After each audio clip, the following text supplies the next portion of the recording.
Never could live a lie.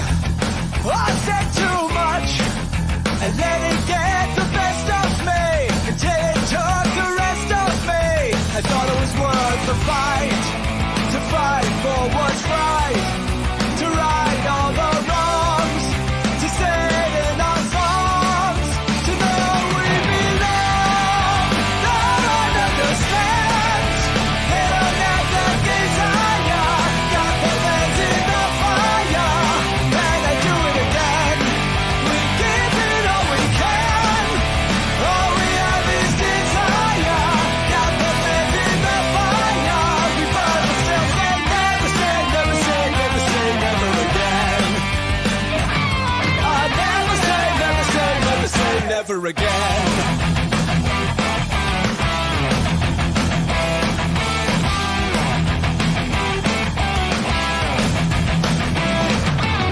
But I learned more from one enemy than from 1,000 friends. That heaven takes care of the fools and scoundrels in the end. You learn more from one lie than from 1,000 truths. Greetings, space travelers. Welcome home. You've just tuned your dial to Spaced Out Radio, the only place where you can own the night. I am your host, Mr. Rob G. And tonight we're broadcasting to you on the terrestrial affiliates across North America and digitally on TalkStream Live, KPNL, and Odyssey Radio. Remember, you can access our archives for free at youtube.com/Spaced Out Radio. And while you're there, please consider hitting that subscribe button. Our website is spacedoutradio.com, where the options are endless. You can stay up to date with the SOR Newswire, get some official Spaced Out swag, plus rock out to some Bumblefoot and so much more. Thanks for coming on in tonight, guys. We got R Keith Andrews joining us tonight, so this should be fun. Definitely been looking forward to meeting the gentleman for sure. And what we're going to do real quick is welcome everybody into the door, everyone who has decided to come and join us tonight, which, like I said, we can't do it without you. So let's go and see who came in first. And looks like first person in who gets the gold is Eternity Eternal, saying, hi, Rob G. Thanks for coming in, Eternity Eternal. We got Brown Dwarf coming in with the silver, saying good evening. And we got Roger Murray. Roger Murray coming in with the bronze, dropping some knowledge on us. What do we got here? April 24th, 1964 to 2024. It's the 60th anniversary. Socorro incident, New Mexico. Lonnie Zamora, the famous Lonnie Zamora incident, guys. Witnessed egg-shaped object. 4 landing gears, 2 aliens who were standing on the ground, guys. Beings walking around the object. They saw Lonnie, hopped in the object, went straight up and off into the horizon. Yeah, so great information, Roger Murray. Definitely glad when you dropped that in the chat. Who else do we have here? We got Carl Bittner. Hi there, Rob, R. Keith, and all you spacey after hours spaced out peeps. All right, thanks for coming on in, Carl Bittner. We got Valerie Peters. Valerie Peters, thanks for coming on in. We got, let's see, Ginger Turtle 43. Happy Saturday, everyone. Positive thoughts to you all. Exactly, positive thoughts go out to everybody out there. And yeah, you're going to have a great weekend and a great week, so we won't worry about that.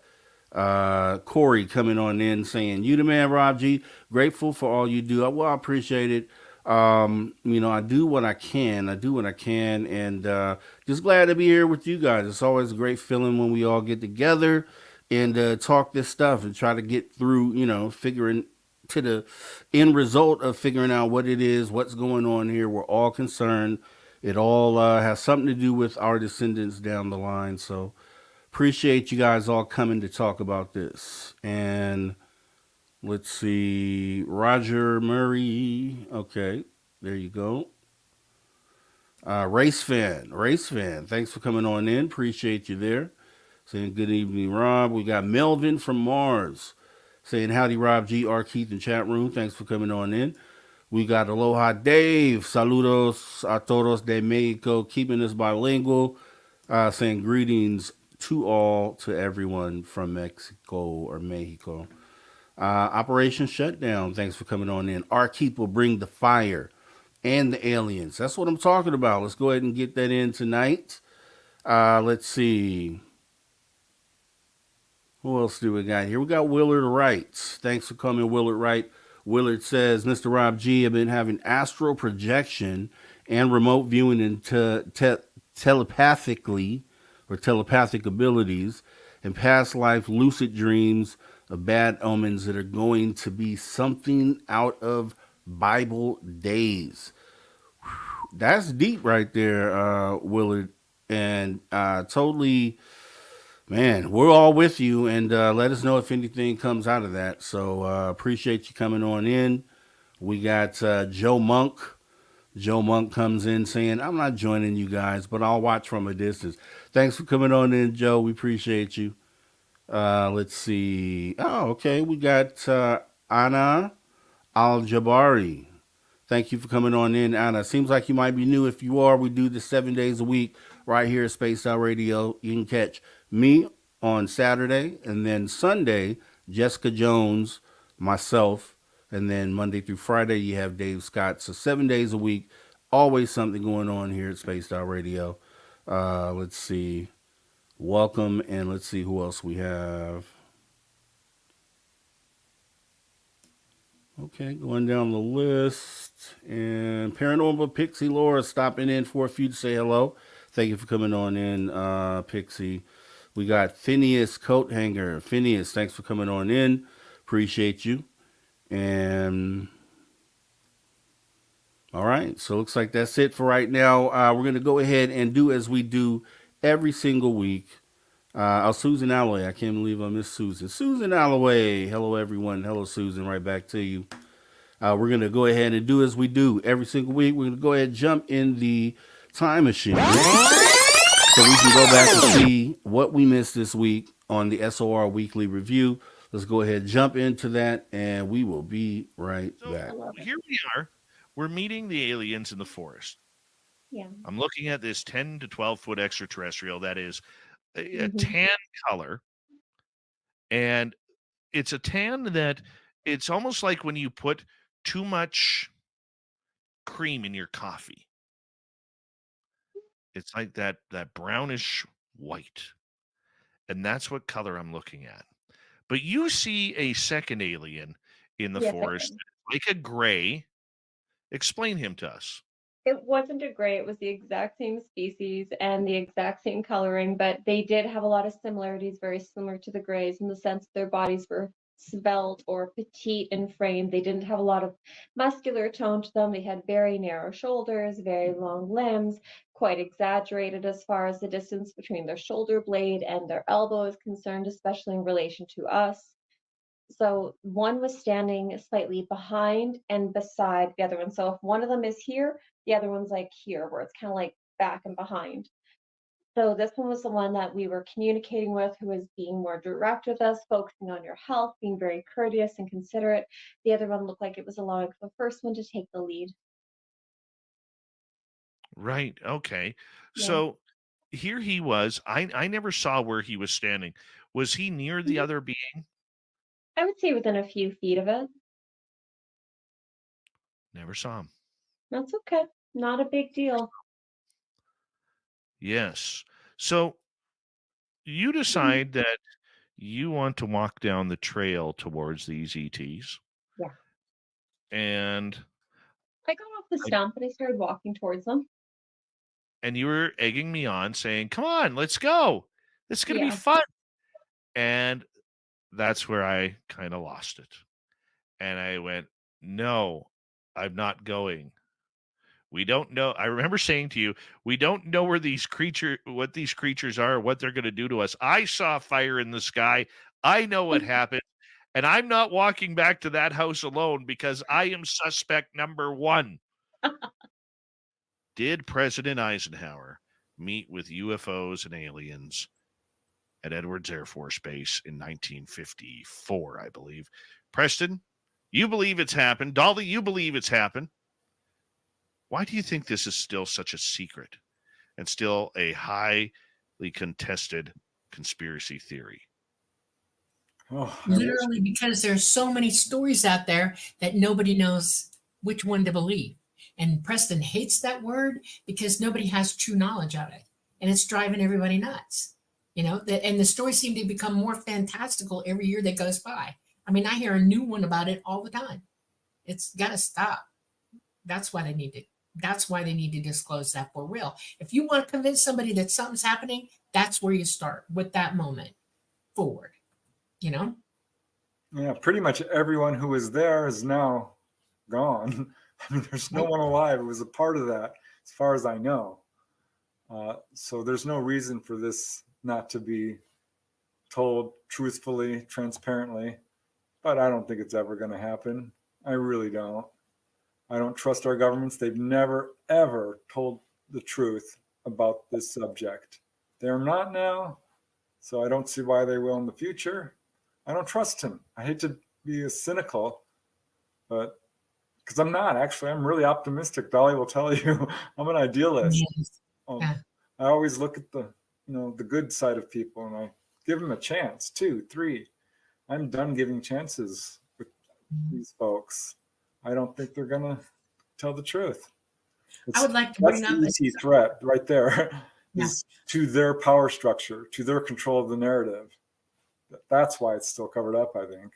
They want control. With a town like you're in, how come they don't want to participate? There's no building up there that we cannot stop in front of and talk about. Nobody has a problem with us doing that. The problem with going in with some of these buildings is they have to meet a certain code for the public to go in there. You have to have sprinklers up and exit signs and all that other stuff. And a lot of the buildings don't have that. And a lot of the buildings are still under renovation. And it's more that because, we don't want to bring people in there that might be intoxicated or something like that. We just don't go inside. Plus, I would have to charge a whole lot more money than I do to go inside those buildings because that's how much the people want who own that location. Dang. That's incredible. Is a lot of those properties owned by businesses and like different people?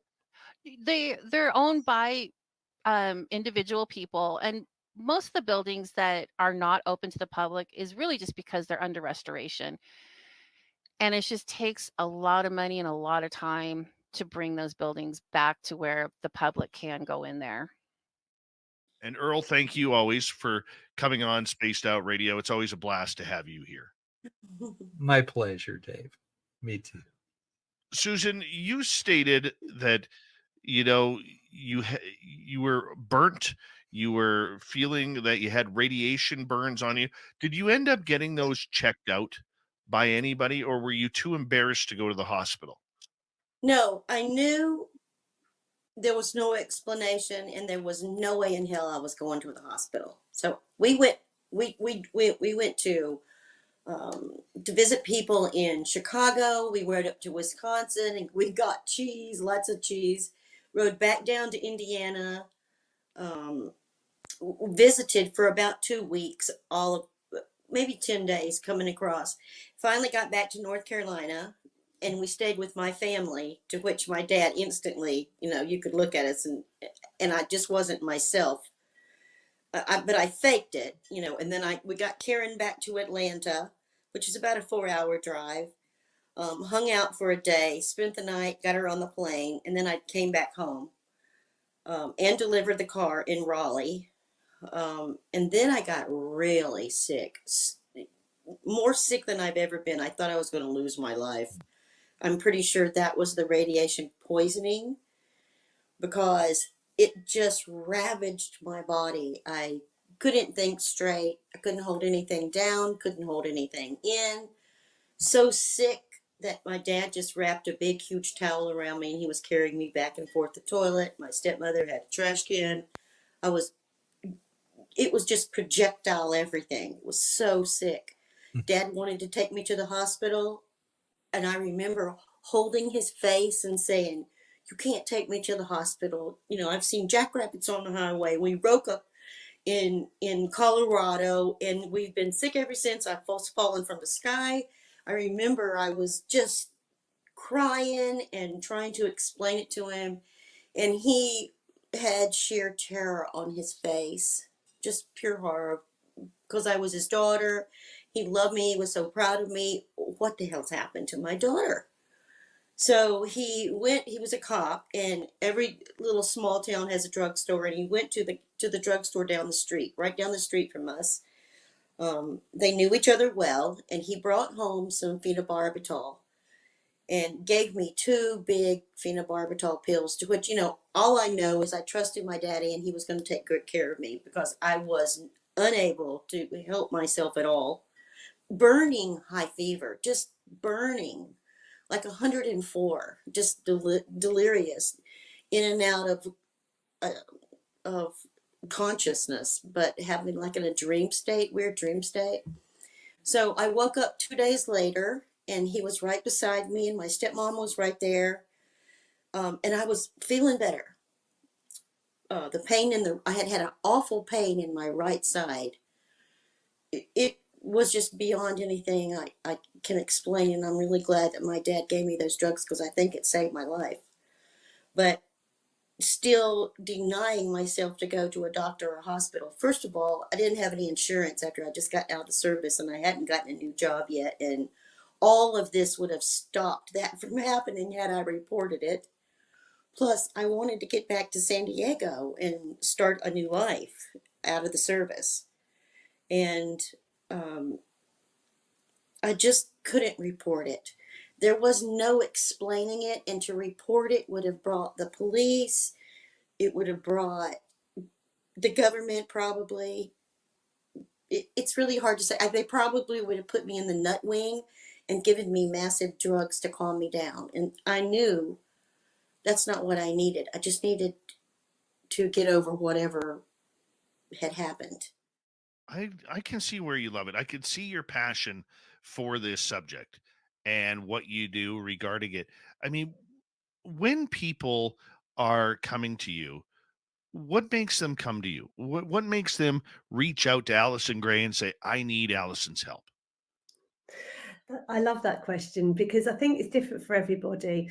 But the stories that I get was, I suddenly felt I needed to come and see you. I suddenly had that urge to reach out. And so I believe that it's the spirit world that are nudging them, are pushing them towards us. We want to communicate with you. Obviously, you're not picking that up with us yourself. Let's go to somebody else that's able to connect us.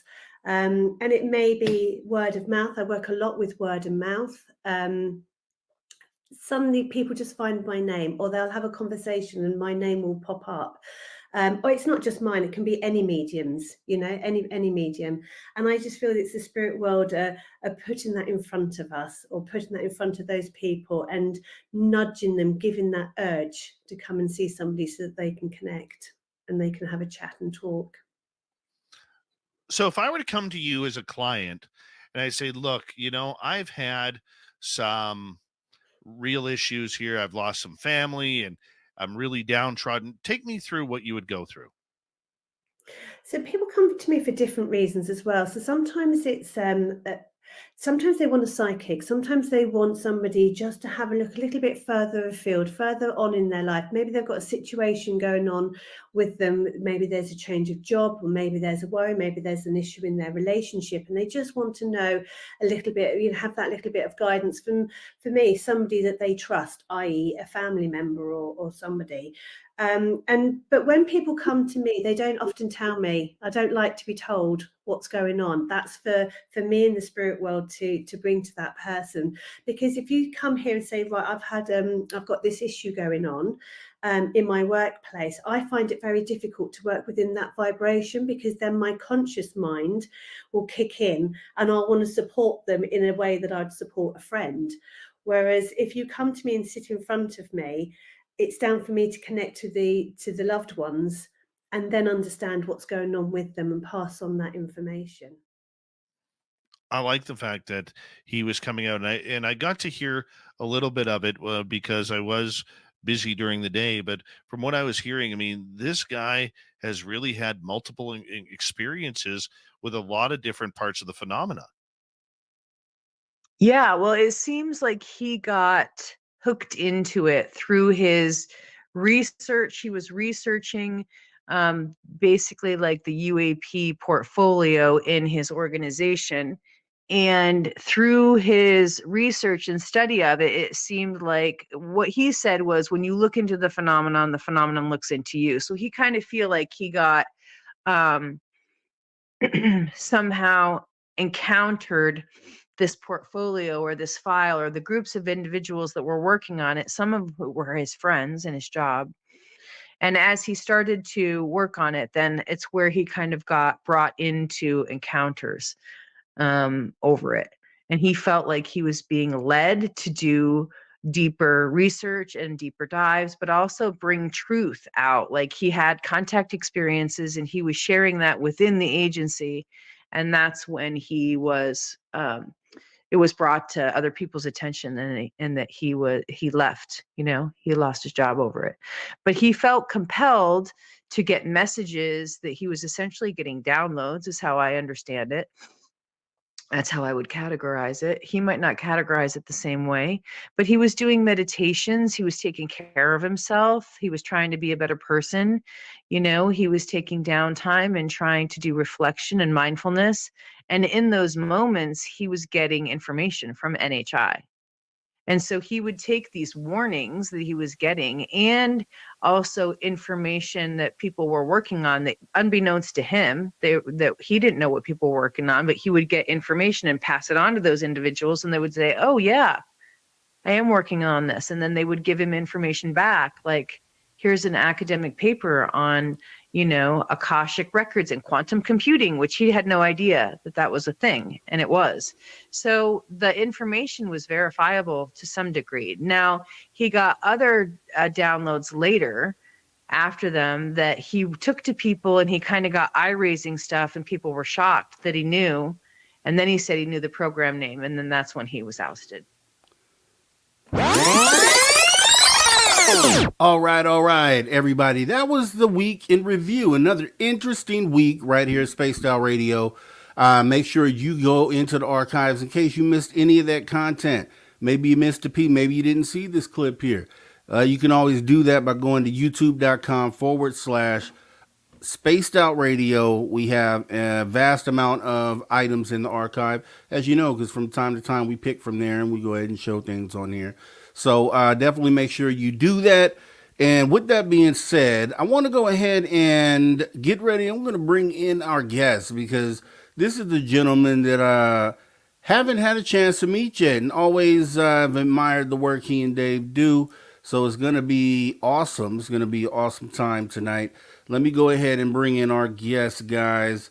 The man of the hour, Mr. R Keith Andrews. Hello, R Keith. How you doing, sir? I'm still breathing, Rob. How's yourself?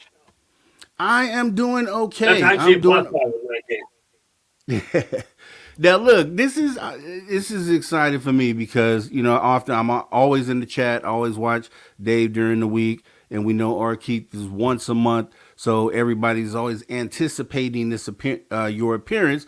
So I know for them this is a bonus as well, because you get R Keith twice in a month. So maybe that's the first time ever. I don't know, but honored to have you here, and really want to take some time to get to know you. I know, I am not privy to what really got you into this, and we're meeting for the first time. So if you wouldn't mind, I'd like to go ahead and try and go back to the young R Keith. Let's see where R Keith started at. What was your first experience? Kind of what guided you into the position that you're in right now? Well, that was the easy part. The day I was born, as it turns out, I was actually born muzzle green and black. So when I got born, I was tossed into the incubator. And, well, frankly, I didn't want to be there, so I learned to astral travel right on day one. And I ran into the Council of 12. I was set to go home. So I just bailed on my body, ran into the Council of 12, and got told, no, you cannot go home yet. You've got a contract. You came here to do a job, and you've got to go back. I said, I didn't agree to that abuse. Right. Because you got to realize when people say birth is a wonderful experience, they really don't remember their birth. I remember coming down the birth canal. So I've been dealing with aliens, with spirits, and with the deceased literally since the day I was born. So I kind of got thrown into it. Okay. So in this, and I've heard you speak before, and I know you have a vast knowledge of the phenomena, which is, I'm trying to line up a lot of different probing questions. So as far as astral travel goes, this is a question that I have because I've had my own experiences with paranormal and the shadow people and things of that nature. So I don't know if you have any information on, the whatever realm these things exist in, which I don't know if it's parallel to ours, but I don't know if you know what that realm is, and is this a realm that the extraterrestrials can? It's hard for me to ask a question. There's a realm where the shadow people live. Though. Okay. Well, you've got a couple of problems. Number one, and it may be a question of terminology, but everything that you ever experience, in my experience, it does not come from another dimension. It comes from another vibratory rate. If you think about it, if you move something fast enough back and forth, you'll lose track of it. You won't be able to see it. There are many entities that vibrate so fast you cannot see them. Okay, now this will appear to many people to mean they're stepping into a different dimension. In reality, they're not. Now, I get into an argument with people on that. People tell me, no, they're multidimensional, they're extra dimensional. Anything you find that you can actually observe in this world is third dimensional. It's just some of them move a lot faster and you can't follow them. But that said, yeah, the different species, some of them what they do is a shift out of phase by vibrating faster. Some of them literally use controlled wormhole travel. If you remember the old story written way back called A Wrinkle in Time. Yep. Okay, basically what they do is they fold space. And they do it on an individual level in some cases. Sometimes it's technology, sometimes it's individual ability. Okay. So this is how they come and go. But, there are so many different ways of getting here that it becomes an interesting problem. Okay. So going into that then, yeah. So as far as let's talk about the alien abductions, right? So, and I've asked this to different people, so I'd be interested to hear your theory. With alien abductions, are these physical abductions that take place, do you think, or are these abductions of the consciousness, or what do you think about that? More often than not, they're physical grab. I have seen consciousness abductions, astral abductions, where they'll leave the body behind and they'll take the soul. Matter of fact, we had one that we had to actually interrupt that particular little endeavor. But the massive majority of them are literally physical abductions. But you got to realize that the people doing the abducting know how to put, there was a technique developed to put a consciousness overlay, a memory overlay. So people are essentially left wondering if they really experienced it. But it's hard to call it an astral abduction when a person comes out of an abduction or out of a missing time frame when they're not wearing their clothes, or their clothes are on backwards or the wrong layers. Like I was talking to one guy when he was brought back, he literally had his undershorts on the outside of his pants. And let's face it, you don't walk around like that unless you're Superman. So what do you think? What do you think that is? Do you think that's? Do you think that indicates automatically that that would be a physical abduction then? When you have the clothes situation? If your clothes are on wrong, yeah. If your clothes are on wrong, there's absolutely no question there. Okay. Yeah. And I've asked this too of other people, and this, so as far as abductions go, if you look at the world as a total, do you feel like, because you mentioned that in some cases people will have altered memories about their interaction. So do you believe that there are others out there that may not even recall ever being abducted that have been abducted?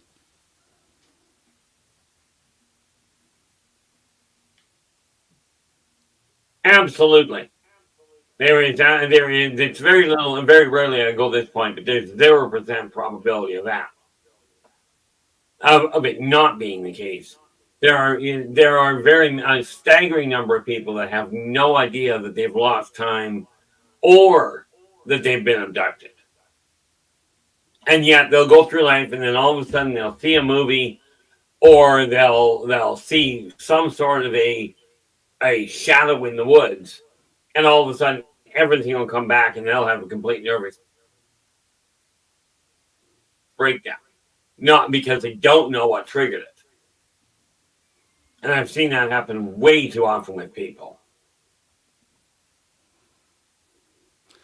You know, do you think anybody that tells you, like, go ahead. No, finish. Anybody that tells you that every abductee knows that they've been abducted, just walk away from everything they say after that. It's like the people, like I've heard people say, every person that's been adopted knows they've been adopted. Okay, and there are a staggering number of people that don't. Right. So with these, if on a global scale, do you think that governments are fully aware of the abduction scenario? Do you think that they fully are aware of this? Fully aware, no. They are certainly aware of it. They have no idea how extensive it is. You know, no functional idea anyway. Now, you may have a couple of people in a government or a couple of people in a city that have a reasonable idea, but I don't believe anybody's got a solid, like an absolute, here's the number that are taking place. Because you got to remember, it's not just one group of aliens that are doing the abductions. Okay. So going into that, then the different races, and this is something I've always wondered as well. I hear different people say different things, different numbers.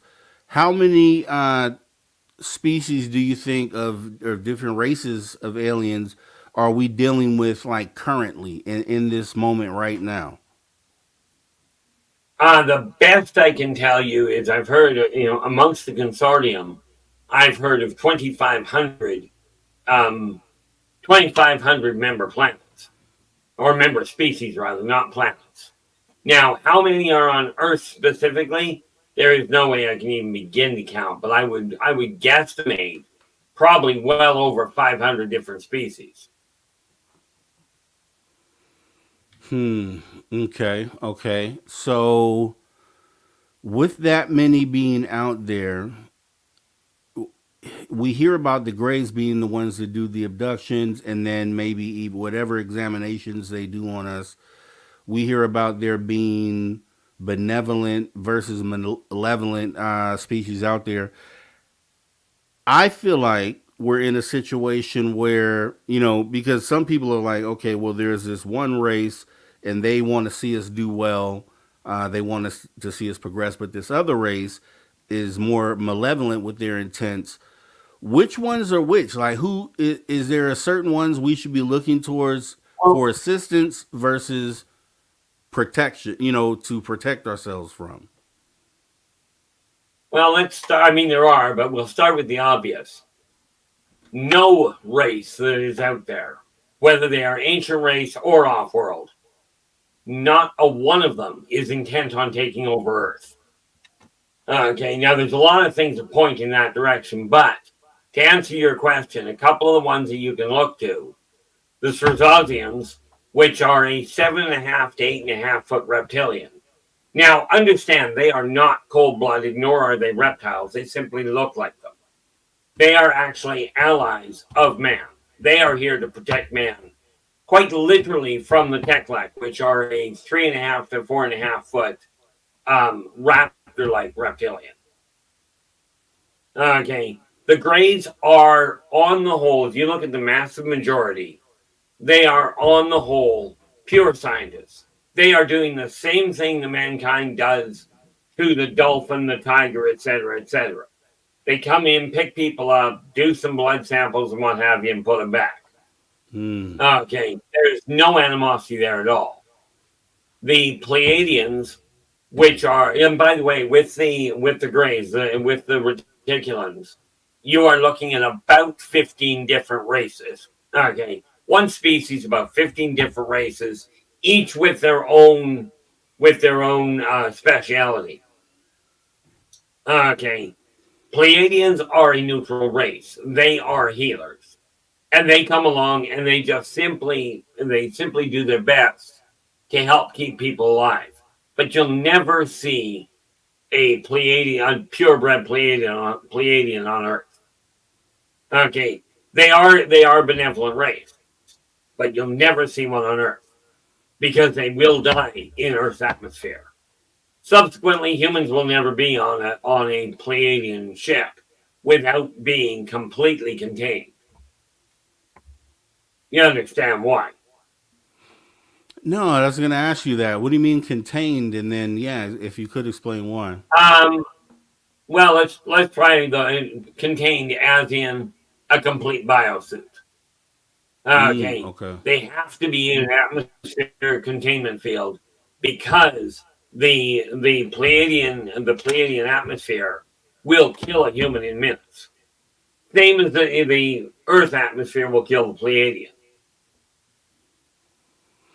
Now, of course, we really, if you're looking for races to worry about, and nobody you know will be around when they get here, and that's the Zeron. Now, this is going to sound really, really Hollywood, but it's the only reference point I can give you. Okay, take a combination of the Transformer movies and batteries not included. Yeah. You're looking at a robotic race. Okay. And they are, I mean, we're in the middle of dealing with them, trying to help them understand. Look, wiping out the biodrones is a bad idea, because they don't have the Zeron have this problem where they base all of their new developments on what nature or what some other race has put together. So if you wipe them all out, all of a sudden your own evolution stops. You know, okay. Now there are races that are, I mean, the variety. I've got, in one book, I've got 59 races detailed. I've got a second that I've got another 40 some odd already in place. You know, that I've literally, like, I've already written these, but I've written the Races of the World is already out. Okay. And it's got 59 different races. And I'll tell you, the motivation of these different races is as varied as the motivations of the peoples of Earth. Well, varied in what way? If you are you able, like, what do you? Can you give us some examples of those variations? Well, we start with the Srazatians. Now, they are literally here to make sure that the Tekla don't get a foothold. Because the Tekla, when they headed here, they were actually coming to strip Earth completely. They were going to take everything. Okay. All the minerals, all the plants, the whole 9 yards. They were going to tear it loose and just strip it right down to below bedrock in order to save their own planet from the incoming Zeron. Okay. Now, on the way in, the Tekla ended up in a civil war with each other, like with themselves, because their leaders were planning on stripping the place. When they got here, they found out that humans had one quality they weren't expecting. Okay. The Tekla, when they got here, found out, surprisingly, humans taste good. So instead of just coming for the minerals, all of a sudden they were coming for snack food. But, Kentucky Fried Human. I mean, it's great. But they ended up in a civil war because not all of their people agreed. Okay. Now you've got that said. Then you've got, we can always go to the Moldocs, which got here by accident. They weren't even planning on being here, but they got here so far before man. Man wasn't even a concept. Okay, but they crashed here. Now, they are a warrior race. There aren't many of them. And thankfully, they are way down in the Southland, so you're not going to see them up in this part of the world. They've gone out of their way to stay hidden because there aren't that many. I mean, the Moldocs, the race itself, is lots. But when these guys crash here, they are currently set up in what you would call inner Earth. Okay. And yes, Earth itself is hollow. Okay, and I know there's a lot of argument around that. Yeah, well, and we might as well talk about that, right? Because I've been, I've actually wanted to speak to someone about that. So, with hollow Earth theory, could you explain to me your definition of that? Well, number one, Earth itself isn't technically hollow, but it's got a massive cavernous system underground. Okay. It does have a light source, but the light source is something mankind will never, I don't think mankind will ever be able to replicate it. Because when Earth itself was actually originally built, they took a chunk of the people that built it, that built Earth, took a chunk of the star matter and encased it. And when I'm talking a chunk, I'm talking just a wee little thing. Just simply enough to keep the core liquid and to keep it balanced and moving. Okay. Then as things evolved, well, Earth took on a whole new pattern that nobody was planning on. Okay. So it's Earth, or the Earth itself, as it was built, they ended up building an entire set of continents within Earth. Okay, so you've got a lot of extra room.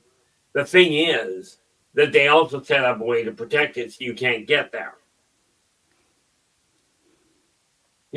Humans are not going to make it. I mean, some humans can get there, absolutely, and there are ways to do it.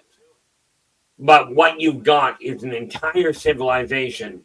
What you know as elves, dwarves, and the mythological creatures, many of them, as well as quite a number of dinosaurs and other things, are living inside our Earth. Okay.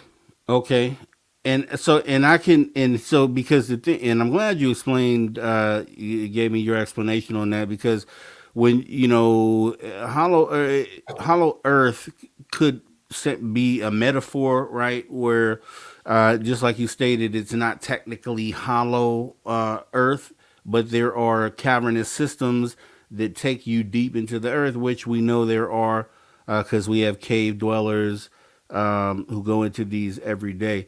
I've always had a theory that some of those things that people see in the woods or the forest potentially could be going into these cave systems. So that will kind of back that up. So that makes sense. Now, as far as let's go into what might be going into those cavernous systems, though. What type of species or races are we seeing in there, and how do they coexist with these cryptids then? Well, many of your cryptids aren't technically cryptids. We call them cryptids because we don't understand what they are. Once we understand what they are, they'll get a different classification. Okay. Okay, that's the easiest way to put it. Okay, but what you're looking at, for instance, people talk about unicorns and about the fact they used to be here and they're just a myth at this point. That's because of what they were capable of doing. So they were taken into inner Earth to protect them from wanton slaughter. Okay, that'd be first and foremost. The other thing we got to realize is there's a neat theory that humans were brought here to mine for gold. Gold is not the most efficient metal. For humans, it is, but it's not the most efficient metal available. Okay, so many of the races, like I said, many of your mythological races, for instance, your Feyre. Now, Feyre are literally only like 3 to 4 inches tall. Okay, they do come out on the surface, but you'll only find them in woodlands or in areas, like I know a couple of people that have them in their backyard. Okay, and before anybody asks, no, I'm not telling you who. Okay, it's just one of those things I just don't do. But many of what people refer to as the Fae, the protectors of the woods. Okay, these people know how to get in and out of inner Earth. Not the least of which is literally by jumping between, and you would call it magic. It's something a whole lot more complicated, but they will travel between the plants on the surface. They will literally ride the root system to inner Earth. Okay, it's a weird setup. From human standpoint, we'll chalk it up to magic and call it a day, because trying to explain really how it works, well, we have to go into understanding the biomagnetic flux and the subquantum triphasic and patterning, which might get a little complicated. Okay. So, all right. So, what type of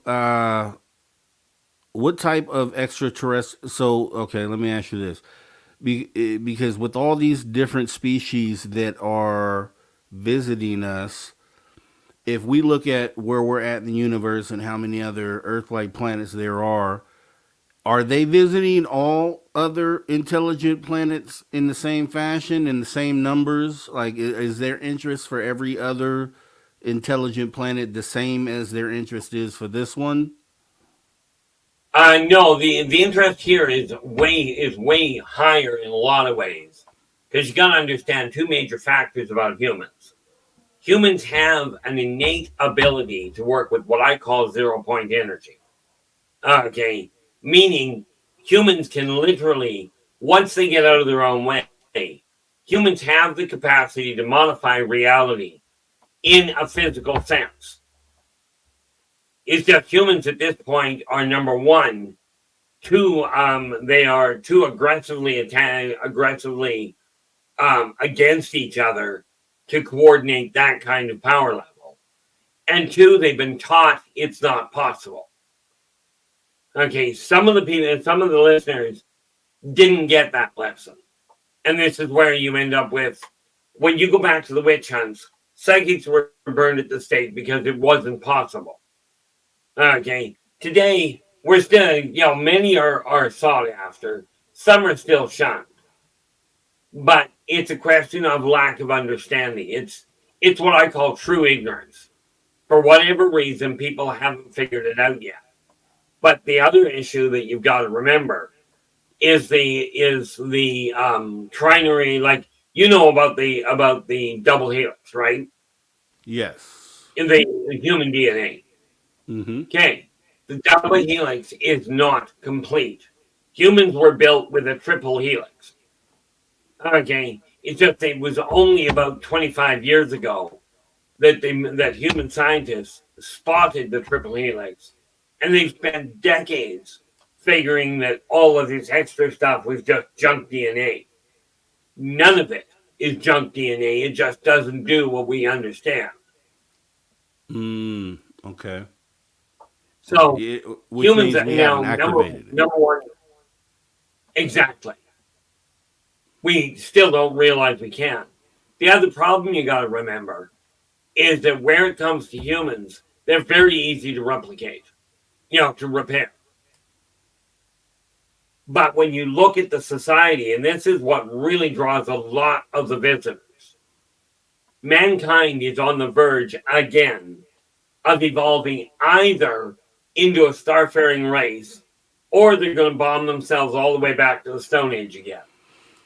From a xenosocio-economic standpoint, this is an incredible time frame.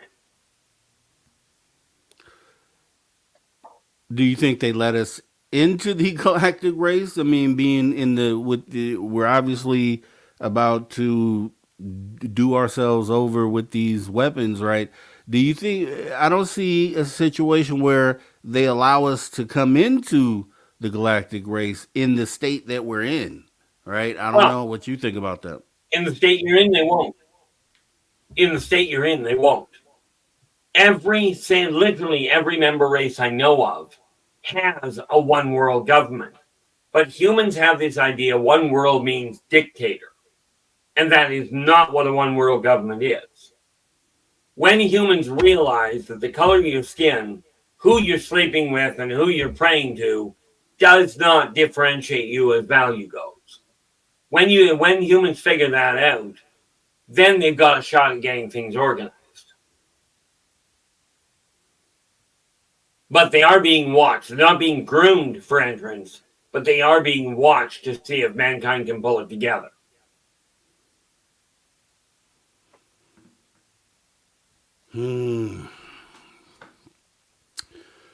Okay, let me ask you this. What are your thoughts on the theory, what a lot of people ask or say, that there are a race of extraterrestrials that talk directly with the government? What is your theory on that? Oh, there's a lot of races of extraterrestrials that talk directly with the government. Okay, however, the question is of the context of what they're doing. Okay. Understand the off-worlders will not turn weapons tech over to humans. Humans aren't ready for it. Okay. They're also, from my understanding, they are not trading humans for technology. Okay.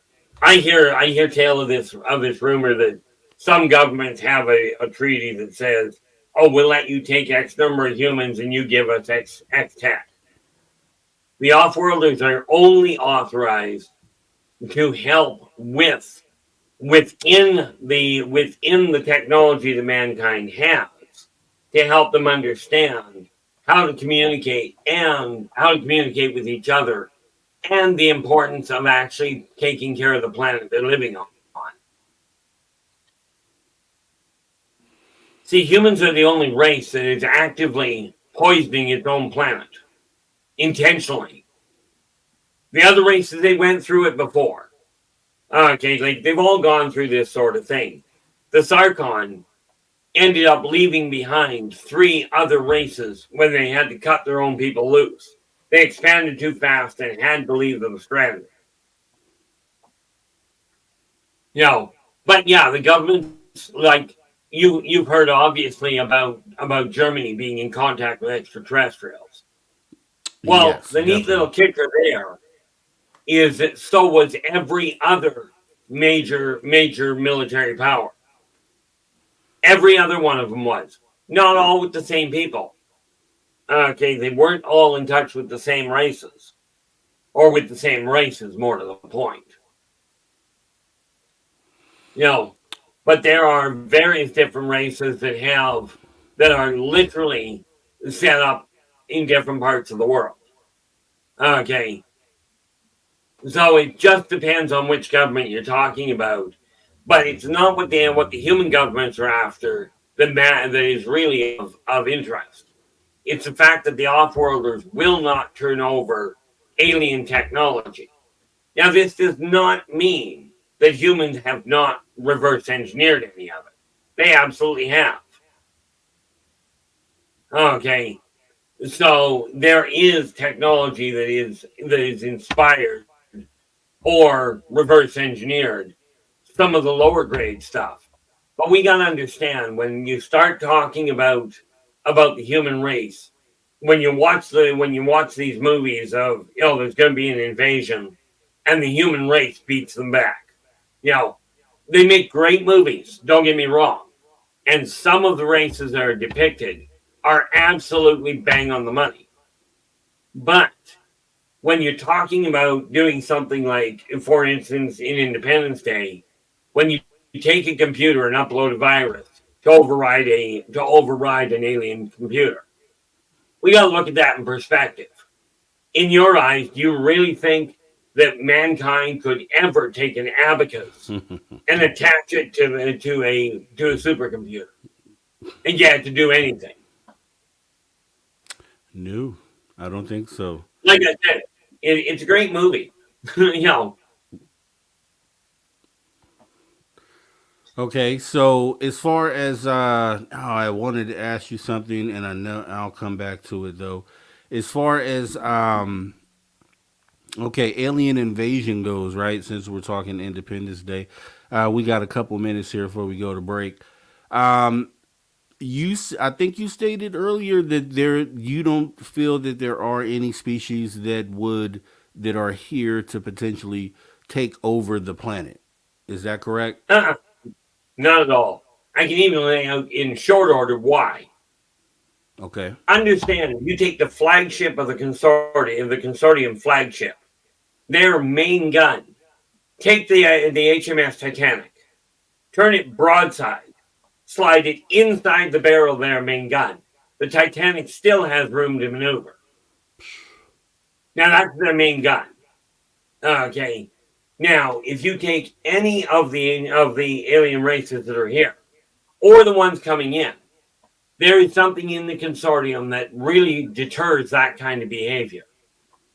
Earth is a protected planet in as much as you're not allowed to invade it.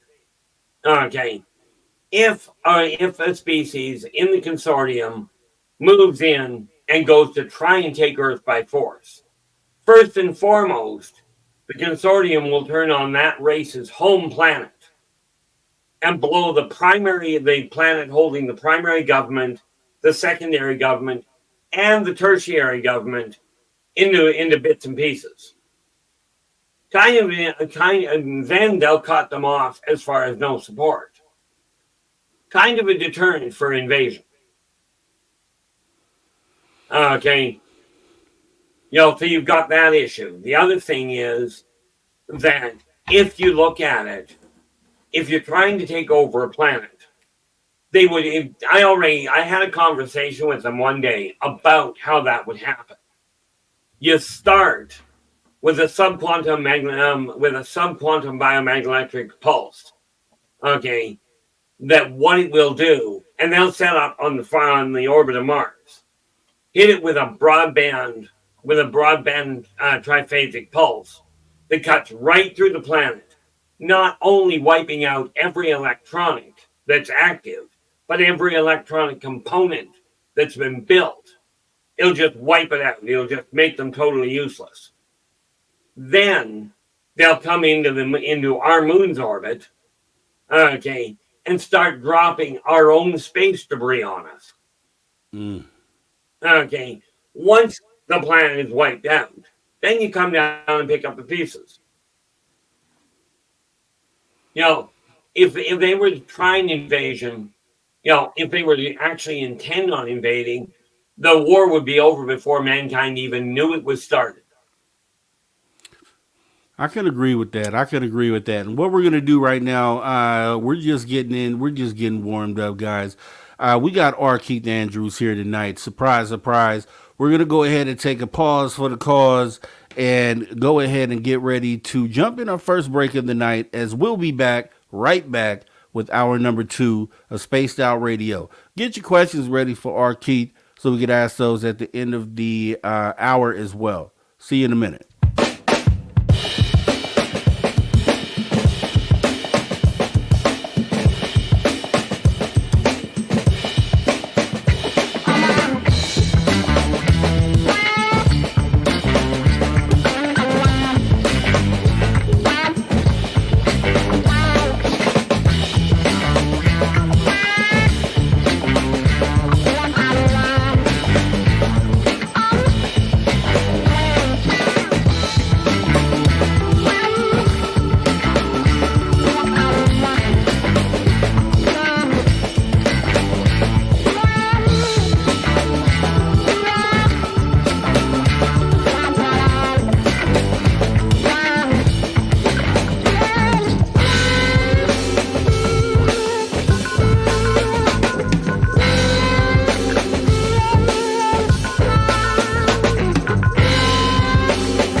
Yes, yes, yes. We are back. We are back. Spaced Out Radio After Hours number 2 with me, your host, Mr. Rob G, and our very special, unexpected guest, guys. Second time in a month, R Keith Andrews. R Keith. So we're gonna go ahead and get back into this here. I had a question. I know you mentioned in the last hour that there were different species in contact, or different races in contact with different governments around the world at one point in time, or even still today. So that the question I would have for that would be, so that would mean, I would think it would mean that each government then would have access to different types of technologies then. Is that correct? Because I wouldn't assume they all have the exact same technology. So if they have different technologies and they're with different governments around the world, is it possible that we're all reverse engineering different, if they were able to reverse engineer something to use weapon wise, is it likely that we would come out with different type of weapons or just technologies in general? Number one, is it possible? The answer is technically yes, but the side effect is what makes it implausible. You see, the consortium has made it very clear, if you're in this area, you're under consortium guidelines. Okay, that's first and foremost, and that primary guideline is no weapons tech. Okay, is turned over, period. If humans turn around and with or without the assistance of another race, try and re-engineer something. Let's say you're showing a piece of technology to make it more stable, to put a drilling platform on the water. Okay. And somebody decided to take that stabilizing technology and turn it into a weapon. Well, not only would that particular test rig not only sink, but vanish. But so would the people involved, whether they're human or otherworldly, doesn't matter. They'd be removed permanently. And there are neat little ways of removing all signs of them, not the least of which is molecular disassociation. Okay, and what that is it literally breaks the molecular bonding of matter, which you can see how bad that's going to be for somebody's complexion. Yeah. So, okay. All right. Now, we're going to do a little twist here. So, let's look at different sightings, right, around the world. One of my favorites on my top list is top 2 are going to be sightings like Ariel School and then Westall. So these ETs that decide to land at schools and interact with children and kind of make their presence known that way. What type of ET races would those be, if you know? And let's kind of go from there. Well, I kind of have to extrapolate on that one, because clearly you're going to have some people. Like, and to be clear, I've done no research. So these school landings that you're talking about, I've never seen pictures of any of it. Okay. I've never even seen drawings of it, never mind heard the name. But it would make sense that the Zeta Reticulans would be involved, or variations on them. Okay. And what I mean by that, Zeta Reticulans are scientists through and through. Okay. But when you start looking at some of the others, you have ones that specialize in cultural ambiguity or cultural interaction. You take somebody that did not look frightening, okay, and put them in to deal with kids. Now understand, kids are not born prejudiced. They are not born greedy. They are taught that by adult humans. So if you're going to land near a school, you take the younger generation, because that's where you do your teaching. make contact with them in a positive fashion. And now you've got people that you can deal with as they get older. But we are talking about setting up connections that can last decades. Okay, with repeated visitation. This is where your young contactees come in. But there are certain races that you wouldn't even dream of bringing in. Because you got to remember the parameters. You got to have races that are small and that are not going to eat the children you're getting them to meet. You know, so you just don't put a tech light down. That's a bad idea. Okay. But the Martokians are one of the most likely ones to be talked about. But, that I would say would be a prime candidate for it. Either them or potentially the Venusians. Okay. All right. And we have, real quick, we're going to take a pause as we have some breaking news, and we're going to go ahead and bring in our guy here, the man of the other man, Mr. Dave Scott. Dave, what's going on, man? Hi there, guys. I just want to let you know, if you guys remember that Courtney Marcassani and I have been talking about this person and breaking news on this whistleblower that we have been talking to. His name is Jason SANDS. And Rob, he has come out as of tonight. Okay, he is live right now on a Twitter space talking about it. This is important for the Spaced Out Radio listeners because we were the first to break the news about this a number of months ago about the gentleman who had something happen while on a training session right here on Spaced Out Radio. Courtney Marcassani had broken the story about it. And Rob, I've given you a link.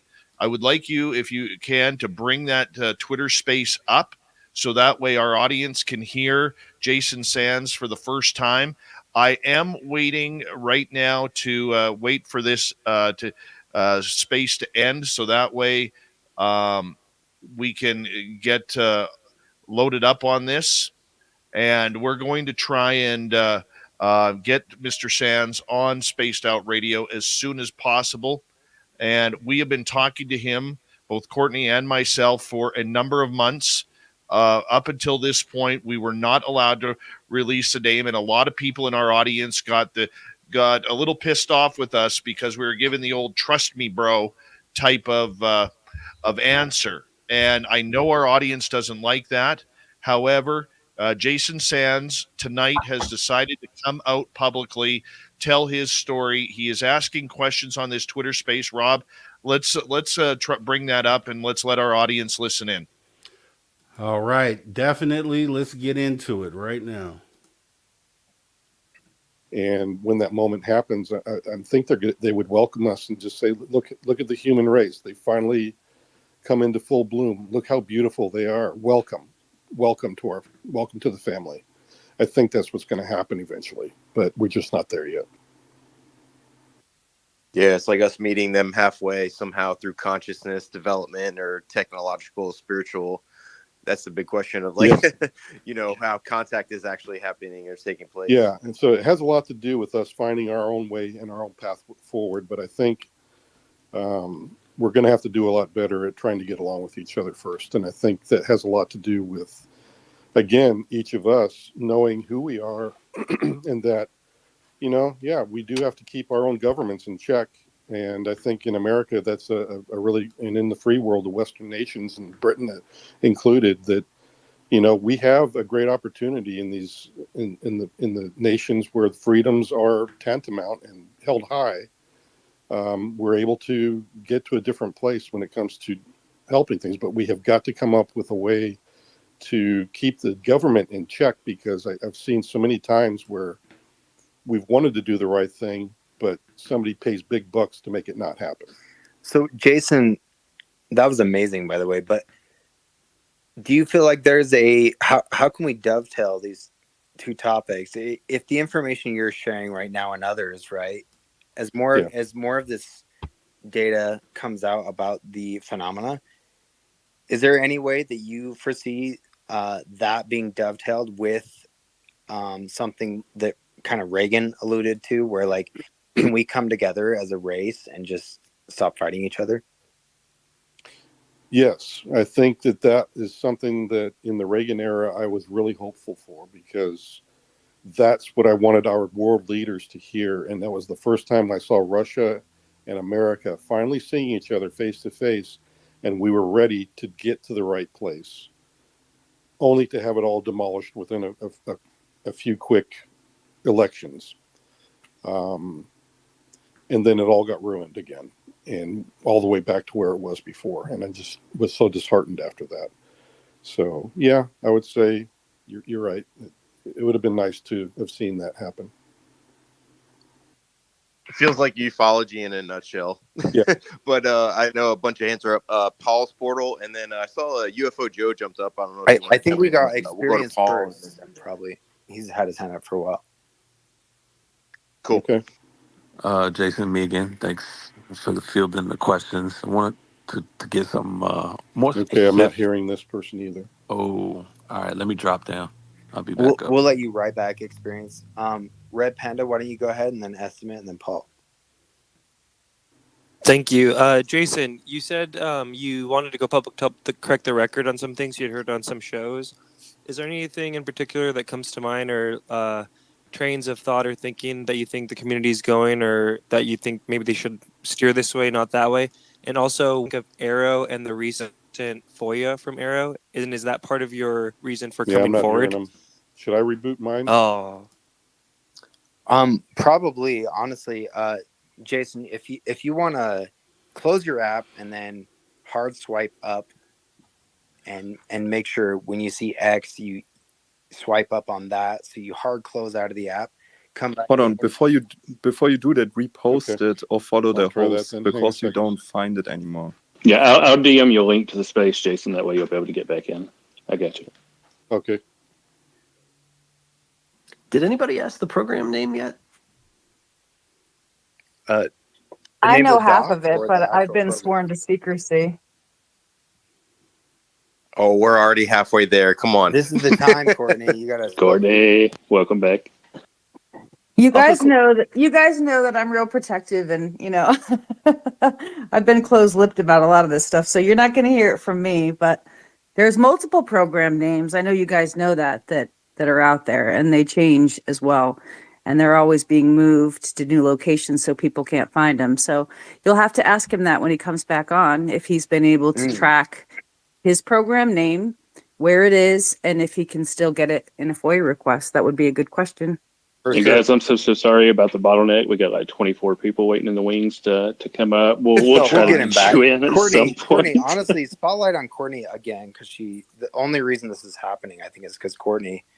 What were the steps you took? I know you're at Spaced Out Radio, but what were the steps you took to eventually lead to what's happening now? Well, it all started because of the names coming out on Twitter. And so I got the names, and then I started to talk with mutual connections, like, are these confirmed? Then I had a mutual friend that said, yes, I have one of the names. We discussed that. And then the information had come through that there was a story that came through on the task force forum.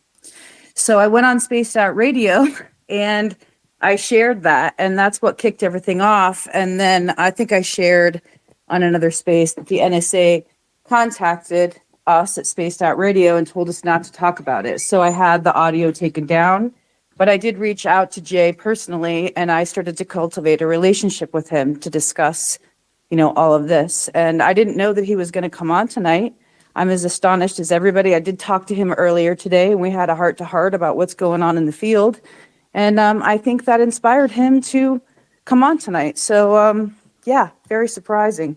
But that's how it all flowed. It was, I'll just say that Courtney, you had your space a couple of weeks ago, right? And you talked about this. And I will say UAP Mike or UFO Lake Group, give them a follow. Both of us were like, whoa, what's Courtney saying right now? And our ears perked up.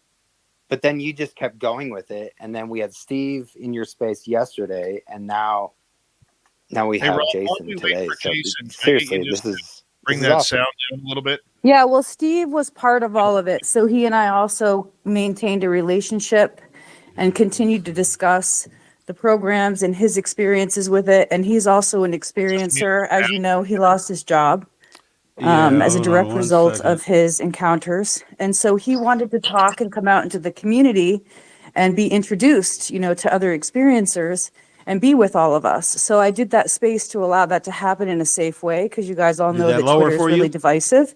No, And it's I still think that was a job well done. And like Okay. I've said in the past, Let me see. it's not just my personal privilege to know these men and veterans, but it's everybody's privilege to know them. So I feel really Yeah, honored it won't that I let played you. a small Let me part in try it. here. There you go. There you go.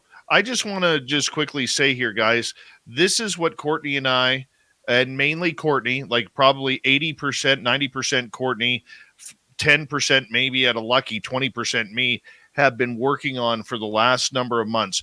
Courtney has done incredible job of getting to know Jay Sands. And all those times where we said she was on assignment, now you know who she's been meeting with. Now you know that this is a gentleman who was walking in the desert on a base and had an encounter with a fair blue-skinned extraterrestrial during one of his missions. This is a gentleman who has been in major communication with everybody from David Grush. He is a whistle blower. He has talked with Lou Elizondo, Chris Mellon, and Courtney has done an amazing job at gaining Jason's trust. They have met a number of times while she has been on assignment. That's just things that we cannot come out and say at that time of what's happening, because we want to keep that trust going with everything. And the fact that he is now chosen after a heart-to-heart with our good friend Jay Sands earlier today, Courtney really said how important and really had a real emotional conversation with him. And we're hoping to get Courtney, once this Twitter space is done, we're hoping to get Courtney back on here with you guys to kind of break it down. And what we want to do here is we want to tell everybody that this is something we have been working on for a number of months. We have really been talking to Sands in different directions about things. Sands even said, okay, one of the things he said on the tweet earlier is he believes that the incident at Holloman Air Force Base actually happened. Holloman Air Force Base, where Eisenhower may have met with extraterrestrials. Wow. He said this on That's the huge. space. Okay. And there may have been a deal that was cut there. He doesn't know the full details. He didn't get into the full details, just what he believes. So this is going to be one of those another trust me, bro situations, okay, because we have to take the word. But everything, the reason why I wanted to bring this up is, before you bring it back up, Rob, on the feed, is everything that we have been telling you and what Courtney has been working on assignment out in the East Coast. This all leads to Jason Sands coming out tonight on this Twitter space. Nobody knew he was going to do it. He just popped on and introduced himself to Ryan Wood, who is hosting this Twitter space right now. Okay. And you can hear that they have given a lot of credit to Courtney and Spaced Out Radio, but Courtney really deserves the majority of the credit. We just provided the platform that it was on. So Rob, let us go back to that Twitter space here and make it happen. And thank you so much for that love, W. Decker. We really appreciate it. And I think that would be very realistic, that if there is some constant contact, that's a reality. So what was the other part of the question? I kind of lost track. Abductions and disinformation campaigns. Okay, well, disinformation campaigns, unfortunately, are a part of the business. The fact that abductions are going on, I think, is a bit of I don't know how to put it, a misunderstanding. If the NHIs are doing the abductions, yeah, I would like for them to come knock on my door and say, look, we would like to subject you to some scientific testing. But I think since they're telepathic and they can shut us down mentally, I think maybe that to them is more favorable and desirable, because they've had so many bad experiences with people probably kicking and screaming the whole way through. And it's better just to control us and not to tell us they're coming, because they don't want us to kick them in the nuts and pull a gun. So I think they opted for that. Now, the horror story abductions is a totally different thing. I don't know about all of them being from, evil-minded NHIs. I would say that some of them, in my opinion, are probably just misunderstood. As I was saying, that, if you're a telepathic being and you've just abducted me and I'm as scared as heck about being in your craft and being confronted with you and your odd looks, being telepathically linked to me, you might start feeling fearful because you're feeling it for me, and then it just turns into a big snowball of fear. So maybe some of the abductions go south because of that. But there might be a section of them that are quite horrific, and yes, they may have some ill intent in doing some of the things that they do, because some of them do seem like they're just flat out evil, but not all of them are. So, Hey, Jason. Thank you. Yeah. Jason, curious, are you aware if the government, or if NHI have stipulated the government couldn't use nuclear weapons or something along those lines, maybe? Yeah, there definitely is a penchant for NHI and nuclear stuff. There apparently, I know that there's ways that even with just electromagnetics, that some of their systems can be interrupted or taken offline and things like this. I think that's how the Roswell crash was claimed to have happened as well.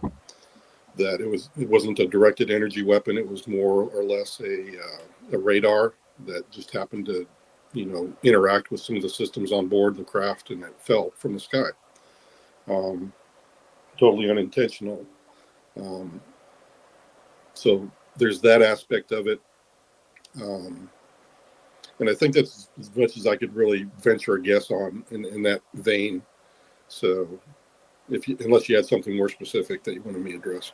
Thanks, Jason. Keith, did you have a follow-up before we go to the next? No, I want everybody else to ask their questions. Thank you so much, Jason. You're a hero. Thank you. Yeah, thanks, Keith. Thanks, Jason. So we're gonna go to Red, and then Estimate, and then Paul, and then J. Christopher King, and then Cat J. Hey, real quick, Keith, I'm going to cycle you down too. If you want to come back up in a little while, feel free to request to come back up as speaker. So. Go ahead, Red. Okay, sweet. Thank you. Thank you, Jason. You had said that there were some things that were being spoken about in public and on shows and stuff that you really wanted to correct. And that's part of why you came forward. Is there any that come to mind, like particular topics or themes? And then also, what's your thoughts on Arrow and the recent blowout FOIA that has to deal with Arrow of Kirkpatrick and Gresh's correspondence and setting up a meeting? Thank you.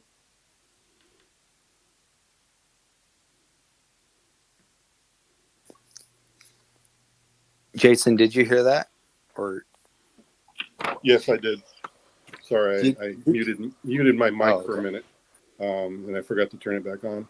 Anyway, I find some of the stuff that floats around is mainly that's not good information in some of the podcasts and some of the YouTube videos and some of the shows.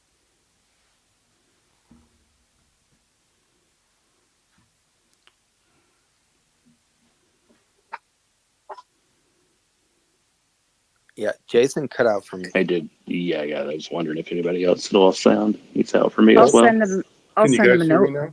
We yep. hear you. Yep, we can hear you. Anyway, the whole thing was where did I cut off? Anyway, I'll just start over again. So the inaccuracies are mainly to do with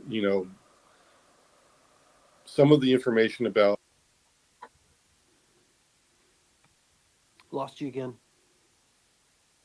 Yeah, the mute keeps going on by itself, but it's mainly just to do with some of the whistleblowers and the information that's being said about them, and even myself.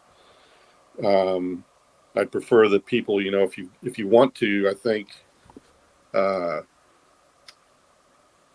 know. So, oh boy, let the games begin. Jason, a lot of people want to know what you're saying right now. I'm not sure what your phone says at the top right, most likely. But if you're on Wi-Fi, maybe turn your cell data off. Well, just have them jump out and back in. That's probably the best way. Okay, hang on a second. Let me The deep state is silencing Jason. Hey, I'm gonna dump my Wi-Fi as well. I'm in a There we go. shitty coverage spot, so let's see if that helps. Okay. Yeah, I'm only on Wi-Fi now, so I think I'm okay. You're good. We can hear you, Jason. All right. Sorry about that, man. That's the first time I've seen my mic get turned on and off, unless it was NSA messing around. But all right, now I can't hear anyone. Maybe it'll come back. Yeah. But anyway, can you still hear me? We can. I think the Okay. host can't, so I'm not sure. Yeah, so it's mainly the inaccuracies about some of the whistleblowers and people that I know personally. I think they would prefer the questions be asked directly to them, but then again, it's on them if they want to provide some kind of a venue or spokesperson for people to ask them directly about stuff, about their background and why they said certain things. Because I hear that a lot of times, that people are taking out of context something that was said by David Grush, and I know that that's not what he said or meant. And that's mainly one of the things. And then the other piece is that, I don't know. I guess I don't know enough about intergalactic organizations and interplanetary stuff, but there's a lot of people that'll go out on a limb and talk about that stuff, and I just wonder where they're getting the information sometimes. Because I just don't either have that experience, and maybe they do, but I find that kind of hard to swallow at this point, because some of the stuff they say is just doesn't have logical flow, honestly. So it's just one of those things where I think most people have the common sense to know the difference between somebody who actually has knowledge and somebody who doesn't. And I think that's the other thing, is that we have to be good as a community to really kind of handle that, especially if you're the keeper of the podcast or the keeper of the video, to know when somebody's going off the rails and is losing your audience, because they're also losing people like myself, where I'm like, good grief, what is this person saying? And then you're actually helping the people that are trying to cover it up as well, because they're like, haha, another podcast goes down the tubes for the people that are trying to keep up the deceptions. So those are the things that I think should be addressed in the UAP circles, and the people that really want to get to the root of it. Thoughts on the Victor video? Thank you. One more time, Red. Thinking the second part was about Arrow and Kirkpatrick and this recent FOIA dump about the correspondence between Mela and Kirkpatrick and Grush. Yeah, I think he was a bit too cavalier. I don't think he did justice to a lot of folks' other work. I don't think he looked at a lot of that before he put together his report. So it was mainly based on him and his group of his think tank rather than collaboration. And that may be a fallacy that maybe he fell into, and it ended up being something that unfortunately might lead to some backlash from the people that actually have done some really hard research in the UAP community, as well as some of the people in the IC community that know better.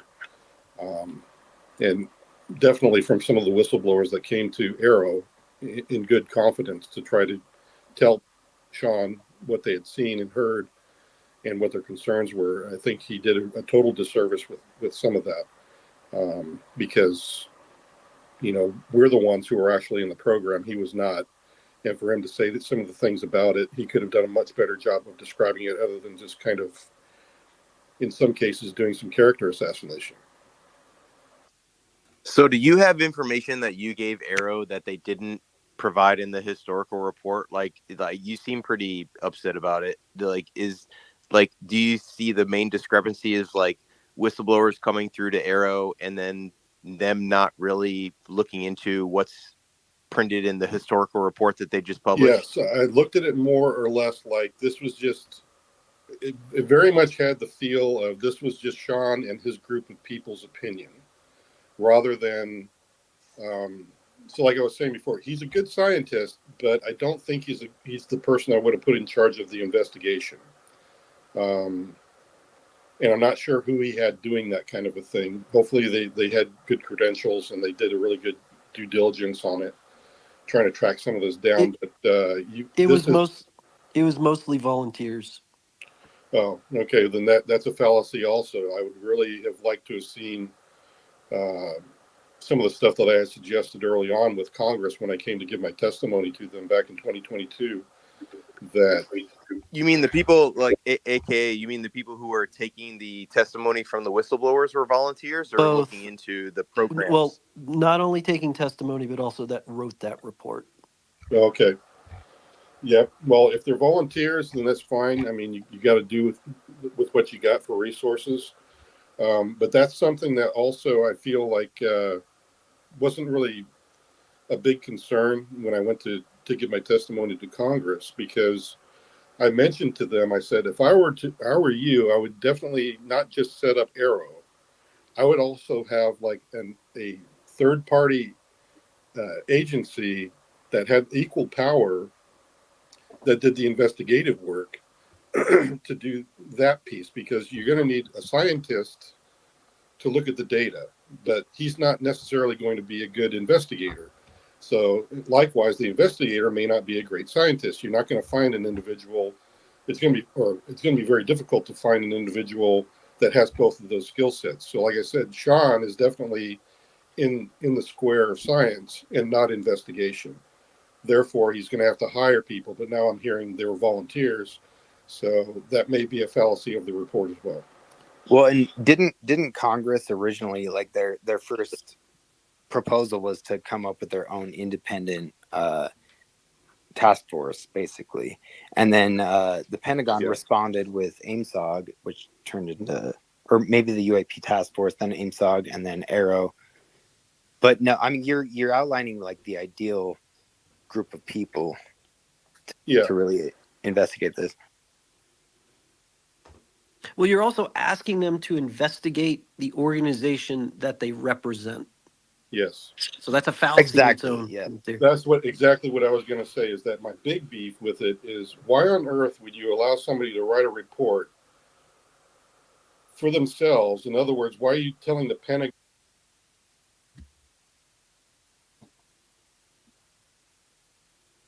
All right, I lost him again. Anyone else? Yeah. Yeah. All right, I guess I got some questions whenever we get done here, but maybe he'll be back. Somebody please ask him about the Victor video, if you know what I mean. Jason, you still with us? The Victor video? What's that? Yes, the so-called alien interview video that has recirculated over the last couple decades, but originally, was sourced from. That. I would say that the alien and everything looks really great. I mean, yep. However, I think the alien was given a line of BS. I think the alien was just fed up with all the questions. He seemed like he was disengaged the whole time. to be honest, I don't think he was telling the truth. All right, real quick. I was wondering if you were the interviewee. Fallacy in those videos. I think the NHI is not giving the full truth, probably giving a shade of the truth that he wanted them to believe. Are you guys still there? Wait, is that the same, yeah, we're still here. Can you hear us? Because I don't think there was any dialogue in that video, right? Are you talking about the one that was coughing a lot? Yeah, that was special edition, just for you guys to know, to look it up for your own research. It was done by Special Edition. I think Bob Kiviak was the reporter, and the timestamp and the group that was on the bottom was, I think it was ODNI. Okay.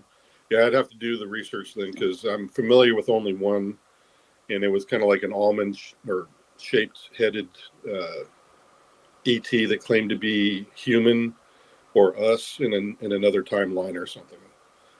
So, Red Panda, did you have a follow up before we get to estimate? Yeah, No, thank you. I wanted to throw some questions in real quick too.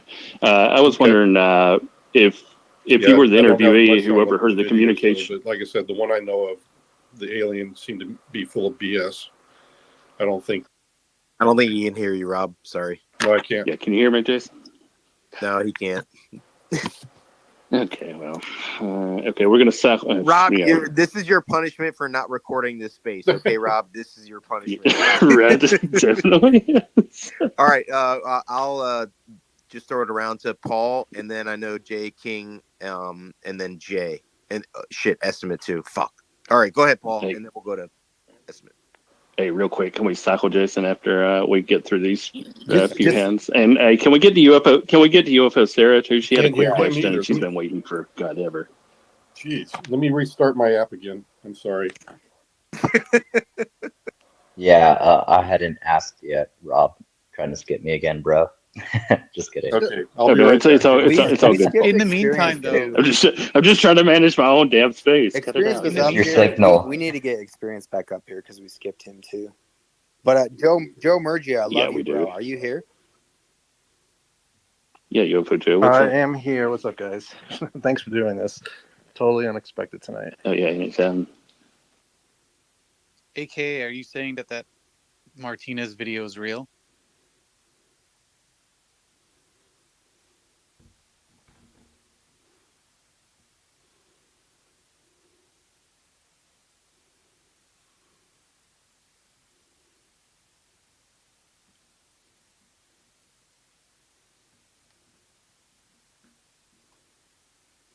Man, this has been an awesome space. Oh, we got to bring AKA back up. Oh, yeah, there's Jason back. Okay, let's get him back Rob up. was killing it. All right, Rob.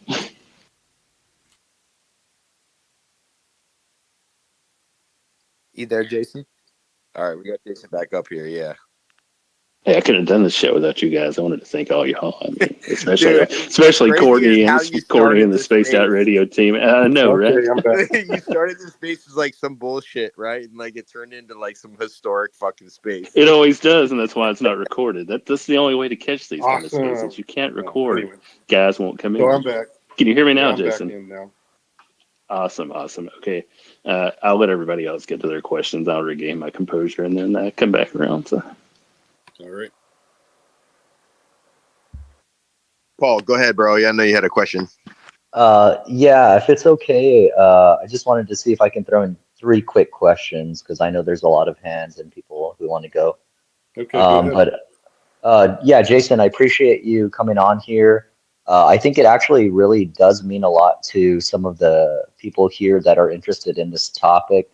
You know, if from what a lot of people here experience is a lot of a lot of stress. So we really appreciate you kind of alleviating us, So I just wanted to ask 3 questions here. Is there any plan that you might know of to integrate some of the advanced technology from UFOs or NHI into our technology that might be a part of an agreement that you're aware of? Yes. The involvement of the private industry is a big part of that. I think that some of the scientists and engineers do create their own patents for things, and they are allowed to kind of start their own companies, and in some cases may have been helping us to do things in the computer industry, health industry, propulsion industry, energy industry. All of those things are things that I think the program has been a benefit to. Now, whether or not coming forward with some of that, that's why I'm pushing for a better world to live in with these guys, is that, some of this has to be discreet because probably some of these technologies are involved also in the weapon systems that they're working on. So they have to be careful. But perhaps having a bit more going on with, how we can help bring forward some of the more beneficial parts of the technology would be of benefit to both them and us, because To us, obviously, we benefit from better medicine. We benefit from better energy use. Whereas for them, their patents would be more widespread and they'd make more money. So I see it's a win-win kind of a situation. But again, you have to get some kind of a mechanism in place or a process to ensure that the national security is not broached in any way, shape, or form, especially in a world where we still have adversarial contact with other nations until we literally are in a day where there is no more war. I don't think we can get around being fearful of our enemies right now. And that's why we can't really move forward, is because of the cloak of the need for national security. Thank you. And my next question kind of ties into that. When someone like Diana Pasolka says like that they're gifting us, does that seem to be the case, or is it a combination of shooting them down as well? Thanks. I would say that, yeah, it's possible that they have gifted us certain things that they felt comfortable doing because we had already either made breakthroughs in certain areas. It's like back in the 50s, we certainly couldn't have built the things that we can today. And perhaps over time that, yeah, the things that we have discovered either of our own innovation and or managed to reverse engineer and understand well enough that they were willing to gift us with certain things. Okay, my last question here, and I'll make it quick, and I appreciate your answer, and again, for you coming up here, Jason. So if that's the case, when you're talking about adversaries, what's stopping other countries from coming out about this whole thing? And as well, if they have these reverse engineering programs, has there been anything specific that you're aware of where they might be making some plans for whistleblowers to come out in other countries as well? I would say there's a strong chance that is happening with other countries, that they're setting up similar UAP programs. Some of their governments are much more amicable to the people that would come forward.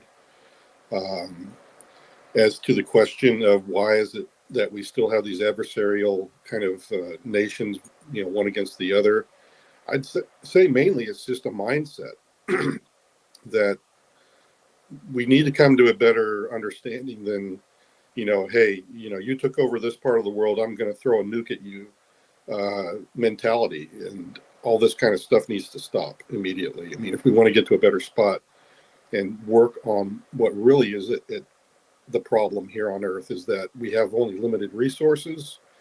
We all know every nation wants their fair share.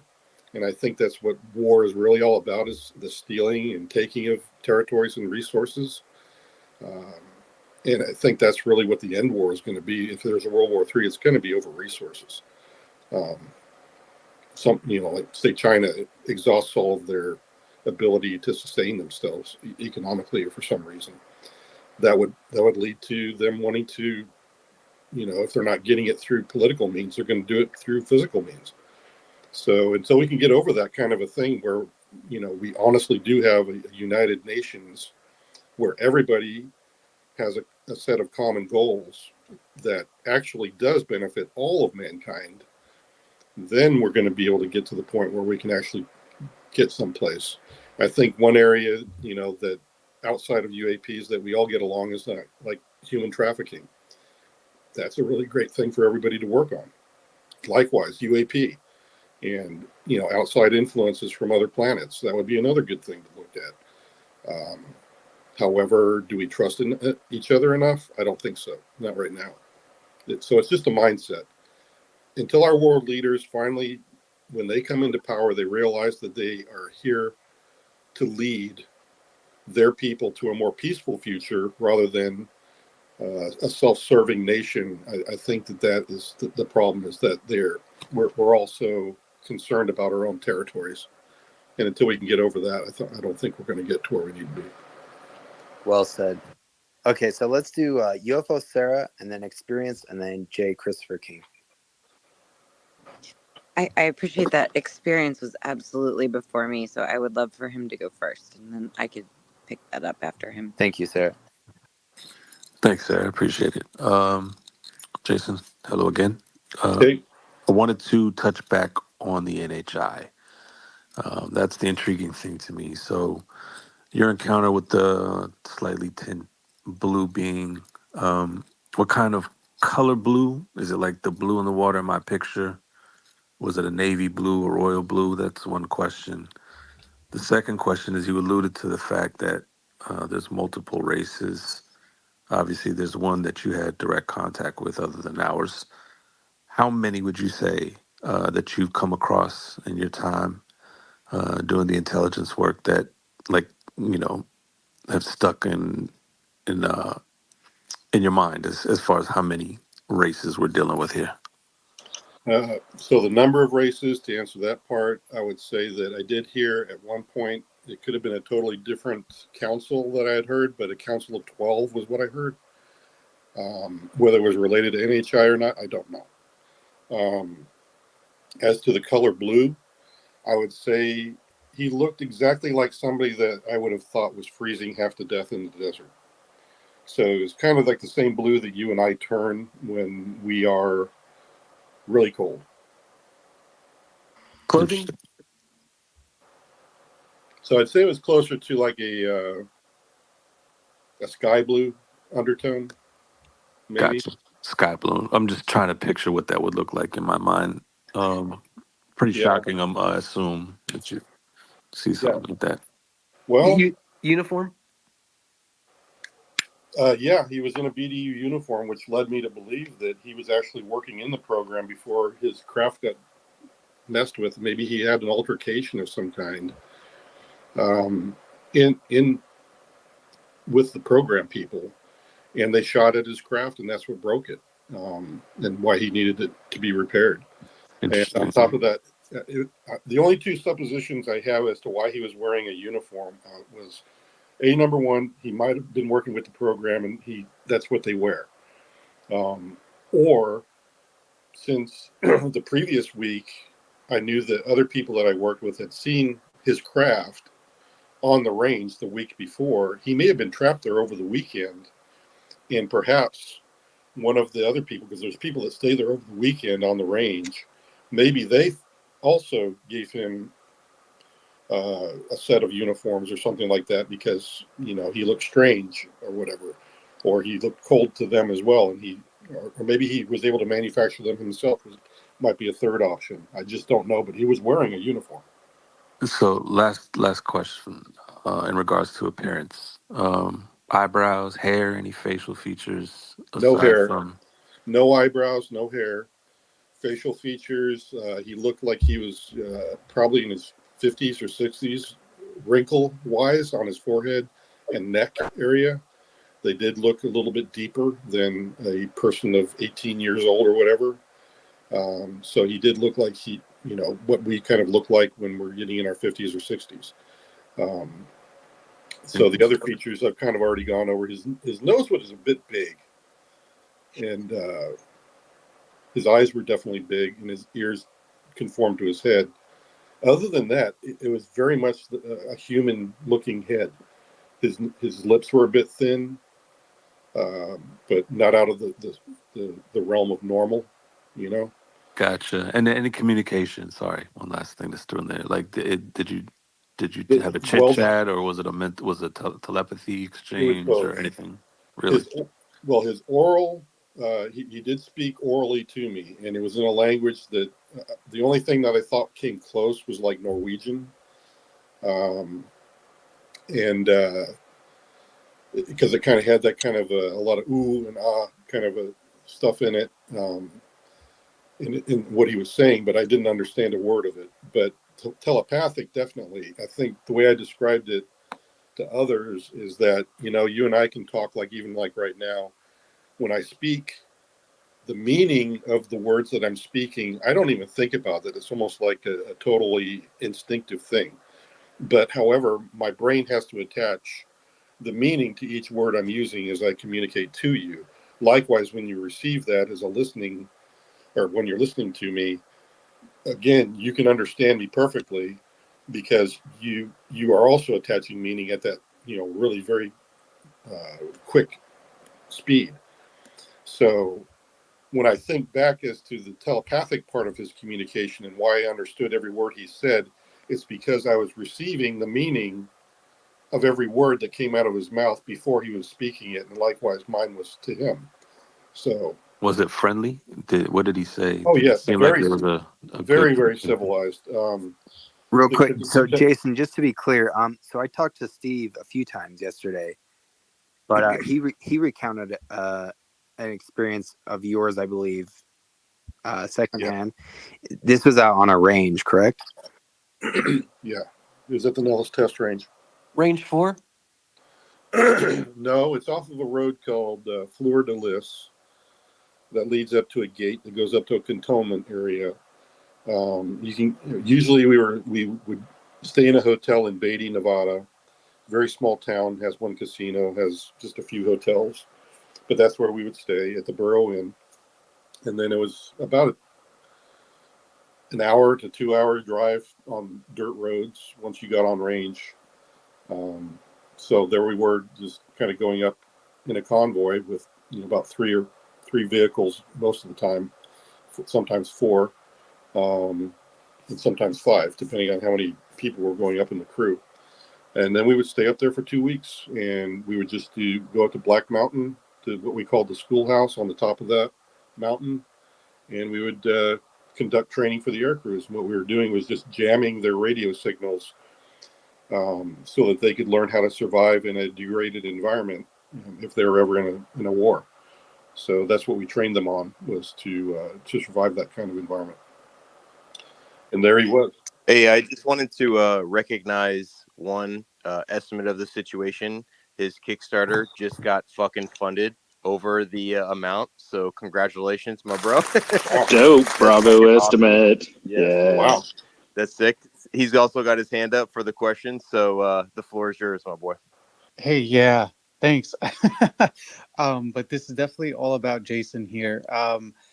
So I know, like, Paul asked a question about international retrievals. Can you just reiterate for me? So I'm assuming when you were monitoring these telecommunications that these retrievals were purely domestic. What would be the protocol if something were to land or quote unquote crash internationally? And is there any cooperation between the governments or the militaries involved? Or if it, obviously if it crashes somewhere in South America, that's different than if it crashes somewhere, you're right, say Russia and China. But what is there a procedure there? What does that look like? Is there an umbrella organization that might handle and coordinate that kind of effort? Yes. Okay. Yeah. So these are my questions. Well, this goes back to when I first joined the program. They did try to recruit me into the retrieval program. It's made up of people that are inside the program already. Some of them are special forces, mercenaries, you name it, all kinds of different people, private industry kind of people that are fully capable of handling whatever situation. You are correct that it does occur in other parts of the world. It kind of depends. Are we allied, like Australia? I'm sure that we would work with them. If the second factor would be, does that nation even know that the crash retrieval happened, and are they on the scene? If it's in a austere or adversarial territory, we might just go in there and just do an extraction like we've done with hostages, and we just don't even announce it. If it's like in a place that is unfriendly to the U.S. But if it's friendly to the U.S. and they do have possession of the craft, I think that they usually are cooperative because they know that we in this nation probably have more resources to lend to that. So I think some of our allied nations might even be aware of the program, or even have people that are read in. So how do we know if it lands in another nation? I had heard on mission that there are certain things in the atmosphere, like ions, I think, that can be traced. And there's also things in the satellite range of like 1 point something gigahertz to 3 something gigahertz is a normal bandwidth that to be looking for. some of these power plants, because I've heard that some of the craft have to switch from space into atmospheric mode, and that requires a switching inside of their own propulsion system that is detectable. And one more quick follow-up. So this would at least to me indicate that there's some sort of arms race between the nations. What is stopping somebody like a nation state like China or Russia, who seems to be behind? Because it seems like we have a leg up on this for a number of years. What would stop them from just coming out and saying this is happening to kind of level the playing field, so to speak? That's quite possible. Like I said, you have to think about, again, getting back to the climate between the nations and adversarialness. I'm pretty sure we're head and shoulders above the rest. I think we've been doing this a heck of a lot longer. And I think we certainly are way more further along than just about every other nation out there.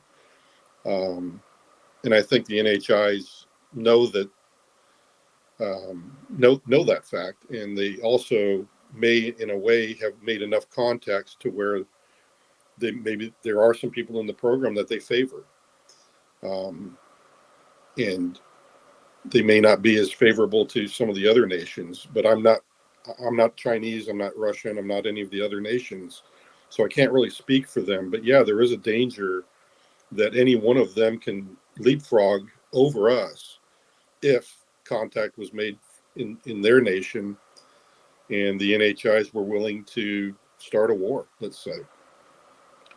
That would be quite horrific, actually, but I think that it would also bring a knee-jerk reaction from the NHIs that don't want to see a war to react as well. So that it might end up being that that's what, would be considered the end times.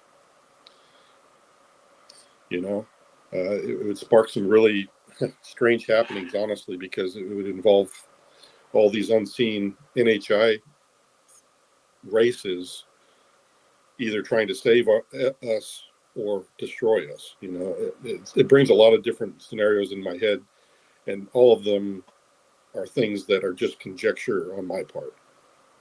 Thank you, Jason. I wanted to know, when was the last time you talked to James Fox? Does he know you're kind of coming out publicly like this? And yeah, he texted. Go to Sarah. Yep, he texted me while I was on. He was saying, hey, everybody's talking, you're online tonight. So it's just as recent as tonight, but we actually talked to each other quite a lot. He and I get along really well. He's like a brother from another mother to me. He and I just hit it off immediately. Yeah, I think this is a wave you won't be able to stop either. It's like, like people, there's such good researchers on UFO Twitter. It doesn't surprise me that this has already come out into light before the documentary has been released. So I know J King jumped up. What's up, man? How's it going? Hey, I appreciate that, Astral, and I'll keep it relatively brief. It's wonderful to hear your testimony, Jason, tonight, with the bit that I've heard, and it's great to see so many familiar faces. Jason, thank you so much for your courage. I really appreciate it. Earlier, when you were speaking about your personal interaction with an NHI that you said may have been what's people think of as a tall white with this blue undertone, and around when you were talking about Bledsoe, for example, you mentioned a database of names that maybe you were even on. That brought to mind for me this longstanding idea that there are people on the inside in various groups or agencies in the military, IC, or even private contractors that keep lists of actual close contact experiencers with NHIs. Have you heard at all about databases like this existing, or more active experiencers or abductees, where groups or programs where certain experiencers' names are being collected or even being tracked, watched, or studied? From what my experience was in the 90s, I didn't hear of or know of a database that was being kept. At that point in time, most of the People that were security concern were just pop-ups, surprises, like, oh crap, somebody's talking about this, we got to handle it. And I think I'm seeing that same kind of a thing going on today. It's not like they're spending resources on maintaining a database on American citizens. And for the most part, I mean, even my team was not allowed to keep the privacy information on people. We still are good people, yeah, we're in the program, but it's against the law for even NSA to collect the information on U.S. citizens and use it unless there's damn good reason for it. And that's something I wish Snowden would have said, because he had the same training I did about signals intelligence. And you can collect raw data, don't get me wrong. And yeah, they have the capability to do that. But when you've only got teams of like 4 individuals that can even review that data, you're not looking for, my wife's shopping list and digging up dirt on people. You only have enough time to honestly act on the things that are most important. And I think that the people in the program are even more finite because they're a much smaller group. They don't have the number of resources to be able to do that either.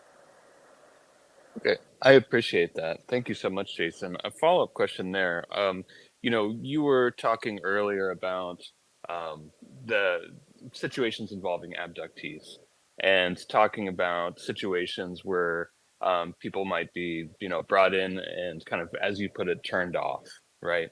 And that some of those situations might go south, and many of them would just be kind of go in a smoother direction, but would still be something that some people might refer to as an abduction.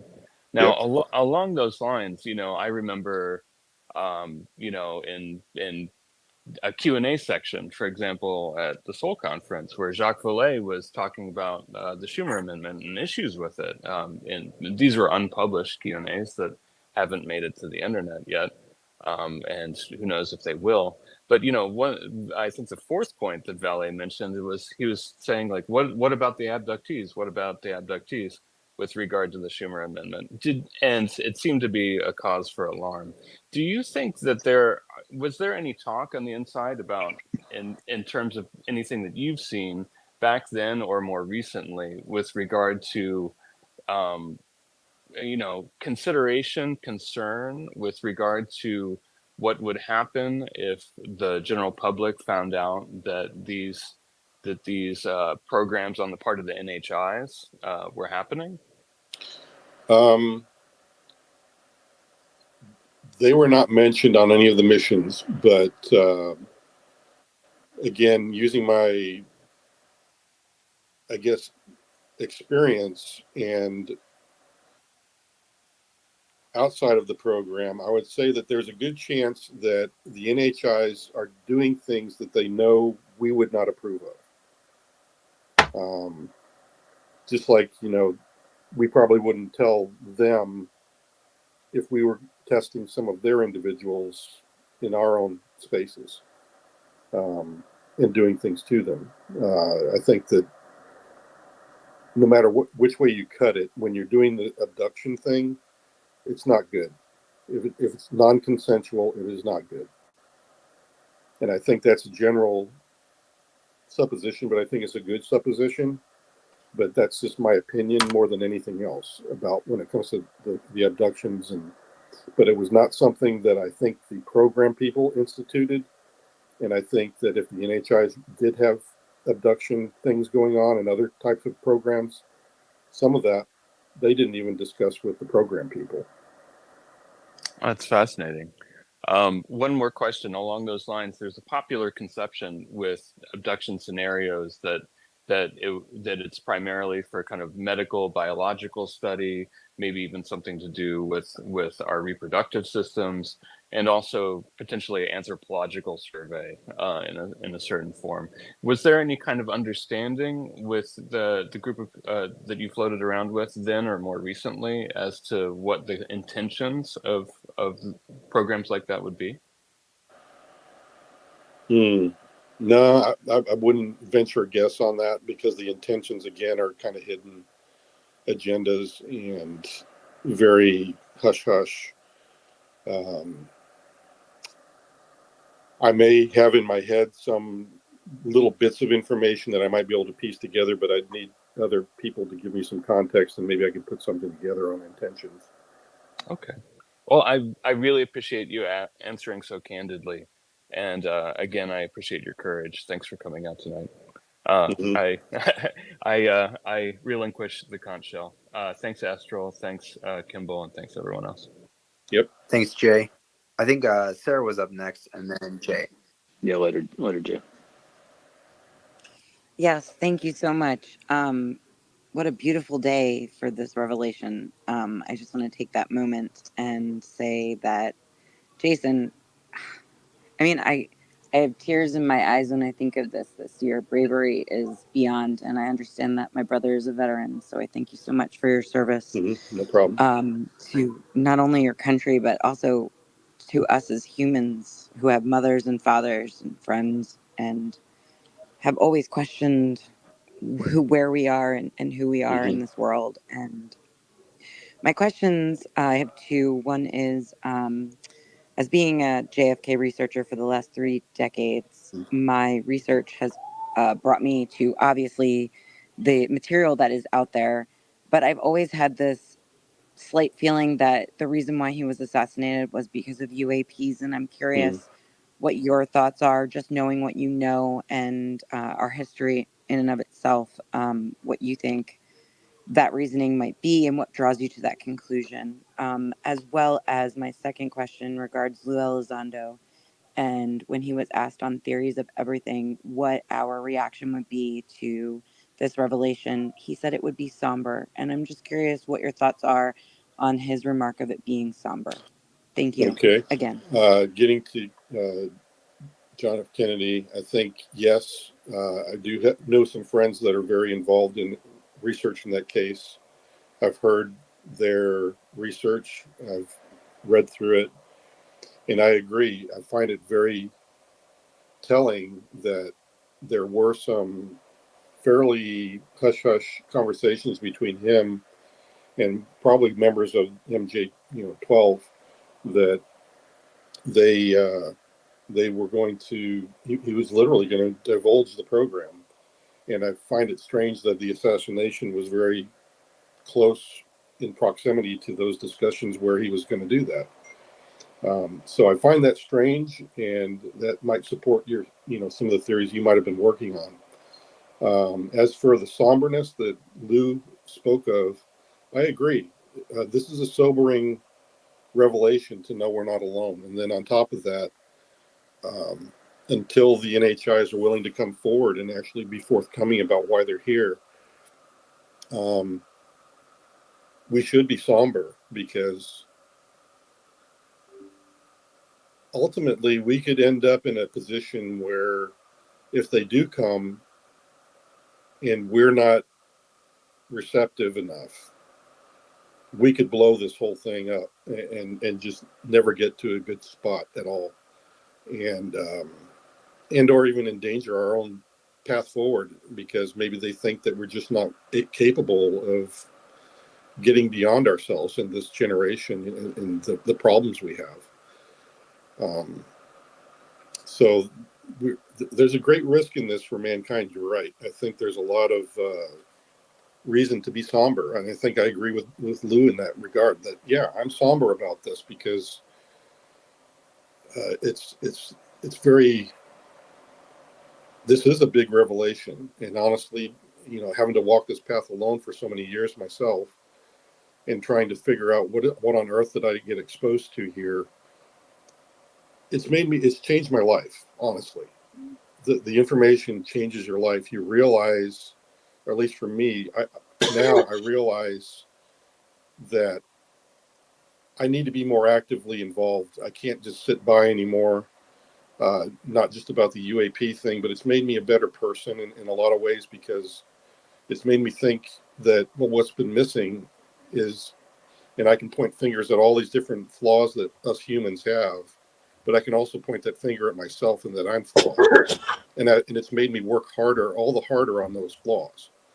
So again, it's a somber walk to be able to, really look at yourself in the mirror and go, look, am I really helping this effort? Am I really helping mankind even, let alone the NHI presence? You know, if that's true too, you know, what on earth am I doing here? Am I just here trying to, you know, eat at good restaurants and buy the next fancy car? Or am I really trying to change people's lives here? So I wake up every day, and to me, it's a choice. You know, am I going to try to be the best man I can be or not? And the same goes for everybody else that's listening to the talk show tonight. It's just, you know, who are we? Who do you want to be? I mean, that's the big question. I think even the NHIs are wondering, yeah, who do you want to be, mankind? You know, when you're ready, are you going to be this beautiful rose that we've been waiting to grow and mature, or are you just going to die on the vine? And it's you know, Yeah. if that doesn't make you somber, I don't know what will. And so I totally agree with what Lou's saying.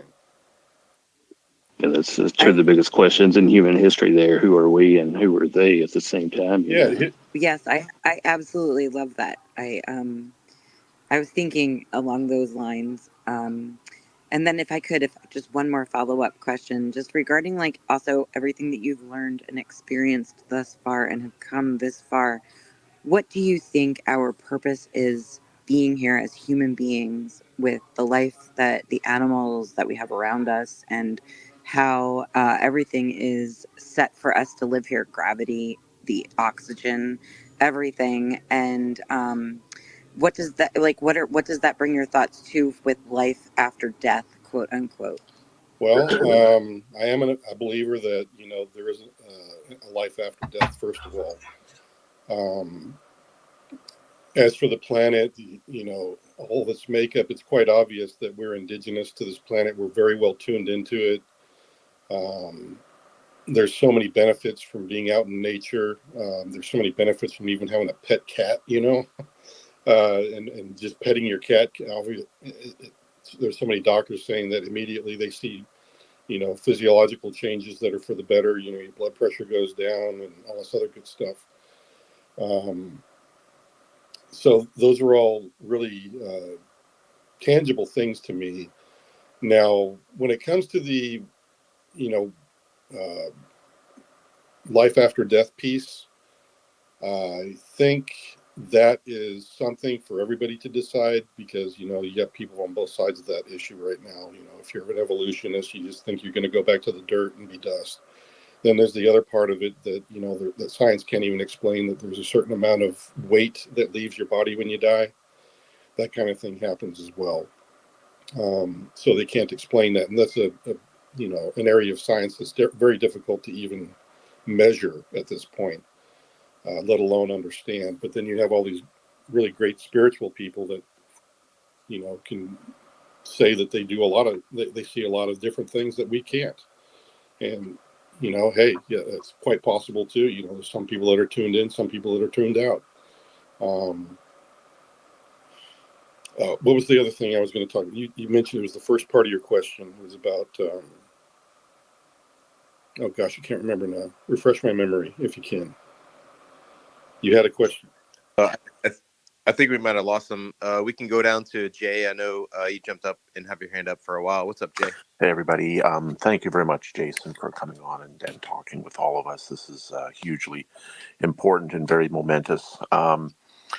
Back in the 1990s, I'm a lifelong experiencer, but I was involved with MUFON. I started going out and interviewing experiences with a journalist friend. Mm-hmm. And we noticed a pattern of immune system dysregulation to the point where we were actually able to target specific support groups that had specific immune system conditions, and we actually found experiencers within those groups. And statistically speaking, this would have been right off the chart. In the book Skinwalkers at the Pentagon, they discussed the immune system effects that people have, and they listed quite a large list of things like Sjogren's, Hashimoto's, myasthenia gravis, lupus, fibromyalgia, chronic fatigue, and other sort of rheumatoid diseases. Yep. Have you come across any information while you've been involved in this program that indicates an interest on behalf of the phenomenon in the human immune system? Is the government aware of this, and are they focused on this? And is there any context to which The very specific term that was used by Grush was biologics. Does that go beyond the physical body into other things? Because biologics actually also includes medical products, vaccines, and stuff like that. So that's question number one. Yes, I would say that yes, I agree with that statement about there. It goes beyond just the body. Um, so, oh gosh, how do I explain the other? The other part is yes, I have heard from other people, but not inside of the program, discussing and had there are other people that are part of the CIA and other agencies that I know are in my network, and I've talked to them. And some of them have said that, yeah, those programs do exist. Some are ongoing. That, yeah, there are literally some anomalies that they have researched, and they have found that there is a good chance that there is more to life than what we think right now. And that there are certain people that, just like we all have gifts, some of us are artists, some of us are guitarists, some of us are good at science. They're finding people that actually do have acute senses for this sort of stuff. And they actually have been invited to be part of the program from time to time. And now we have a lot of our society that's willing to explore it. But I would say it's kind of a dangerous area because, if there is a spiritual realm out there and you don't know what you're doing, maybe you could open yourself up telepathically to some of these people that don't want us to survive. So you got to be very careful what you open your mind and your soul up to, I think, if that's what's going on. And that's how I would address that. Thank you, Jason. Jay, did you have a follow-up question? No, not for now. I might in a few minutes. Go ahead, Genga. Hi, Jason. I wanted to ask, considering the last topic you just touched on, were there any traces of non-physical NHI being present in any of the signals intelligence or any of the programs that you were aware of or your friends were aware of? Yes. There's Okay. there's a book that came out, I think in the 60s or the 50s,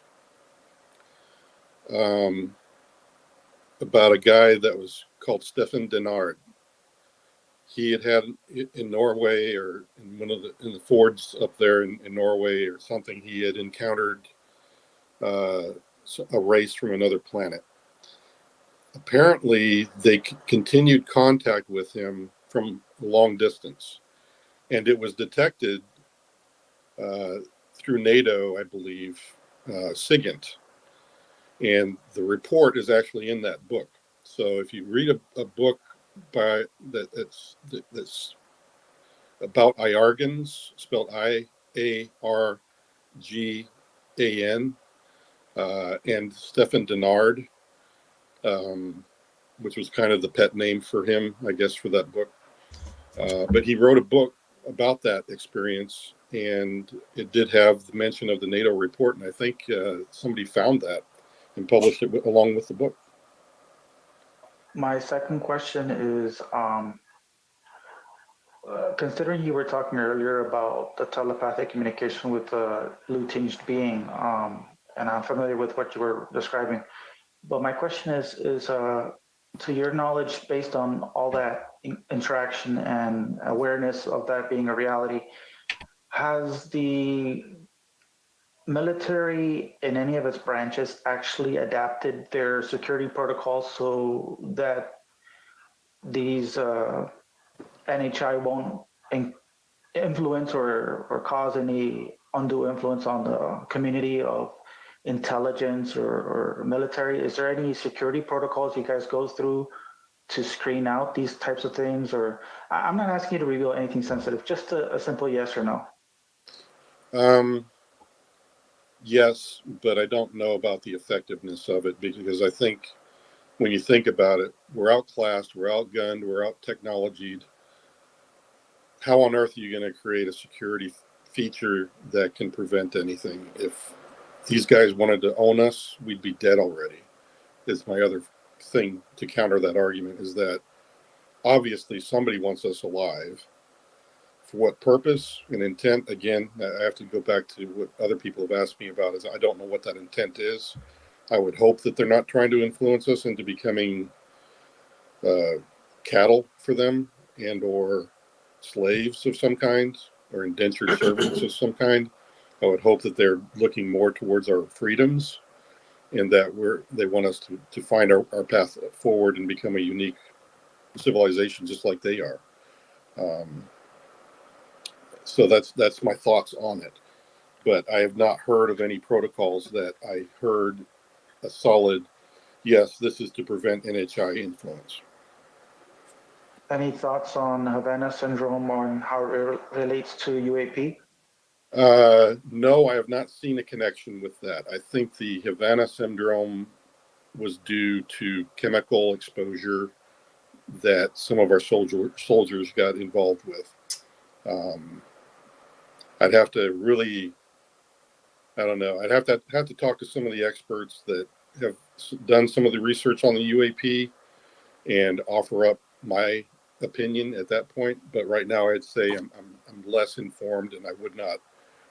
In my mind, I've not seen any reports that raised my eyebrow enough to go, yeah, this is related to UAP. Thanks, Jason. We'll hop back to experience, and then Red Pen, and then Lou reviews. Thanks again, Jason. Wanted to call back. I believe you said that, or if you could clarify, if you spoke with Arrow or given your witness testimony to Arrow in Congress, how many Congress men or women have basically heard your account? A lot. Really? I know. Okay. Well, when I was there, I spoke first on the Senate side of the House. Then I went on the Senate side of Congress, and then I went to the House side. In both situations, there were approximately 7 to 10 people. And from there, I'm sure they went back and talked to their own other committee members, and I'm sure the senators and congressmen and women that they were with. But I only spoke to committee members. I did not speak to a senator or a congressman. Okay. And this is 2022? Yes. All right. So 2 years ago. And they have pet names for me in their circles. So. And I would assume if there's any public hearings moving forward, that you would have no problem testifying. I haven't. I've already offered that to Congress, and they know that I'm ready and I'm at their disposal. Awesome. And then one last follow-up in regards to your telepathic communication with the NHI. Was it a brief exchange? What did he say that you comprehended quickly? Was it brief, or was it 5, 10, 15 minutes back and forth? It felt like it was only like a very quick 5 minutes kind of conversation. However, I do have spots of missing time for that day. I suppose I could tell you guys a little bit more about that because it's not part of the film that's coming out. But hell yeah, yeah, go ahead. The missing time. For some reason, after talking to him and him deciding that there was no need to continue the conversation and went back to his craft and took off. We went on up to the Black Mountain, and I had a strange compunction, even though it was deathly cold out there, to go eat my lunch outside. And I don't remember. I remember walking about 150 yards down the dirt road from the schoolhouse, and then I don't remember much else after that. But I have these flashes of memory of a star map. I have a flash of memory of being about 150 foot above the schoolhouse and seeing the rooftop. And also being at the Community College of Nevada, where I was taking classes, because I had mentioned that when he was dissatisfied with me pointing him to, perhaps, some of the people in the program, maybe they can help you. And then he was like, no, I'm not going to go talk to them. They're barbarians and murderers. He was like, well, do you have any other suggestions? And I could only suggest that, there may be a metallurgist on staff at the college that I go to.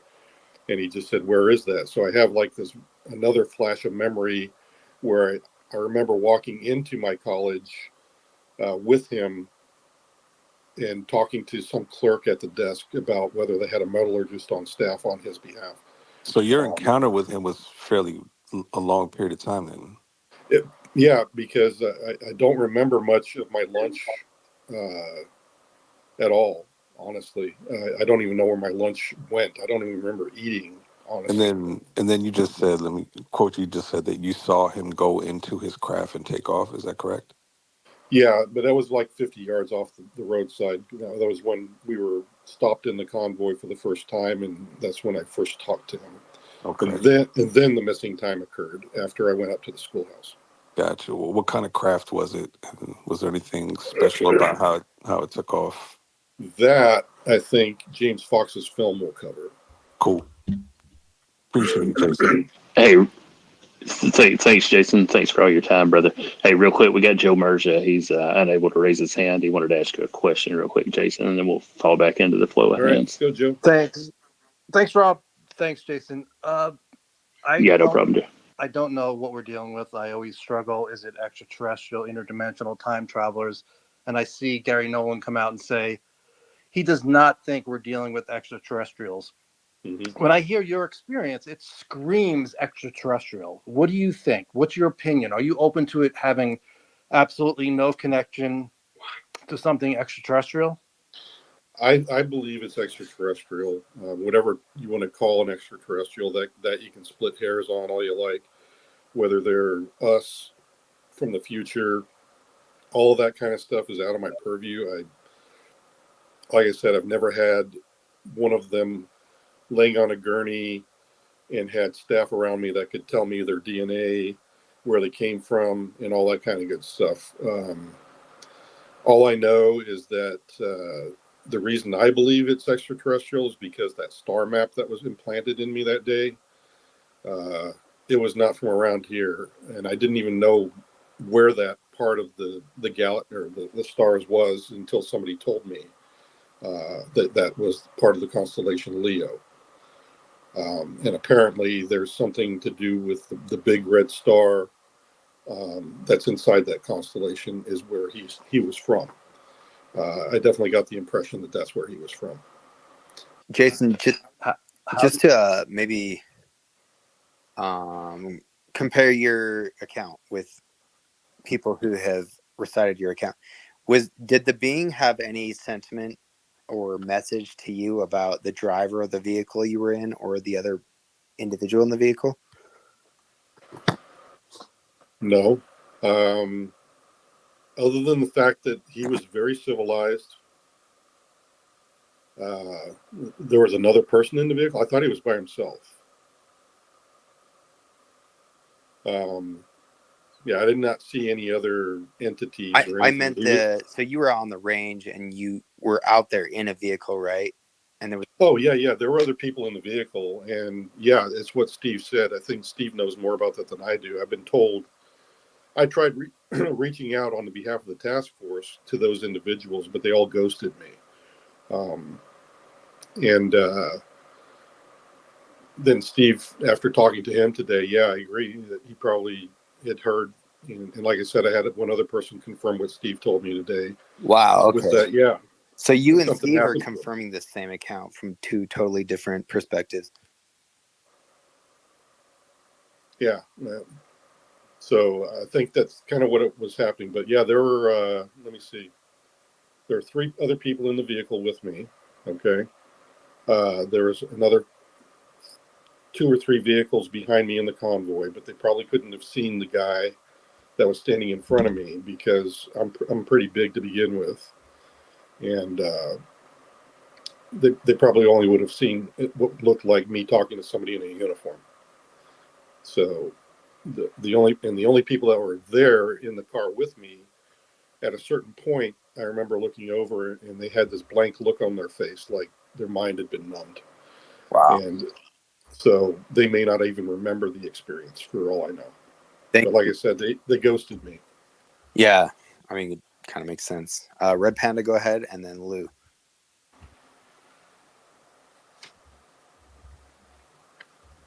Thank you. I have somebody who's in the audience wanted these questions asked. Are you in the Arrow historical report as the interviewee who overheard communications between two military bases in the 90s? Is one of the witnesses who Are you one of the witnesses who Rubio referred to in the media? And what terms should people be FOIA-ing related to NHI? Thank you. I'm not sure if I'm the individual that in the 90s. They might be talking about Lazar. I came on board just after Lazar came out. So they could be talking about Lazar. I don't know. And for the other part of your question, I don't know, honestly. I couldn't answer that. I just don't have any information as to that would help one way or the other. Thank you. Thanks, Jason. Go ahead, Lou. Wow. Okay. I've got a couple questions, if that's okay, Jason. The first is, I noticed I was going through your Twitter account. It seems like you're new to Twitter, but I did notice that the two people you follow, the first is James Cameron, and the second is Representative Eric Burleson. James Fox. Or James Fox, excuse me. Thank you for the correction. The second is Rep Eric Burleson. Curious to know, did you meet with Eric Burleson? No, I have not. Okay, and what do you think of his recent statements from last week when he came out of a SCIF meeting saying that his skepticism was more validated coming out of that SCIF meeting? I would expect that. I mean, honestly, the only people that have been interfacing out of Arrow and the Pentagon are those people that are probably part of the program, and why would they change their story? I mean, we need a third party investigating this, and so whoever's telling and reporting on all of this to Congress could be just continuing the cover-up story or the cover plan for the program, and they might just be towing the line. Okay. I am curious to know, do you think that the people in this conversation in this room right now, there's almost 1,000 people listening right now. Oh, you got to be kidding. No, I'm not. Yeah, no, there's almost 1,000 people listening. And we're being broadcast on spacedoutradio right now as well. So my question here is, speaking of third-party investigators, I think you have a group of some of the finest investigators on the planet. So why can't you, or if you when will you reveal the program that you were a part of that confirms the existence of NHI or reverse engineered programs? When will that be public so these group of researchers can begin to FOIA the programs that are being hidden from the American taxpayer in the world? I would say that it would be when something I would love to have happen occurs, and that is when the Fight Club of whistleblowers is finally able to meet and start to piece this all together amongst ourselves. Then, because I only have a piece of the puzzle, I'm sure the other whistleblowers have other pieces that I have no idea about. I'm sure that David Grush has a better handle on a lot of what they have to say than I do, because he was talking to people that are probably part of other parts of the program that I was not.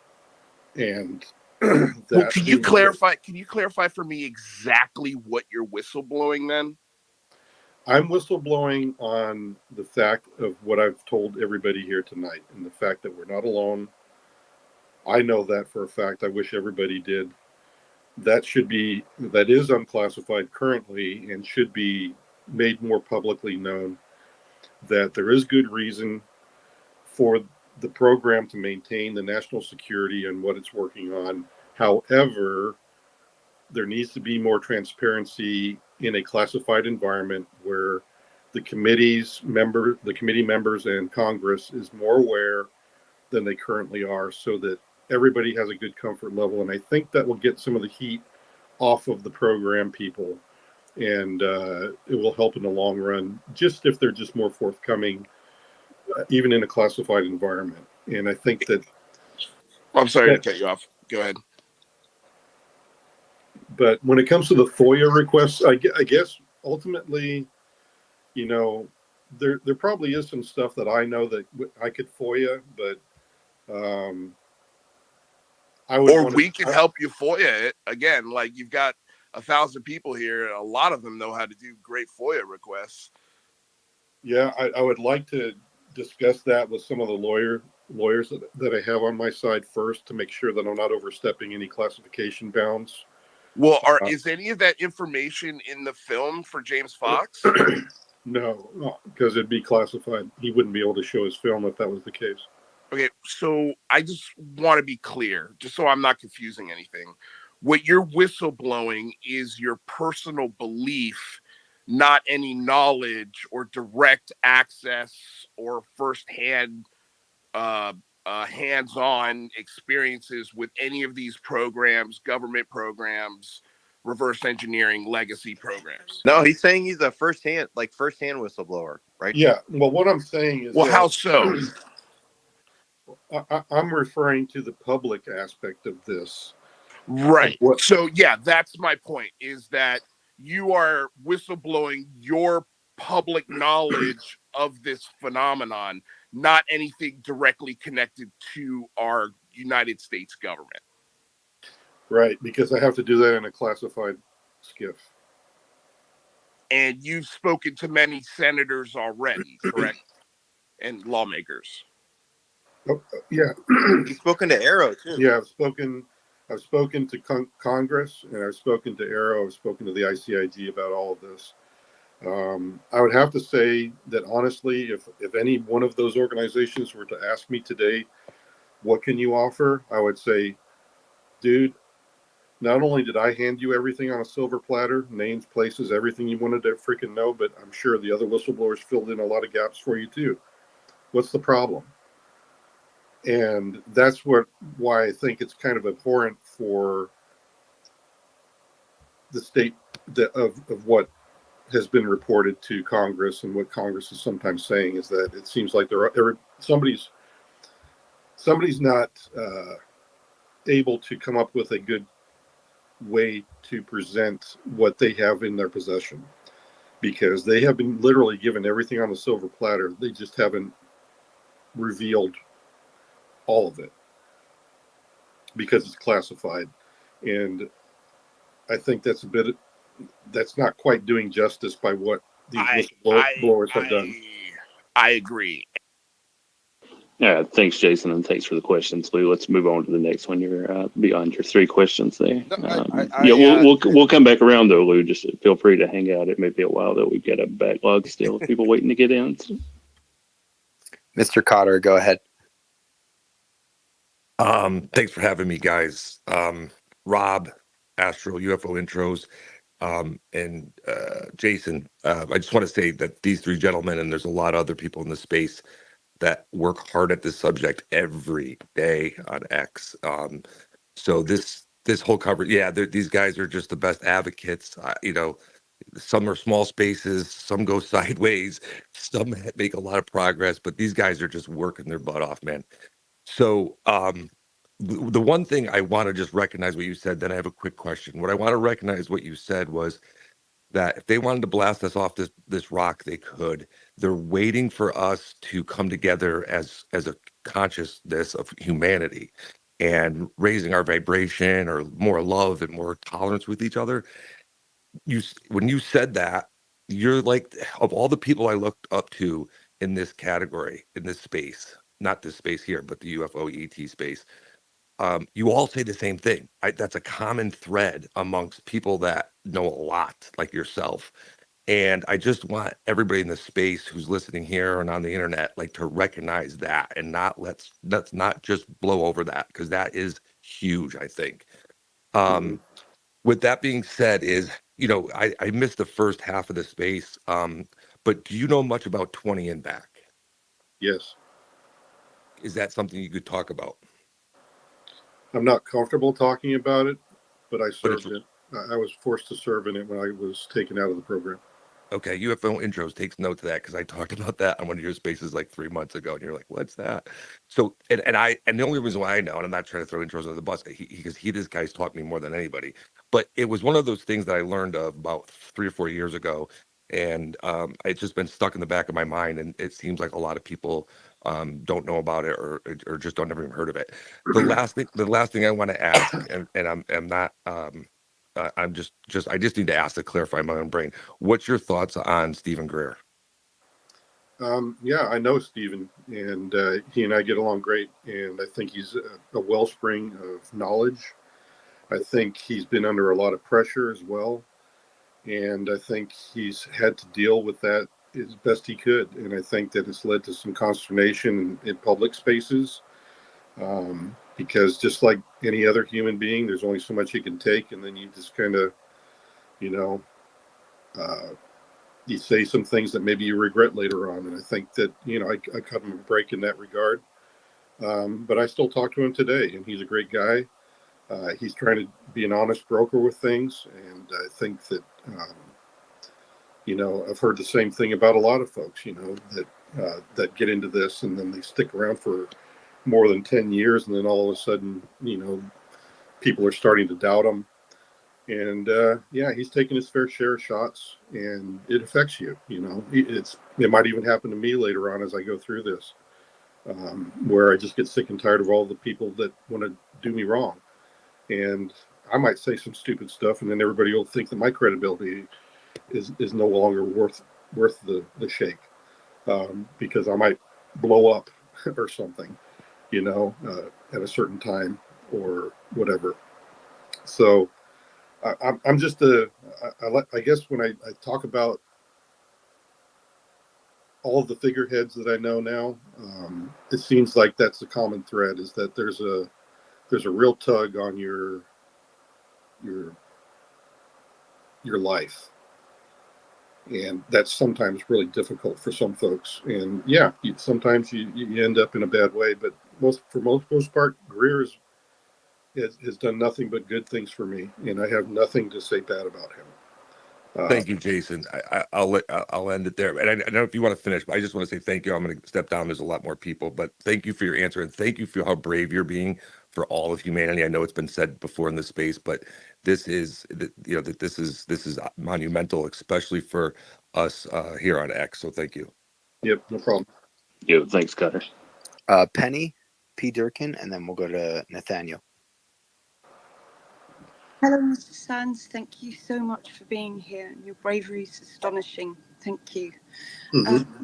I just had two questions, which is, do you live with an anticipation of seeing the entities again, or look to another interaction happening, or is it ongoing? Am I allowed to ask that? And the other thing is, what emotion do you carry forward with your experiences now? And do you think that there are specific things that we as a community should be looking to do to go forward with disclosure in the most positive way? And really individually, are there things that you feel that we should look to addressing within ourselves to anticipate this? Thank you. Wow, great questions.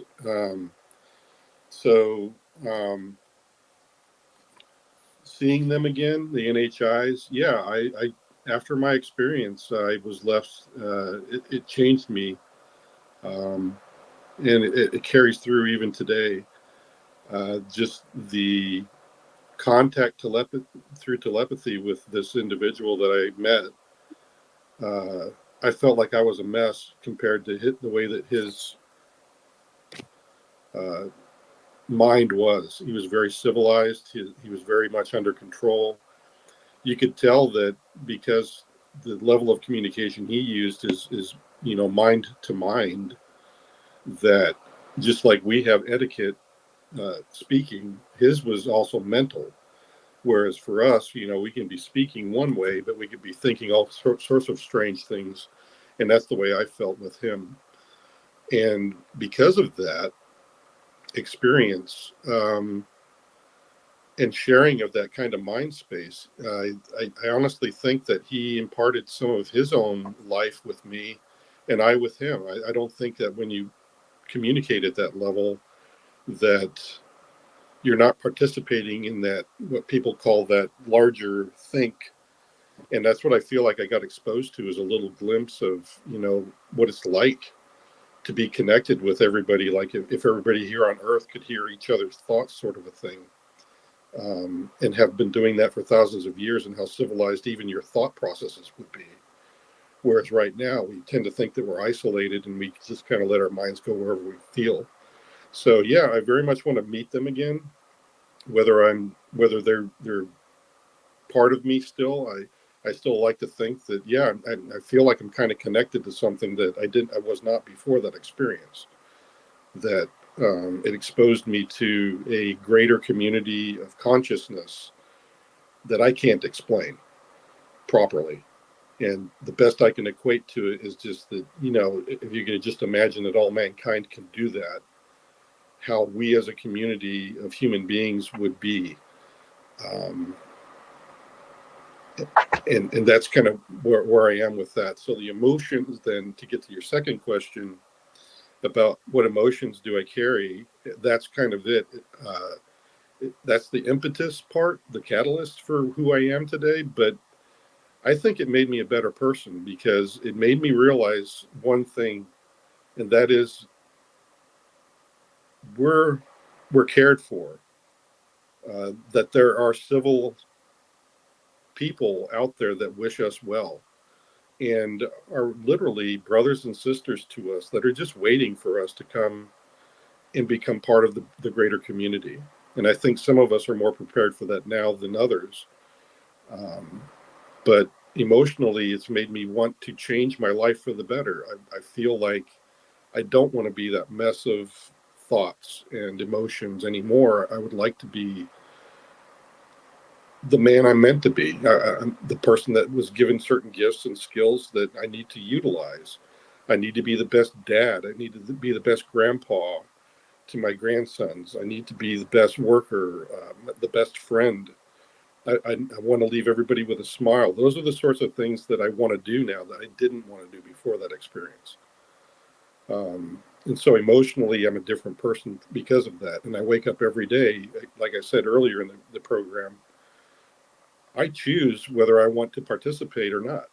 And that's something I realized that I didn't have before, was good grief. I just want to be a better person, really, is what it left me with, because I just felt like I was lacking. It's kind of like having one of those life revelations, where it changes you for the better. That's what I feel like it did. And then for your last one, what can we do as a community for disclosure? We kind of discussed that earlier. I think we can do better just to get the story straight. And hopefully other whistleblowers will come forward that are going to help give context to this subject, because it needs to be better handled, I think, in a lot of ways. There's been a lot of people that have said some things that I don't agree with, and I think are a bit crazy. So we have to be careful of that. And that's up to every talk show host. That's up to everybody who does a podcast to, just control the narrative, and know when somebody's being a jerk, and just has nothing good to say. It's kind of like, oh yeah, Jay's just going off, and that's all they have to say. They don't have anything meaningful to say. They just want to talk bad about me. It's kind of like, well, gee, thanks, guy. You really helped everybody out with that one. We have to get rid of people like that out of the groups. So that's what we have to do. Thank you so much for answering my questions. It's so appreciated, and thank you so much for being here. And thank you to the people hosting this space. It's amazing. Thank you. Yeah, I'd like to say thank you for the people in the group as well. That's the only reason I'm talking tonight, is because of the way the conversation was going. Thank you, Jason and Penny. Nathaniel, go ahead. Oh, thank you. And thank you for your time in answering questions. I'll be brief. I have 3 questions. And I wonder if you could confirm, or if you've heard of Michael Herrera's story.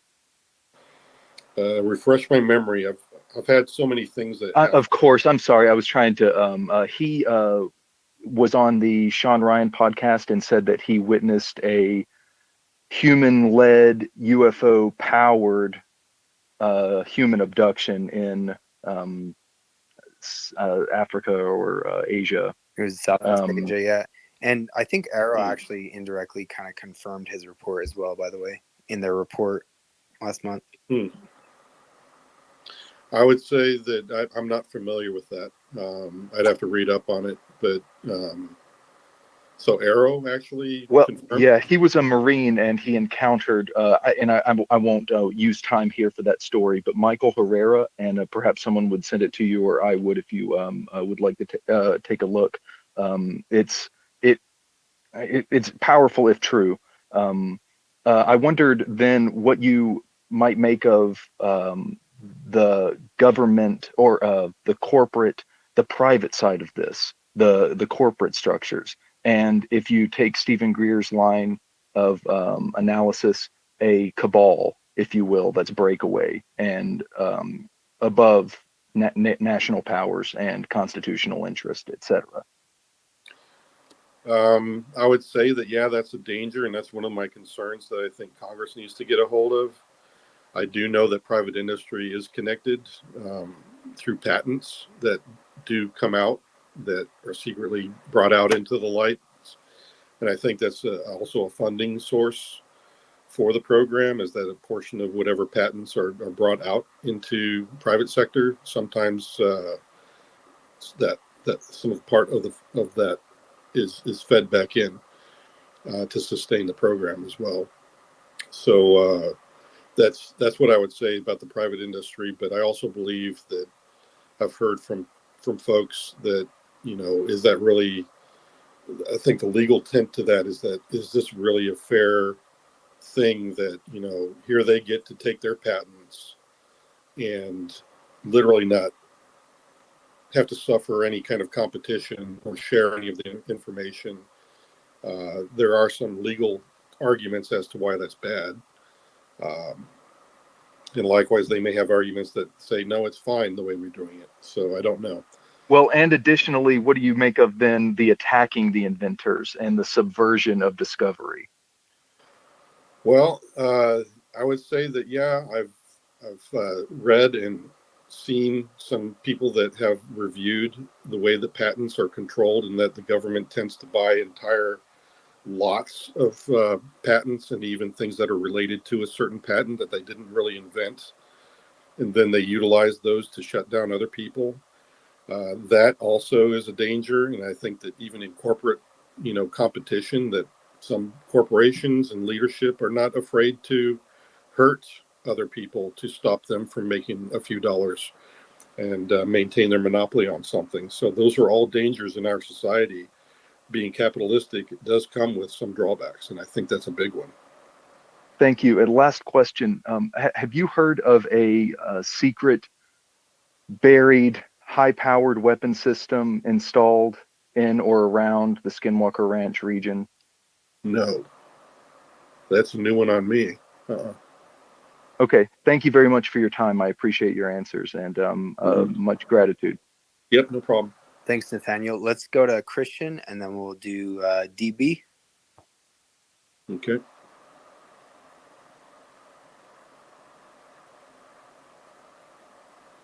You there, Christian?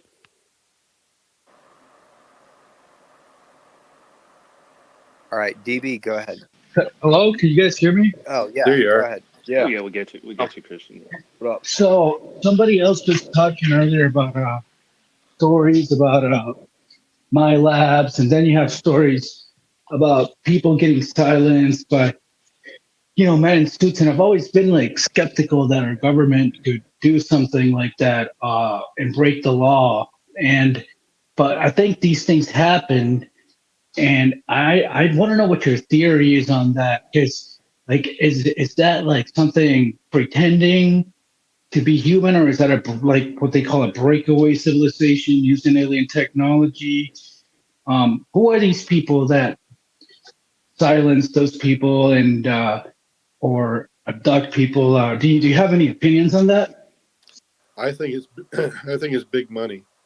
Honestly, I think that the people that do get their hands on some of this technology are making a lot of money off of it, and they have the resources to squash other people's, that are in competition. So I think it's big money that's to blame for that, not anything nefarious in particular from the program. Maybe there's some of the people in the program that might be snakes in the grass, but for the most part, most of the people I ran into in the program were good people, and there's very few people that really are worthy of jail time.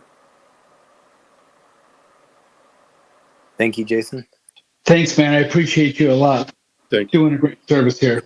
You really are, Jason. Thank you for doing this. DB, go ahead. Hey, Jason. I actually don't really have any questions for you, but I just, I served in the government for some time, and I was stationed at China Lake, weapons testing facility out there.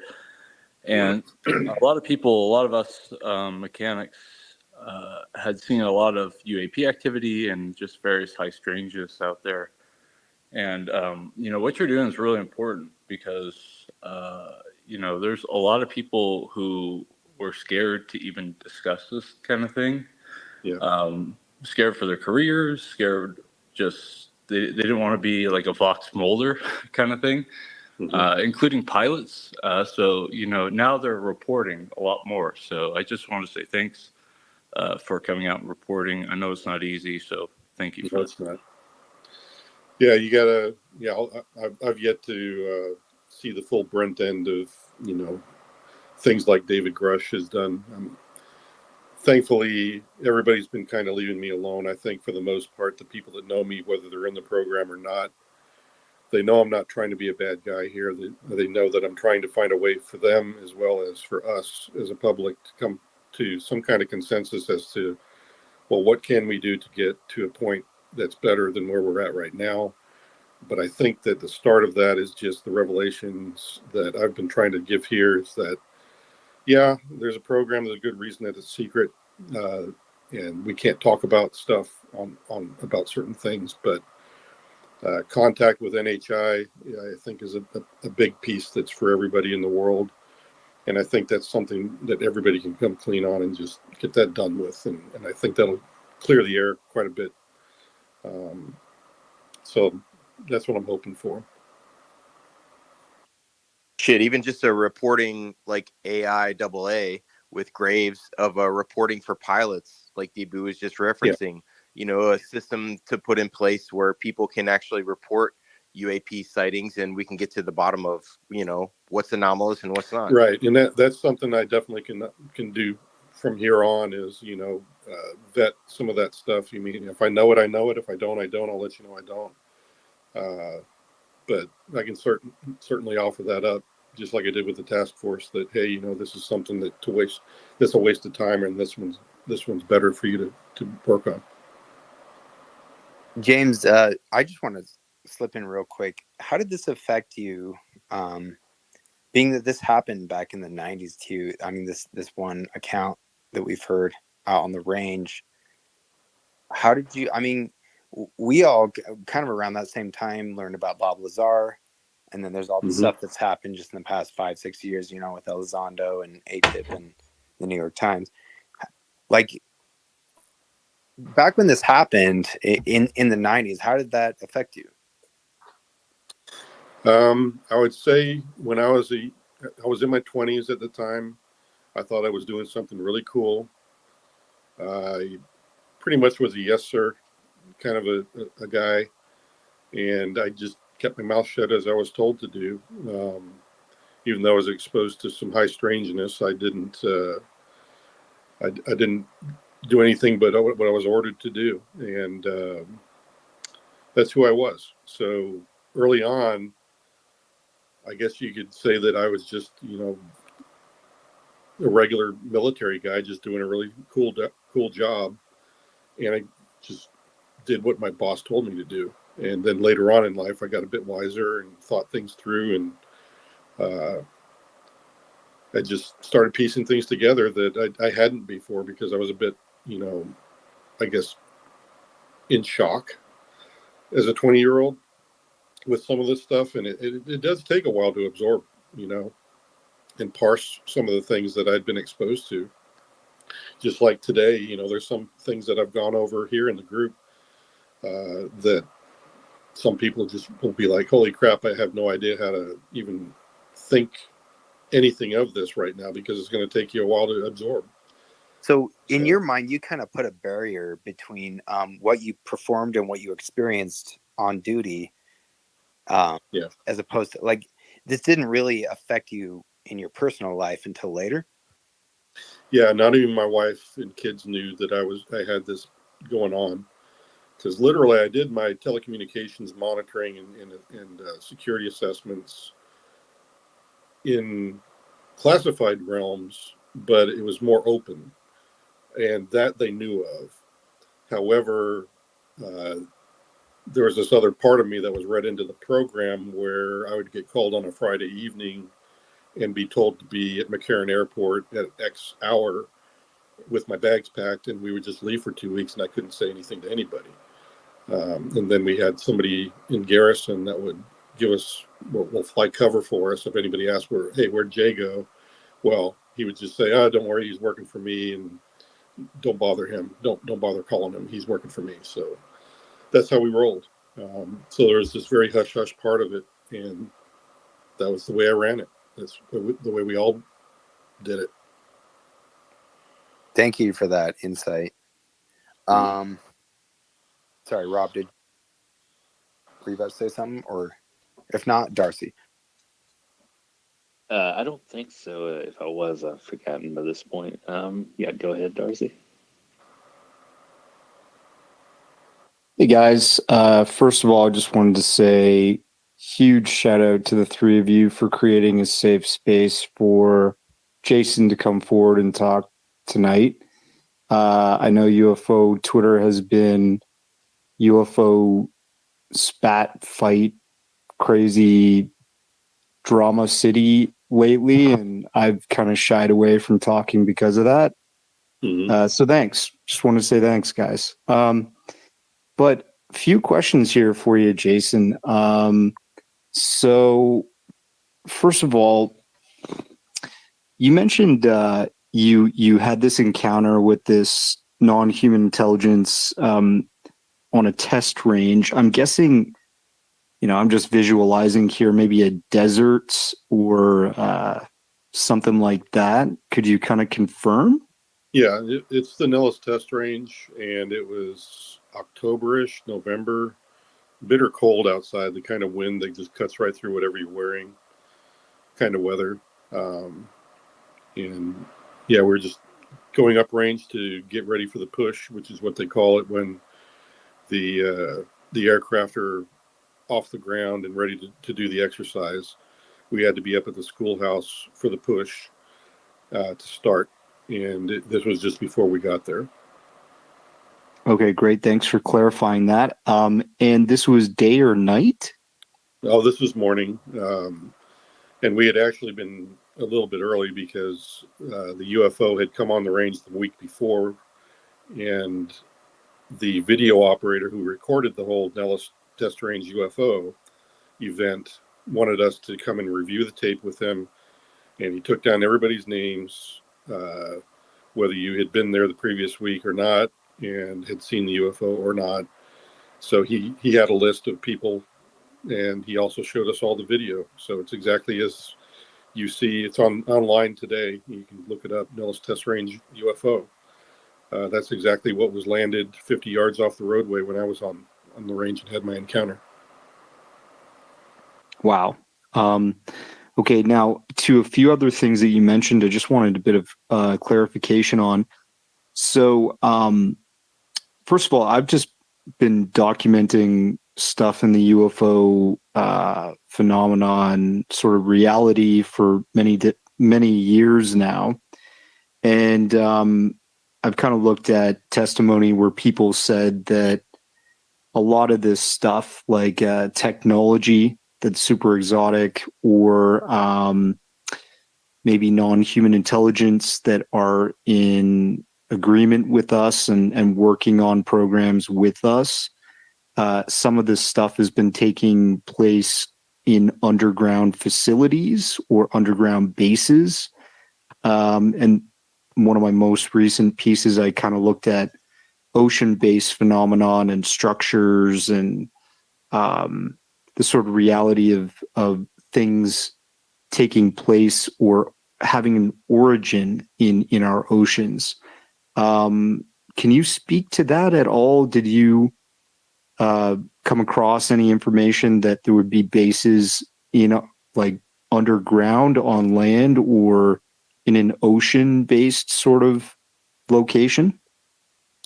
Yeah, I can speak to the fact that, yeah, I've been in underground facilities myself. Underwater, no. Underground, yes. Okay, you yourself have been in underground facility. Okay, interesting.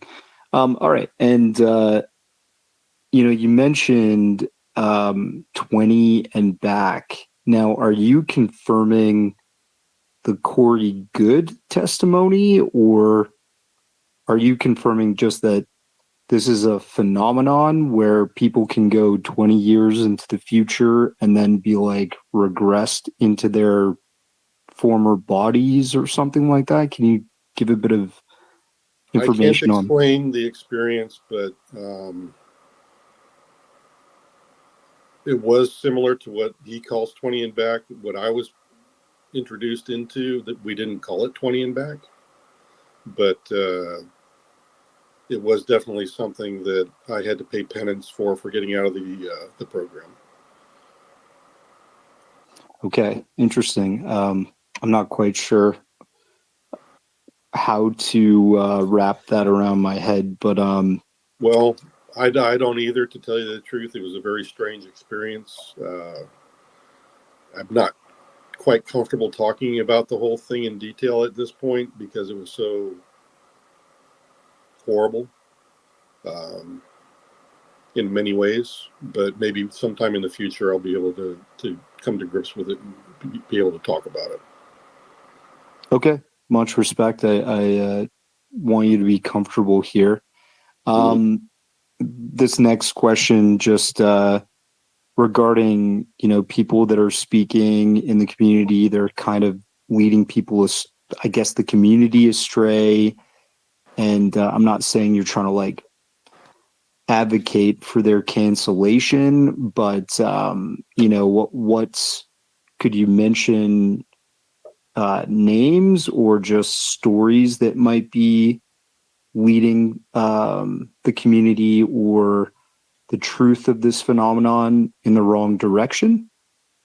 Yeah, I agree. There are some people that are doing that, and that's why I felt like speaking up tonight, is that the conversation was good. It seemed it was intellectual enough and logical enough, and I wanted to engage because I've gone through all the legal wickets to go public. I've been working on that for about a year and a half, like I was telling people earlier, and I felt like I wanted to engage because I was kind of listening to you guys and thinking,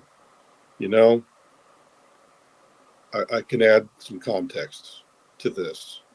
And that's really what I feel like I need to be doing at this point, because all you guys deserve to know what I know is the truth and at least have a chance to understand it. If you don't want to believe me, fine. I'm good with that too. I've dealt with that many times.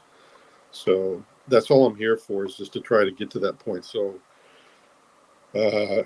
honestly, trusting somebody is a personal choice. I mean, you got to look at my motivations. You got to look at the fact that I've been through Congress. They vetted me. I've been through Arrow. They vetted me. I've been through the ICIG. They vetted me. They know my credentials. They know I'm who I am. They know that I told the truth about where I've been and what I've seen. So anybody that's listening tonight, you should know that I have been through the wickets. I have gone through every legal means that I know how. And I would say, like, this, you're not going anywhere, right? Like, this is like your coming out party. Like, you're right. going to be here. You know what I'm saying? Oh yeah. Like, you're not This was my year. Flash in the pan. This was my year to come forward to try to do the whole thing justice, and to also strengthen everything that David has started, and Fravor and Lou Elizondo and Ryan Graves and Chris Mellon and Gary Nolan, all the great journalists, Corbell and Leslie Kane and everybody else that's been helping me along the way. It's quite an ordeal I've been through already, but it's been also filled with a lot of great people, and all of them, as well as you guys, should know that we're trying to get to the truth. And I have nothing to gain by doing what I'm doing tonight, other than to tell the truth. There's nothing in this for my career. There's nothing in this for my life, other than to clear my conscience and make sure that I at least tell people that there's more to life than what we think there is. Sounds like a patriot to me, honestly. Thank you so much, Jason. For real, well, honestly, this is awesome. Well, thanks for saying so, but you're right. I am a military guy. When I started this back in 2022 and came forward for testimony, I call that the day I went on mission. I looked at it the same way as if I was going to deploy to Afghanistan, not know if I was going to come back. I'd had no idea if somebody was going to snipe me from a window as I went in to do my testimony. It could happen to me anytime, but I've prepared myself for it. I've decided, years ago, this is something I'm willing to do at whatever cost it takes. And that's all I have to gain from this. So there's really nothing for me to gain other than to tell the truth. Honestly, there's no other motivation that could possibly get somebody like myself into this sort of a business of coming forward. I just want to say it's a rare person. I mean, especially, in our modern times, 2024, someone who went through what you did. I mean, you from an early age, you were involved in this. You checked all the boxes for them and you were trusted. And now you're coming out. It just is like, it's kind of almost seems counterintuitive for someone like you who has kind of devoted their lives in the service of their country to then come out, and you're not doing anything wrong or illegal, obviously. I'm just saying it just is you have courage, man. I mean, you're presenting a lot of courage right now, and it's a service to humanity, and I appreciate it. Well, thank you. I just think of myself as a normal guy that, this is just, I don't know, if you've got a conscience, you can't just let stuff like this just simmer away. Why other people that have been in the program could do that, I don't know, other than the fact that they did it for life. And perhaps because I got out of it earlier than they did, maybe I had enough time to think about it. But this is literally, something that I take no glory in. I've gained no monetary value of this at all. It's just me, just trying to be me, trying to do the right thing is what I'm trying to do. Honestly, that's all it is. It's no small feat, honestly, and I hope others follow in your example, for real. Holocipher, do you have a quick question for James? Not usually, but yeah, thanks for allowing me up here. I actually have a fairly complex and well-involved question, but I also wanted to do some system accounting because you didn't record this, so there was something he's covered just a little bit before about a site in Texas, and then another. I'm assuming we were talking about historical sites that were crash recovery. Did I hear that right? And I'm just going to add this to my addendum of ongoing archaeological crash recovery sites. Starting with Grush. You got 60 seconds to ask James a question. Okay, good. Okay, so you got Grush with the Magenta site in 1933. Doty mentions two, one in the French Mediterranean, another one in Indonesia. And as far as I know, I got Jason's fans on record for one in Texas. Detail me the other one, if these are crash recovery sites, and the significance this might pertain to our hidden history that's needing to be unraveled at this time as to the full disclosure of what's happened on this planet historically. And I will take your answer. Thank you, sir. Mm-hmm. Yeah, the other ones I mentioned was the Central America, South America. I think it was Peru, and then Vietnam. Yeah, Vietnam was the other one, Jay. yeah, Vietnam was the other. So all of those are places. I don't know the exact locations or geo coordinates or whatever. I wish I did, but I don't have that. But I think is there any notion of dating with any of these sites that you know how far back they go? Nah, not off the top of my head. I'd really have to think about it. I think. And any exposure to any of the other ancient sites that were co-facilitated by any of the mill labs, like such as the Antarctic base or anything like that?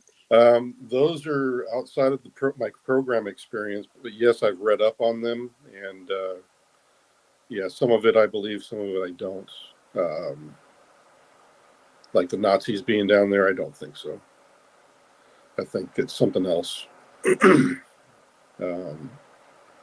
Thanks, James. Al, go ahead. Wow. I'm a little nervous, but I just want to say I'm not part of the UFO community. I am part of the spiritual community, and I am a high vibration spirit. And Jason, wow, you are what this place needs. I will protect you any way I can by sending the spirit, if you know anything about spiritual, all that.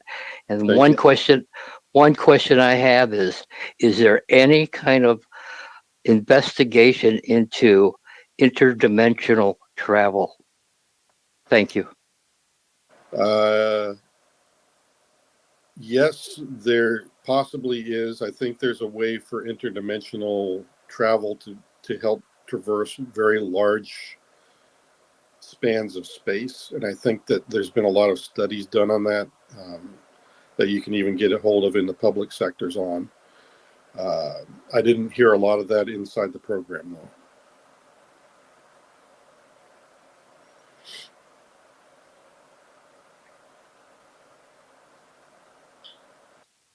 Thank you, Jason. Let's see.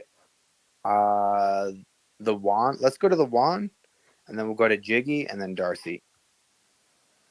Cool, thank you. Yeah, my question is just regarding if Jason has ever heard of Dan Sherman. Dan Sherman of Project Preserve Destiny.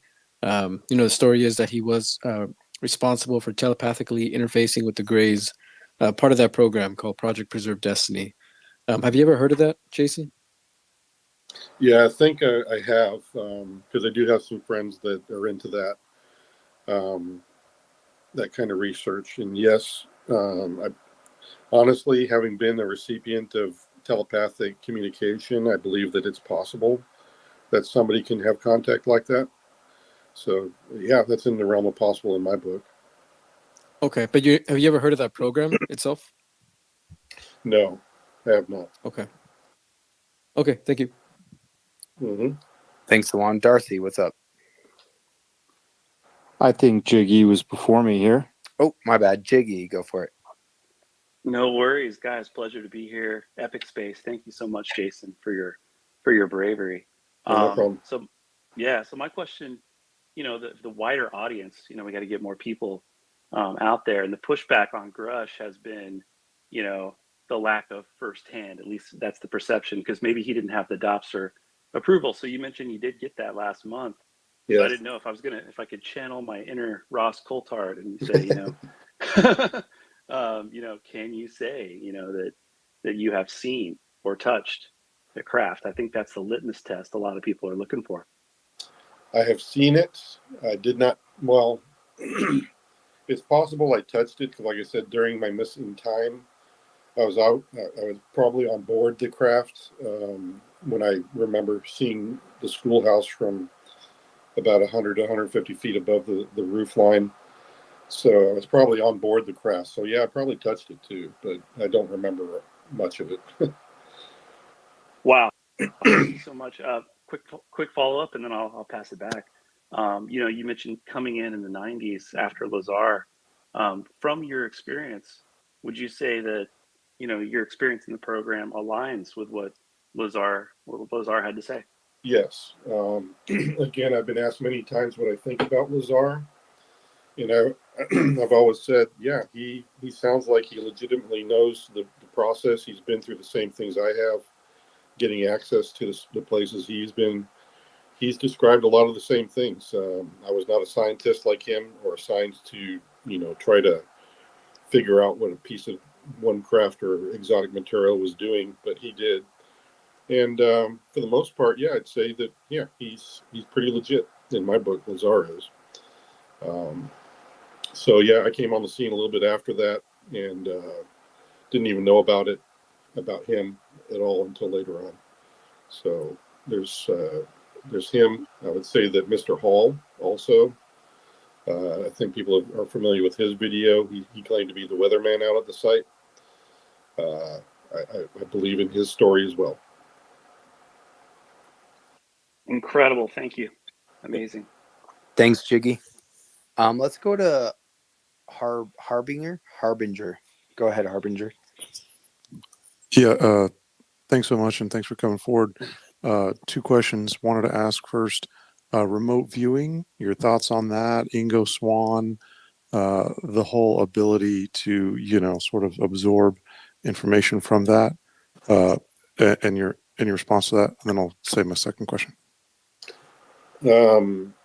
I didn't stumble onto remote viewing until later, and that was, what I mean by later is like in 2022. I think I met a couple of people that had been either in the program and or were researching the program.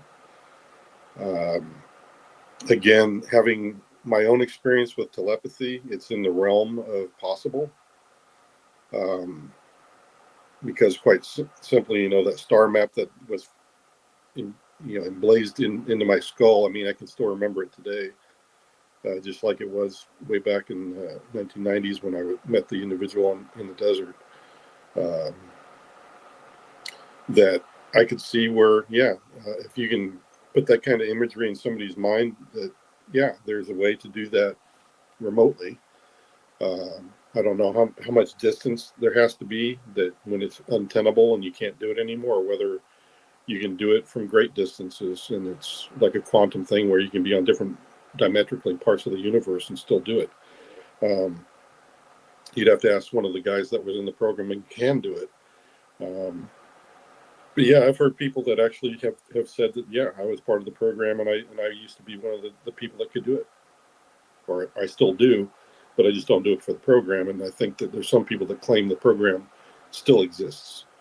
I cannot verify that, but I have been told that is the fact, that they say that, Interesting. Great. My second question, your thoughts on what's the source consciousness, aka some may call God, and or the phenomenon trying to, I don't know, sort of utilize energy from our consciousness and be able to whole reincarnation, that whole part of that spiritual phenomenon.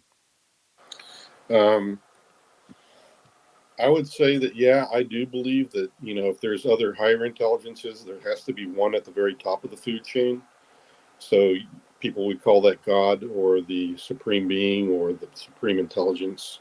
So I get that part. And I do believe that, a lot of the stuff that we hear from experiencers is very spiritual a lot of times. And matter of fact, some of them have been just that, very spiritual. I mean, I've heard some encounters ending up with people crying about it because they were so emotionally involved with it and the message that was given. So, there is a very strong case for the spiritual side of all of this, and that, there is a supreme being out there that it may have been the originating consciousness of our universe and reality.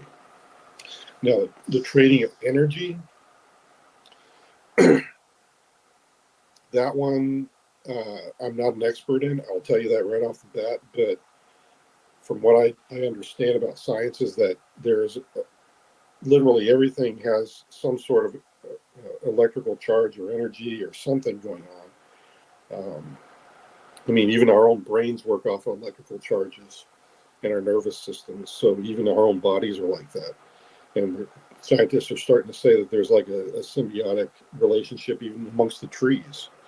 That they're all interconnected and have sensory perception as well, where they can actually see colors and things like this, along with some of the studies going on with dolphins, whales, what have you. So there's a lot of different things that I've heard of, but I'm not an expert in. And I would agree that there's a possibility that energy is a big part of it, and we express it a certain way, and everything else that has life probably does as well.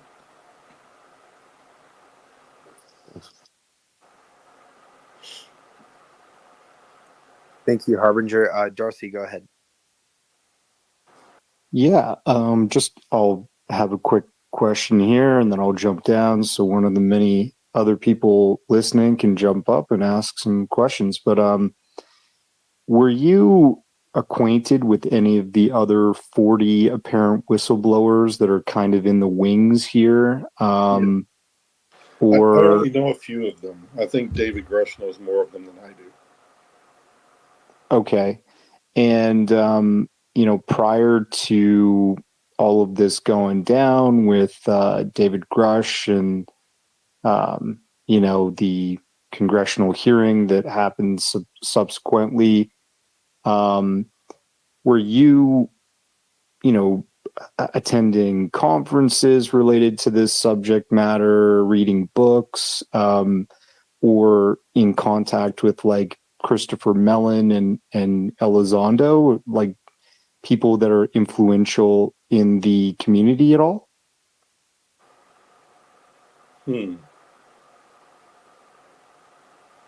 Well,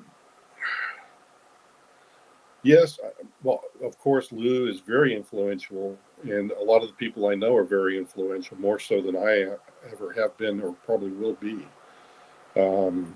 What in particular is there a part of the influence that you're concerned with? No, not at all. I mean, it's even been said that David Grush attended conferences and stuff related to this subject matter in the past. I mean, it seems that whistleblowers are interested in, seeing what the UFO or UAP community knows, and they want to help. Yes, I would say that. Yeah, that's pretty much what everybody that I know of the whistleblower cadre. That's kind of what they want to do. They want to get the truth out there. That's really what this has always been about.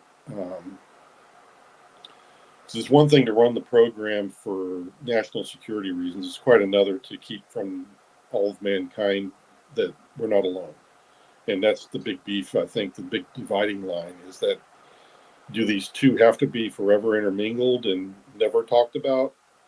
Are we waiting for the NHIs themselves to get the go-ahead? I don't know.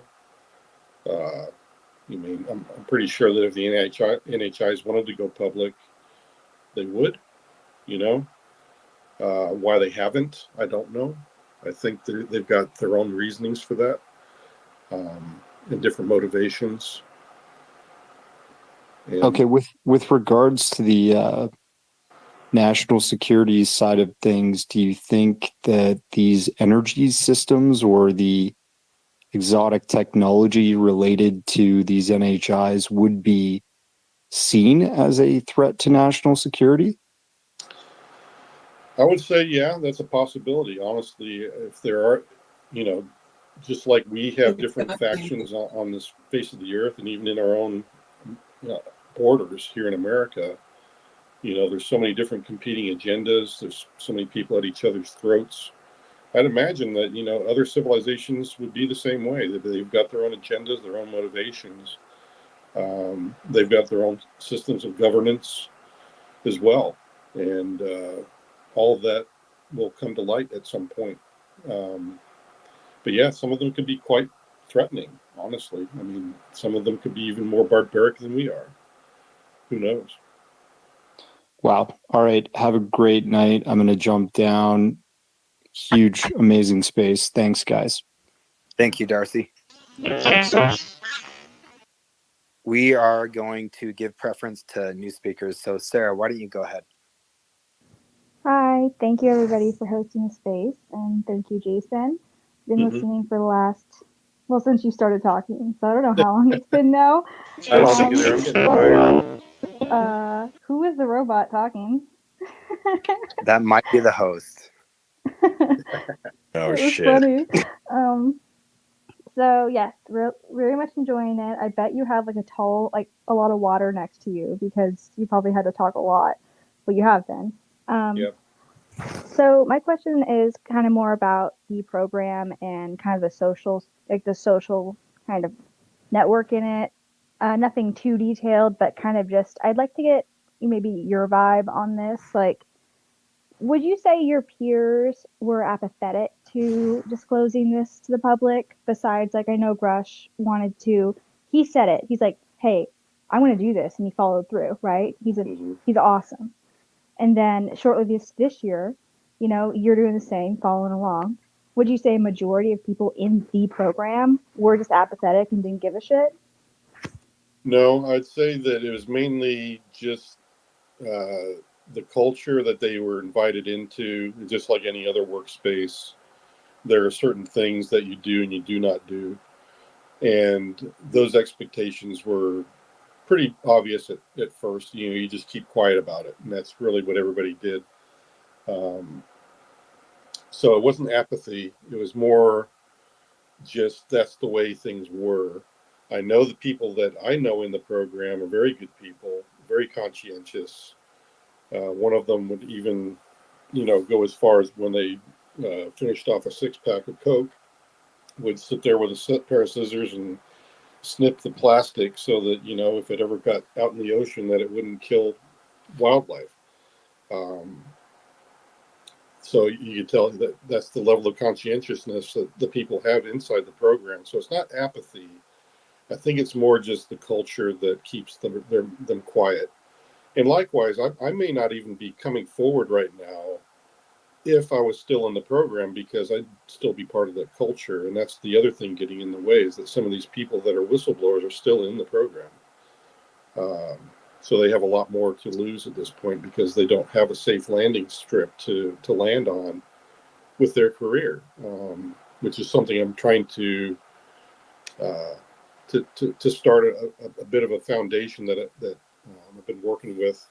It's called Firsthand. We actually set up the website already, but we're trying to set up a fund to maybe encourage some people in the program to come forward and know that there's a person like myself that is willing to help them, come forward and help them to get situated and start a new life if they want to, because maybe they have the same concerns that I did. Maybe they just don't want to be part of it. They don't have any answers for themselves, just like I was, because the biggest thing I've ever told anybody, even in Congress, was that this is scary for me. I don't know if I'm going to have a life after this. So, well, and I mean, I'm assuming here, but it sounds like you're later in your career, and that firsthand project you're setting up, honestly, is so laudable for like making progress on this issue. Do you have a URL for that? You said you set up a website for Firsthand. Yeah, it's kind of, it's not like a GoFundMe, but it's more like I can't remember what Bill told me it was about, but it's one where you can still contribute to it, and it would be used to help people like myself to come forward. But yeah, I can share that out to the group. Let me see if I can dig it out while we're talking. But yeah, we got a lot of people here. We might as well give it some air. But okay, if you want to do that later, you can. Yeah, but apathy, I don't think that's the word I would use for it. I think it's more just culture and being told what to do. Yeah, it's just sometimes when you think of that stereotypical like, oh, super secret program, you just think of a bunch of like kind of like, you know what I mean, apathetic, just like in a line, kind of towing status quos. But no, you gave me a much better picture of that. And I guess the only other thing I was curious about within the social kind of structure of the program was, would anyone new to the program have to go like absorb and kind of go through an inoculation process of like, holy crap, this is actually real? Like what? Like were people like that coming in? No, it was kind of cute the way that it happened, actually, now that I think about it. But the first day I was on the airplane, my friend kind of nudged me and just was like, hey, watch this as they disembark from the airplane. And it was the most orderly and civilized debarking of the airplane that I'd ever seen. Everybody was waiting on each other. Nobody, was jumping up into the aisle and grabbing their stuff out of turn. And he said, "This is why we're different in this program." And so there was all these little unspoken things, I think, that really set the tone for the whole thing. But nobody was really told everything right out the gate. It's like they never told me what I'd be exposed to. All I was told is I was going to do some security assessments for the program.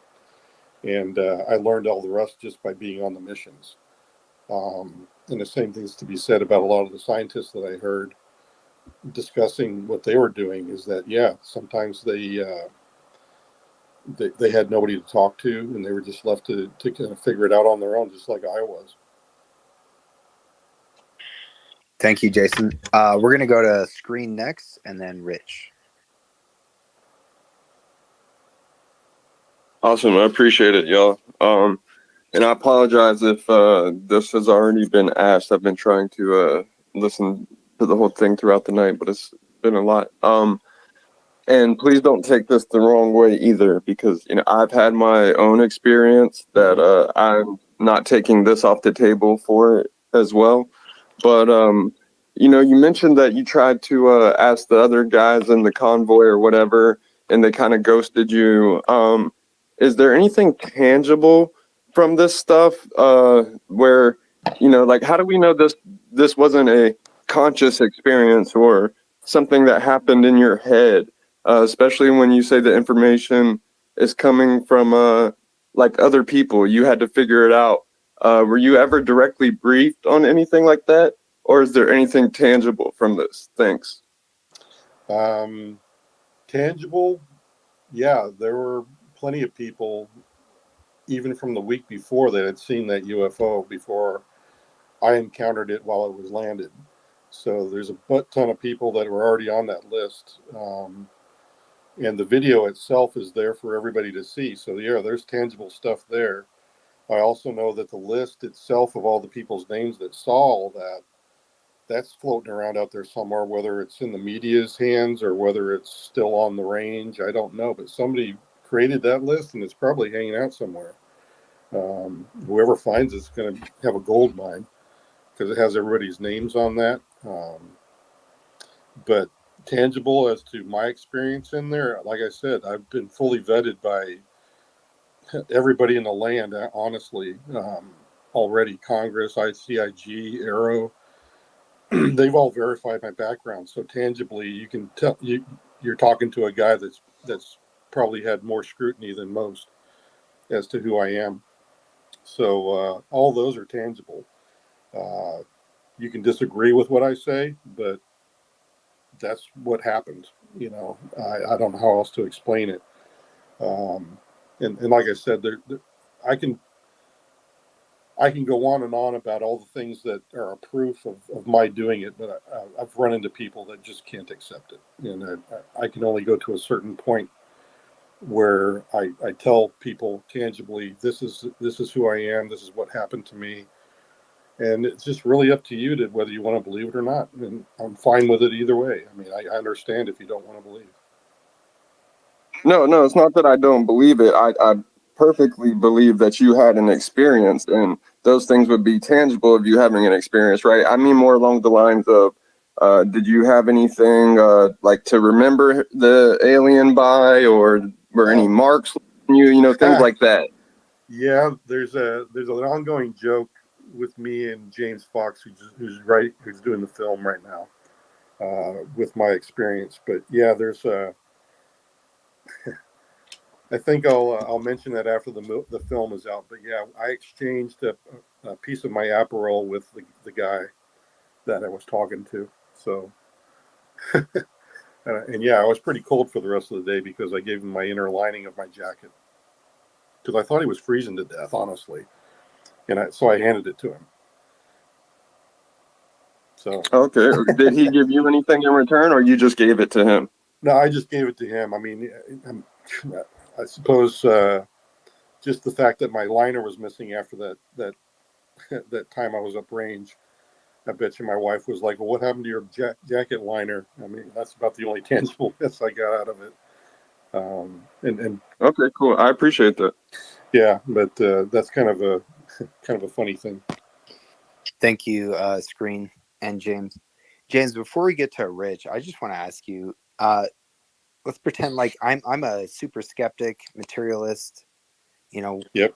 All the other descriptors, and I just think this is all just crazy wackadoo stuff. What would you say to me? You kind of cut out there for a minute. You did your robo thing. That was someone else. So if I was super skeptical, I was a debunker, and you were just, you're in good company right here. We're all loving the. Oh yeah.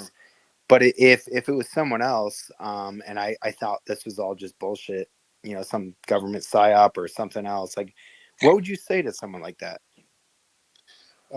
Quite frankly, I would just say, okay, well, you're welcome to your opinion, but you're talking to a guy that actually has talked to some very high-ranking individuals in the land, and none of them have thought that I was full of crap.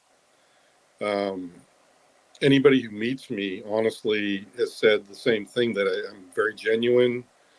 I'm just a normal guy that seems to have, been through some very strange stuff, and honestly, that's who I feel I am. I can't be more genuine than I already am, and if that's not good enough, I just don't know what to tell you, honestly. Because, like I said, there's going to be people that I know, even if I walked out of some facility with an alien in tow or UAP on my back, there's still going to be people that sit there and go, "Oh, you made this up," and you just can't help that. And so that's all I have to say about it, is that right. I've done everything I can to verify who I am. If that's not good enough, then that's on you. I'm sorry. I don't know who else you can verify it with. Right. If because these people that verified me are in the databases that nobody else is privy to, except unless you're read in, and they already know who I am from those databases. And I don't know how much more real I can get. Okay, so, and again, this sounds like a gotcha, but it's not. But you're basically, your argument is an appeal to authority, and that's, in my mind, that has merit. But whether it's when when James Fox's documentary comes out or whenever, like these credentials you're listing will eventually be publicly known, right? Yeah, I guess so. If it ever comes to it, I don't know how much they can share because the databases themselves are classified. So, but do you see the predicament there? Because there are some really skeptical debunker people who are like engaged in motivated reasoning against all of this, who will say, look, if you're not willing to list the people who vouch for you, that this appeal to authority, then how do we know to take you at your word? Well, I guess I'd have to appeal to the Congress, Aero, and ICIG, who did the verifications, and say, hey, look, if you're okay with telling people you verified me, then go ahead and make that statement in my favor. That's all I can do. I'm sure that, maybe at some point, like, I've produced other proofs of my military service and that I was indeed stationed at Nellis Air Force Base during those years that I've already mentioned here in this podcast. Those are unclassified. I could probably share those on a public forum or something at some point if I felt comfortable doing so. And at least that would show that, yeah, I was where I said I was during the years that I said I was. But that won't tell you that I was read into this or read into that. So yeah, there's going to be a bit of disconnect there because those are classified databases. Well, and you're not purporting to be, nor do any of us, I think, expect you to be the smoking gun all this. You're not capital D disclosure, but you are a stepping stone toward that, and I think we all appreciate that. So thank you for that answer. Yeah. Rich, go ahead. Thank you, and thank you, Jason. Are you aware of of an amnesty agreement or a truth embargo forthcoming? Yes, that was something I discussed with Congress a number of times, that there needed to be an amnesty clause for people that want to come forward that are in the program, that they can have the same immunities as I have had, and that they also have a safe passage to come forward and be dealt with appropriately in classified settings if need be, and all that kind of stuff. I think that everybody deserves that, because they are performing a service for our country, and that they should be allowed to do things like whistleblow without any repercussions and have immunity from anybody who meant them harm. I also meant for the others as well. I'm sorry, for the others as well. Others as in other whistleblowers? No, the other beings. Oh, them. That. Them. Yep. Well, that's a whole different can of worms. I would say that, yeah, they're welcome to come anytime they want. I mean, honestly, my impression, just having had contact with one of them, I don't think they have a real compunction one way or the other, whether they want to come forward or not. I think it's mainly just, they're operating here on Earth for their own reasons. And for the time being, that they have their own reasons as to why they don't want to be public. They'd rather be private. And for me, I can imagine what maybe some of their motivations are, just like everybody else, that we're just not ready for that kind of contact, that it also exposes them to the dangers of people trying to politically use them as a ploy to get elected, or to steal their technologies, or to capture them and imprison them. Those are all real dangers that they've already maybe even had reality with, that, some people have done just that. Matter of fact, I remember hearing about a lot of different people that have encountered UFOs that took their shotgun out and started shooting at it, and stuff like that. We're a strange bunch. So I think those are all good motivations as to why these people might, if they're NHIs or want to come forward. I would like to think that our government would give them amnesty. I would give them amnesty. I mean, honestly, I would view them as a friend mainly. But there's some people that are just totally not accepting of any of that, and they would probably just lose their mind. Thank you. Rob, you sound like Optimus Prime. Yes,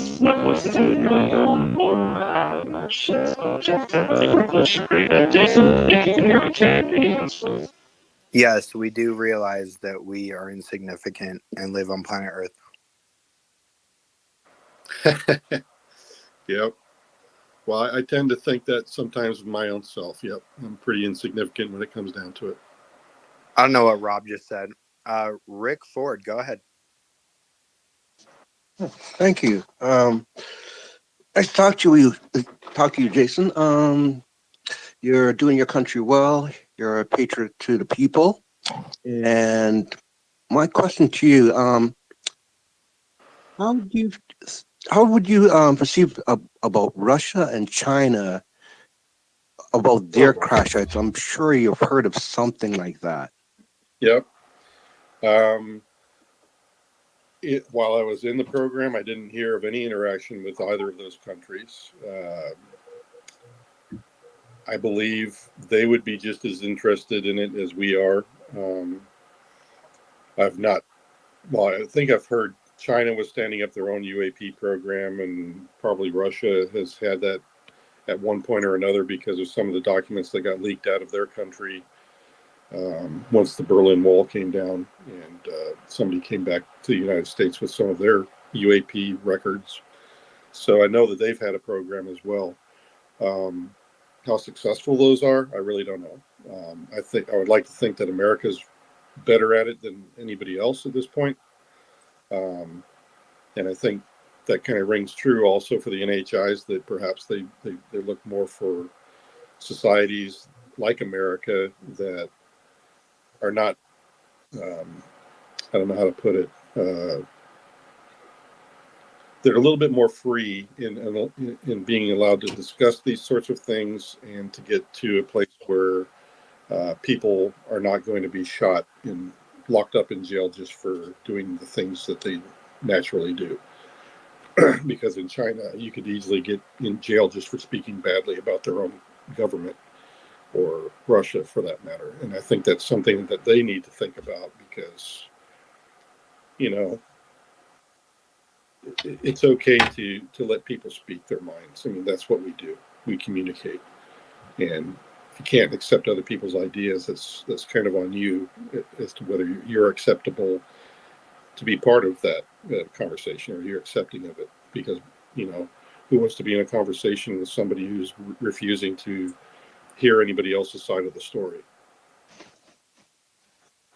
So that's all I have to say about China and Russia, is that they're probably going through some revelations in their own societies that may be hampering any UAP work and contact with NHIs, and they might be actually hurting themselves by being a bit too tyrannical in certain ways. Well said. Rick, did you have a follow-up? And if not, Rob, you sound like a robot. So,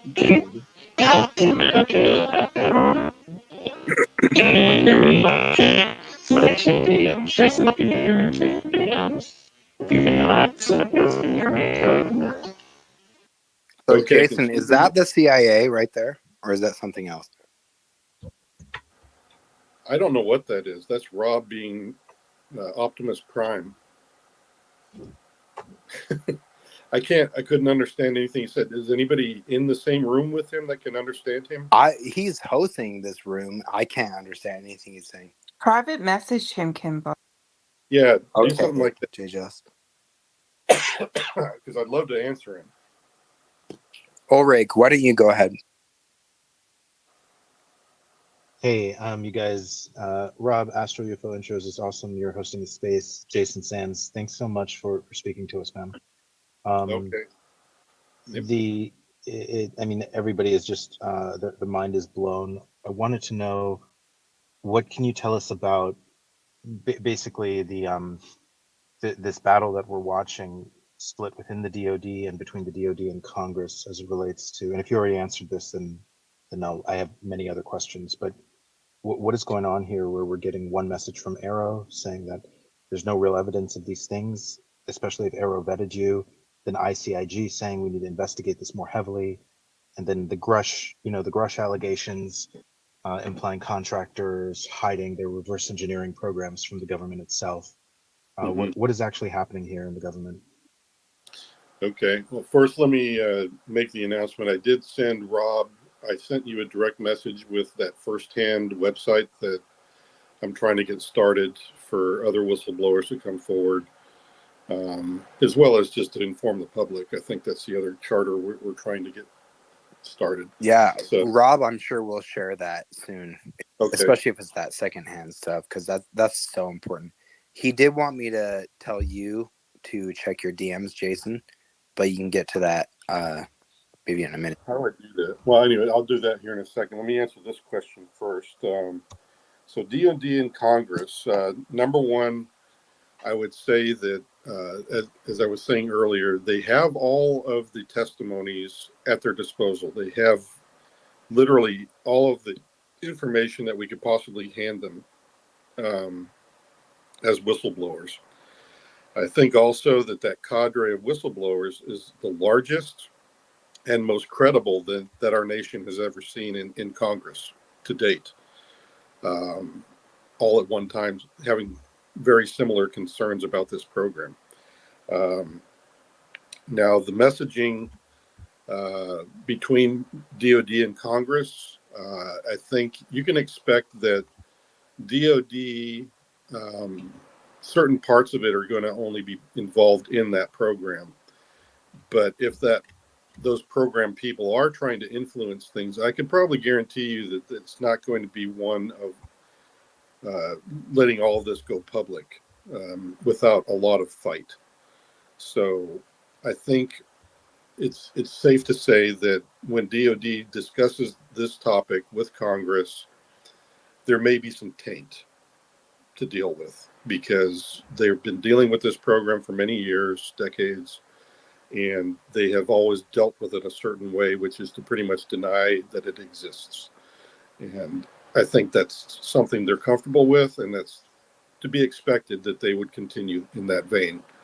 And I think that's the way that they are handling it with Congress. So you're talking to Congress. Also, they're coming to talk to congressmen and congresswomen that don't know the program, and it's easy to pull the wool over their eyes and make it seem like, oh yeah, sure, there's a program, but it reverses engineers only things from our adversaries. There's nothing about UFOs in it. There's nothing about NHIs in it. You know, it's easy to make that, and they could even walk you into some of the installations. You know, people from the program could walk Congress people into those installations and hide everything that has to deal with NHIs and UAP. So even going to the facilities would be a problem. So this is a bigger problem that we're going to have to tackle, and it's going to be something we have to think through very thoroughly. And or DOD needs to just realize that, you know, people like myself, we're not looking to be adversarial about it. We're not looking to give away all the state secrets. We just want to get to a better place. And if you're willing to talk, then let's talk. Let's stop playing the old, you know, hide the whatever from each other game, and hide the cheese or whatever you want to call it. So, am I speaking in English now? You are. And Jason, you work for you work for the program that Grush is speaking of, one that has contractor involvement. What, currently? No, I did. You did, yeah, you did. And so Grush is alleging that there's embezzlement of funds involved in these programs.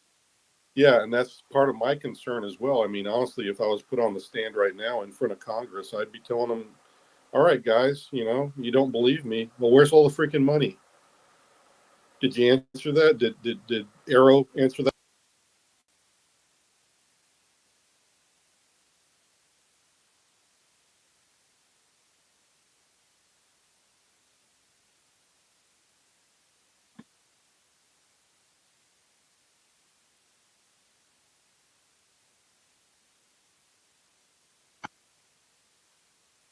All of you are like, we are going to shake the hands. So, go ahead, Rick Ford. Yes, just recently, I was listening to a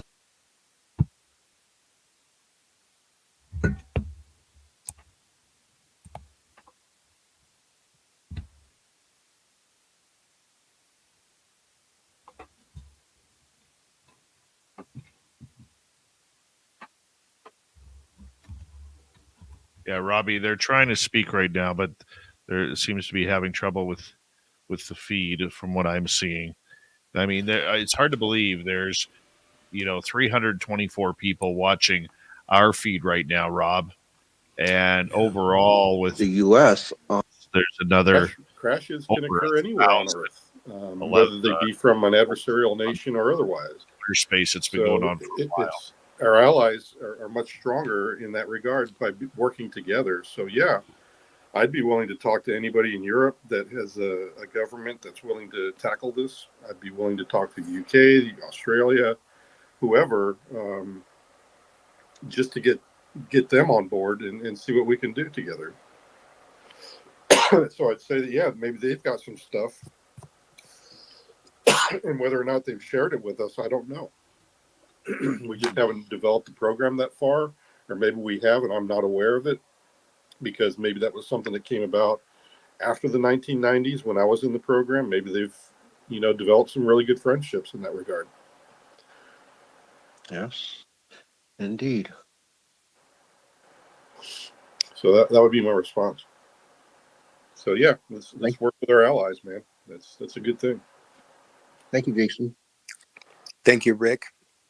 Let's go to Lou Reviews. Thanks.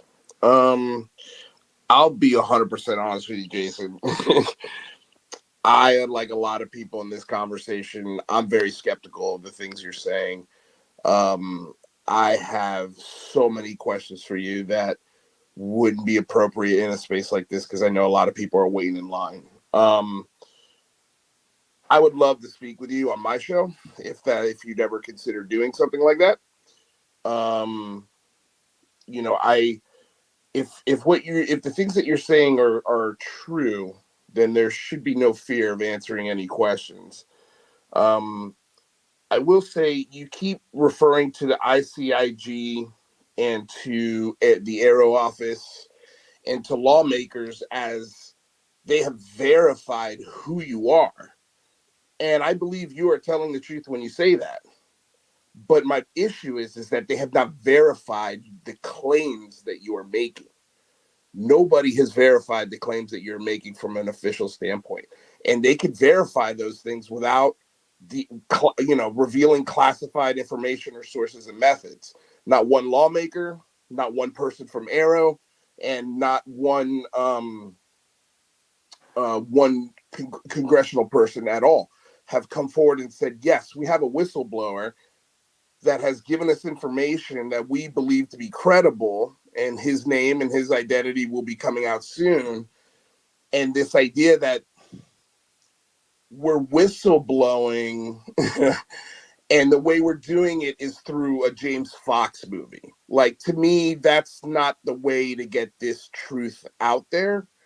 If it was genuine, hard data backed truth, I could be wrong on that, but that's what I want to explore with you if you'd be open to that. Well, I'll consider it. And like I said before, everything I've told them in the classified environment is the stuff that honestly I feel they did a disservice with, because if they had gone to the places and even taken me with them, they would bona fidely know everything that I've been telling you is the truth. If that's the case, Jason, I just don't understand why you don't tell everyone right now where those places are. If you're not getting the help you think you deserve, and that's been mandated by Congress, and that was written by Christopher Mellon and the people that you trust, I don't understand. Like, a James Fox movie is not going to help bring that truth forward. No, it's not. And I agree. There's another part to this that's very legal, and it has to be done through the proper channels. And right now, those locations and those people's names are classified. It's just as bad as like giving up a CIA agent's names list. Well, you're able to talk about NHI, right? And so was that approved by DOPSR? Because that should be classified, right? It is not. You are confirming the existence of NHI tonight. Yeah, honestly, that's a God-given gift for every man, woman, and child on the face of the earth. Okay, so was that something that was approved by DOPSR, or are you going around the classification protocol to share that with us tonight? No, I did the DOPSR on all of that. Okay, so the DOPSR lets you talk about the existence of non-human intelligence, and that is a fact according to you, but you can't tell us the program that it was involved with? The program name is classified, and the program itself is classified. But not the NHI? Yeah, not the NHI. How does that make sense? I addressed that earlier. If you were in earlier, you would have heard me say, because the NHI are not part of our government. They don't care what our classification is. They don't care what our government says. They don't care what you say about it. They don't play by our rules. They're NHI. All right, Lou tripped over his shoelaces. What's going on, Matt? And then we'll get to Rob and then JJ's. Some good questions. Jason, thanks a million times over again. If you're tired of hearing it yet, sorry. And it's a shot of adrenaline for everybody here. It's just real encouraging. And dadgummit, Sarah earlier kind of preempted where my question was going, but not quite. So I was going to ask not so much about the culture and maybe, as she put it, the social context of the Fight Club, let's say, to use your metaphor from earlier.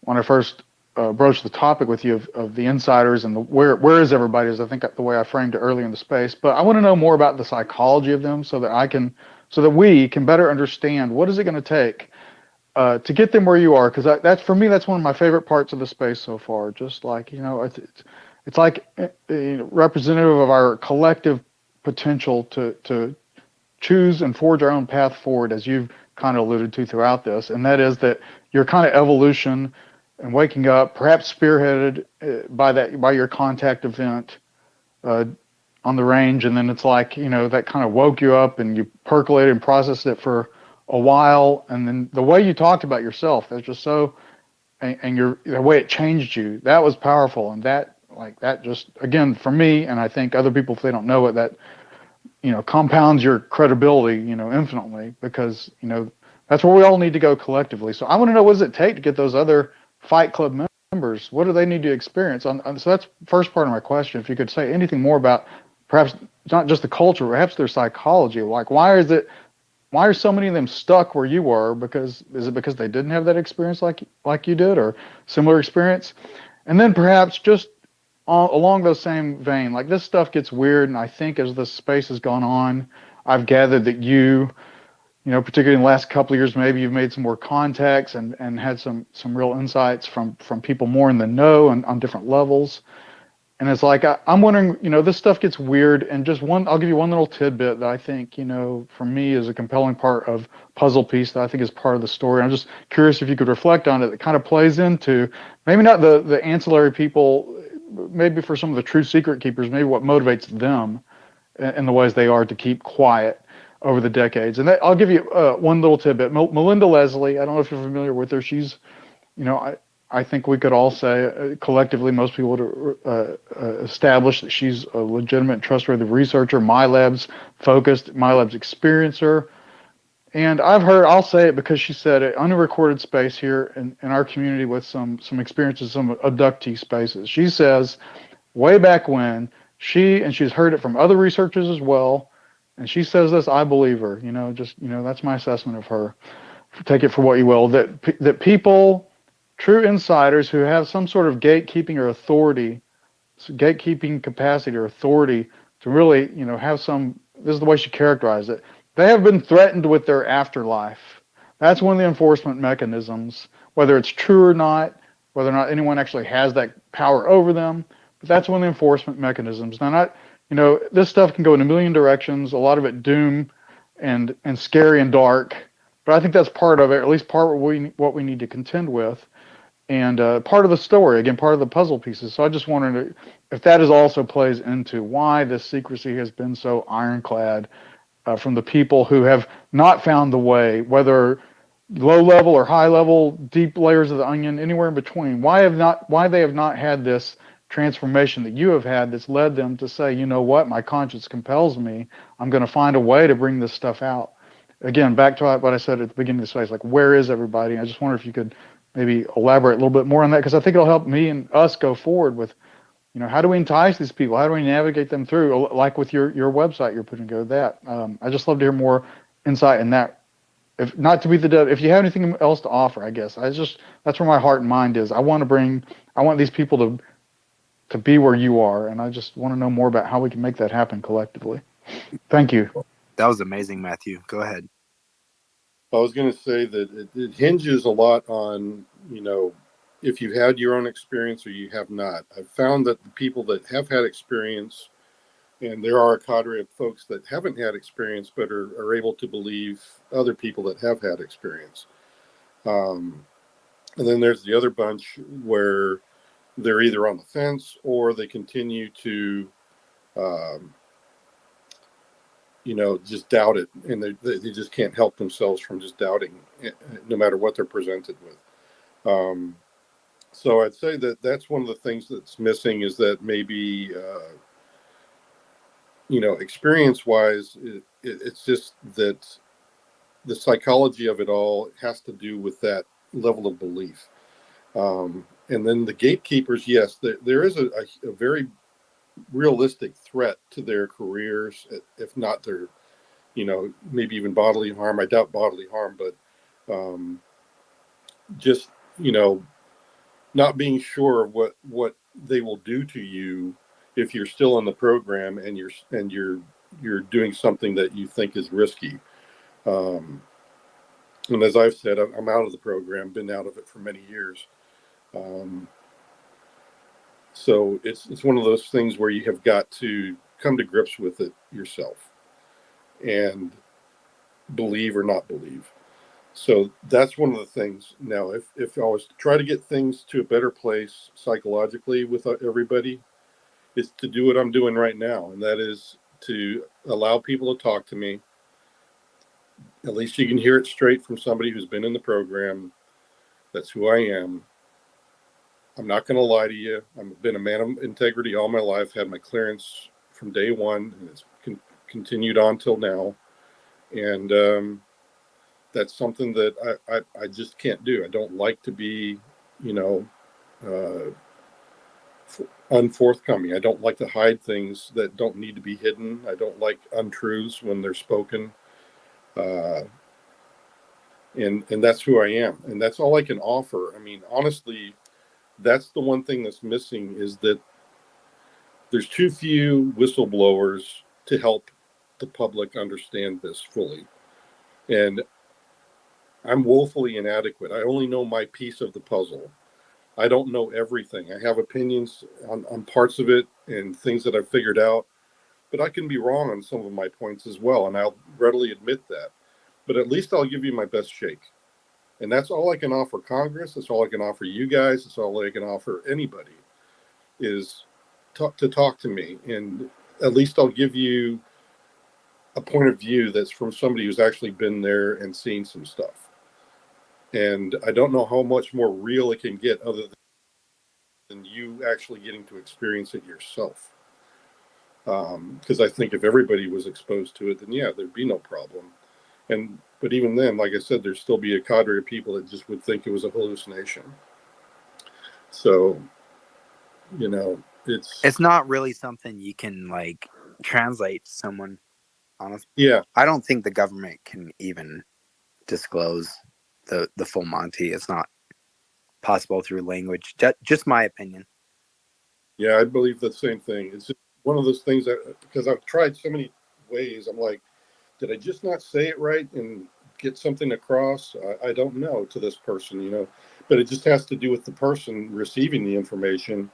I can believe you're lying, or I can believe you're telling the truth. And it's really up to each individual to go with one way or the other. Well said. Well said. Jason, you're burning the midnight oil right now, and I'm getting tired. I mean, I want to be respectful of your same. time. Rob's being a champ hosting this space, but we have a few more hands up. How much more time do you have, Jason? Yeah, let's take a few more questions, and then I got to get some rest, man. Okay, so we're gonna preference the people who have not spoken yet. So, Rob the Great, we'll go with you, and then Zim. Hey, Jason, I just had a quick question. What are your thoughts about the Nazca mummies and I guess the Peru attacks that happened last year? Thanks. I find them intriguing, honestly. Some of the head structures I find interesting, but again, I'm not a biologist by any means, so I can't make those assessments. I do think that the bodies that they found in Peru are really interesting. I mean, they claim that they've had, no kidding, biologists and scientists looking at them, and they're verifying that they are biological, that they're not glued together or whatever. And I find that even more interesting. So, being an analyst, though, I'm still waiting for bona fide. Hey, let's have an exhibit with them in there, and really have more people studying these bodies and mummies and stuff like that. Because I think at some point our science will get sophisticated enough to where we can make more assumptions about the DNA is actually human or not. And those seems to be some of the sticking points right now, is that people are still saying, oh, no, it could still just be a malformed human being and stuff like this. And it's the same thing like with the MH360 theorems and things like this. That there's so many arguments and counter arguments right now that it's hard for me to make a true statement. But I find it intriguing, and I'd like to think that maybe there's some evidence now that we actually do have some, more DNA to study. That'd be really cool to have that.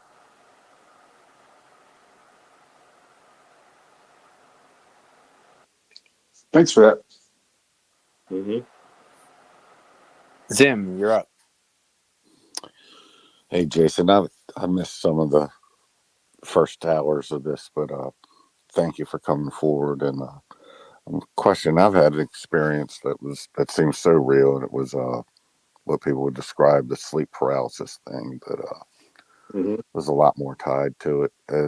And considering your experience with the telepathy, is anything with the program tied to the sleep paralysis experiences, and is that considered something more of a reality than just a psychological phenomenon? I would say that just from my experience in the desert with that individual, that he literally, I thought he had kind of numbed my friends' minds that were still in the car while I was standing on the roadway with him. So I would say that he probably had them in a form of paralysis to where they couldn't function anymore. Sleep paralysis might be a byproduct of exposure to that same sort of a thing in mind control. Thank you, Jason. Zim, did you have a follow-up before you go to the next person?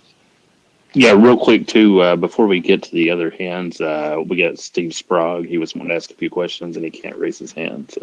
He had like 2 questions he wanted to ask, not really a few. So don't take that wrong. Hey Jay, how are you, sir? Thanks for coming out tonight and talking. Are you okay hearing me? Yeah. Okay, I had just a couple really quick ones. I doubt you'll be able to talk about it. Do you know about, or let me rephrase this. Are you aware of Fort Huachuca? I've heard of it. What am I thinking of here? I'm real tired right now. My mind's like going numb. No, so it's the head of the intelligence for the Army, but there's some things that are specific to that location to do with UAP. The other question that I had is, do you think that at any time as you were going along with this, could you have ever been, and I'm not talking about your own firsthand encounter here or anything that you worked on with the program, but could you have ever been fed disinformation? Do you think that along the way, whether it's anybody that could be outside of, let's say, the UAP task force, Greer comes to mind, or someone else, or I'm not picking on anyone individual particularly. I'm just saying, could you have been fed disinformation? Do you believe that might have been the case for anything that you hold as knowledge to yourself? And then really the third question is do you think and do you feel that you will have any attacks and reprisals for what you're doing and becoming a whistleblower? And is that a concern for you? And that's it. Those are my questions. Oh, okay.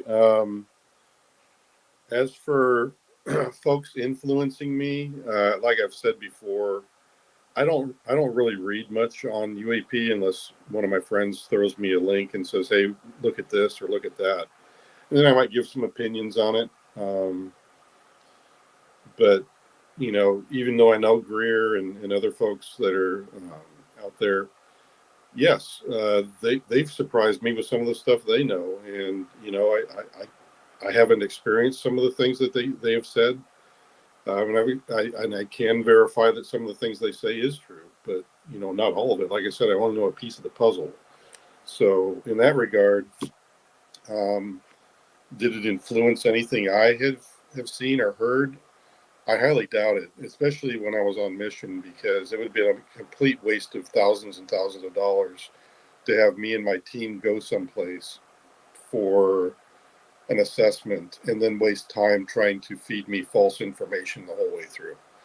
or to try to influence me and my team, because that would seem kind of weird to only have like 4 people right into your program, have them doing security inspections for you, and then feeding them a line of BS that is totally unproductive. I don't think that would be, that doesn't make sound logic to me. Now, as for reprisals, no, I've done everything I possibly can to be on the up and up with all of this. I've kept the classified stuff out of our conversation tonight. The only thing I've been willing to talk about is the culture within the program and the existence of NHI, and that's totally unclassified.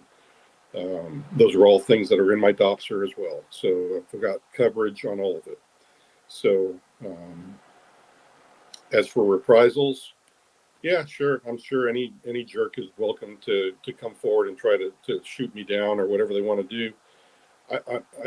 I just can't be bothered with that right now. I've got a team of legal people and lawyers that have been helping me from the start and the get-go.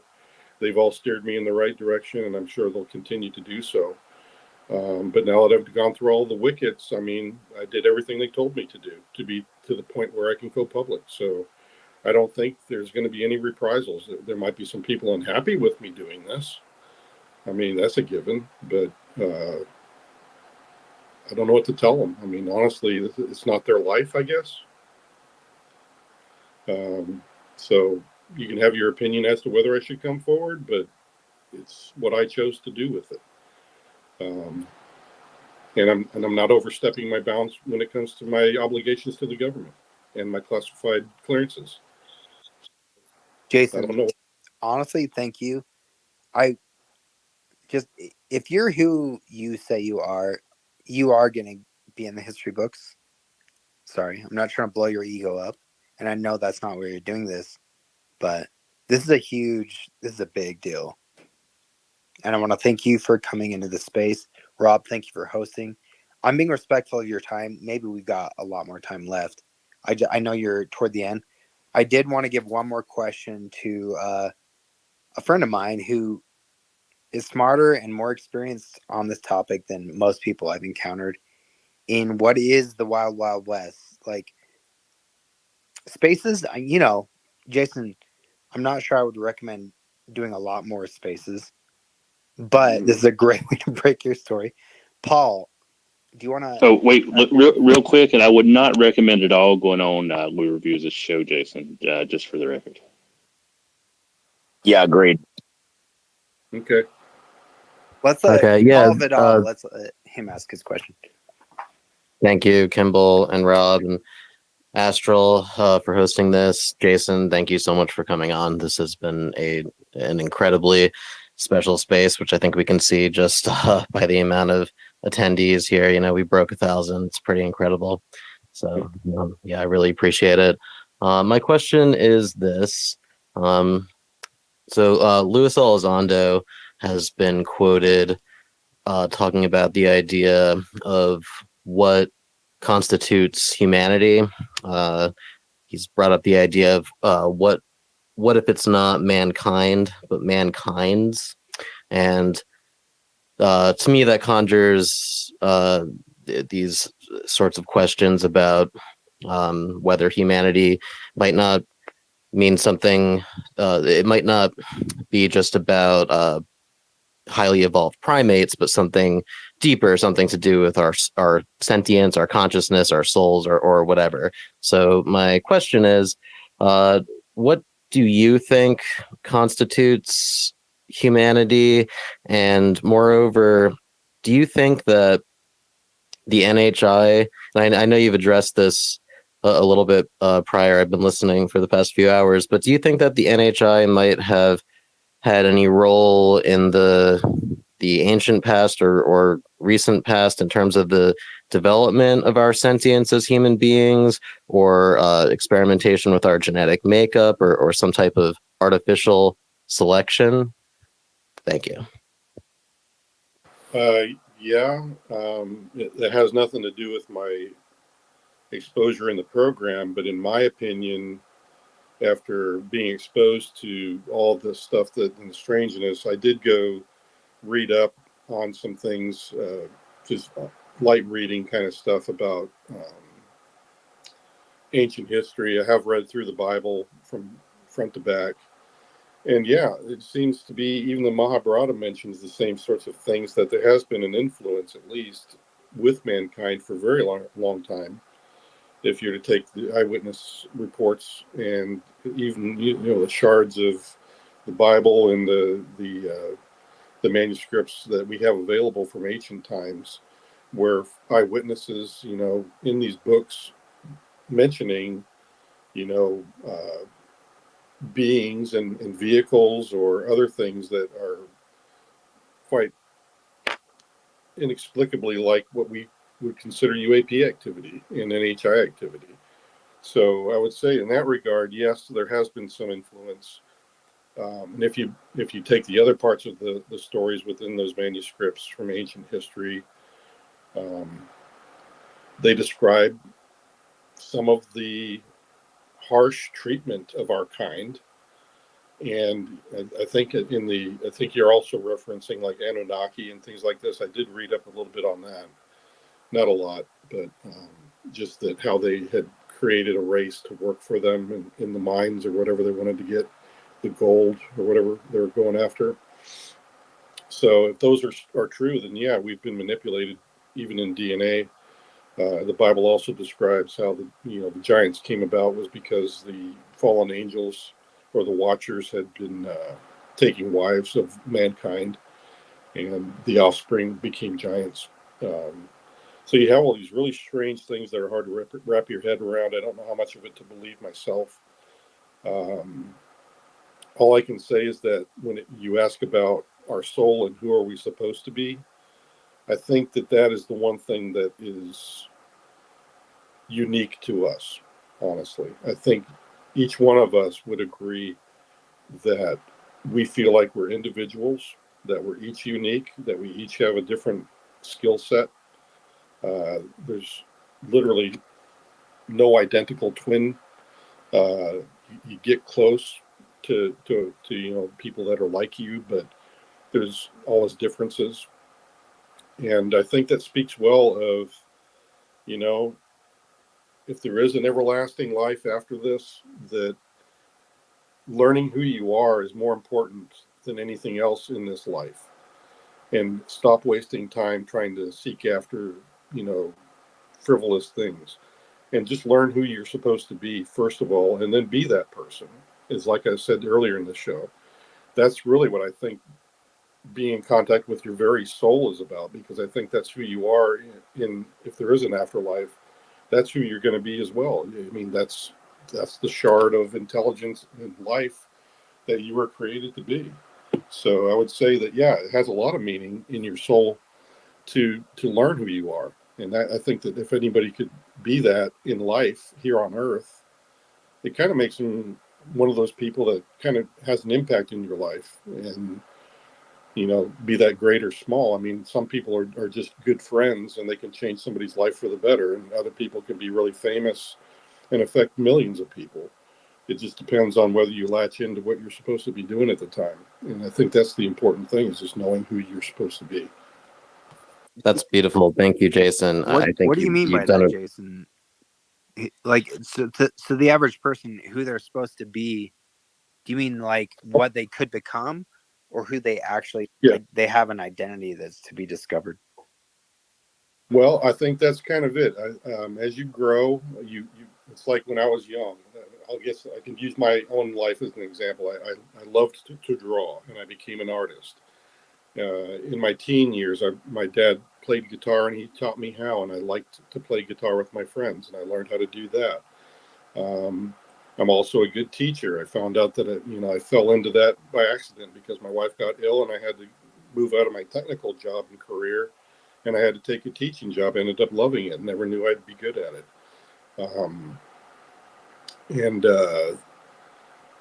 But the more I did the teaching, the more I realized, that really matched my life. That really matched my experience to be kind of a teacher, a mentor for people.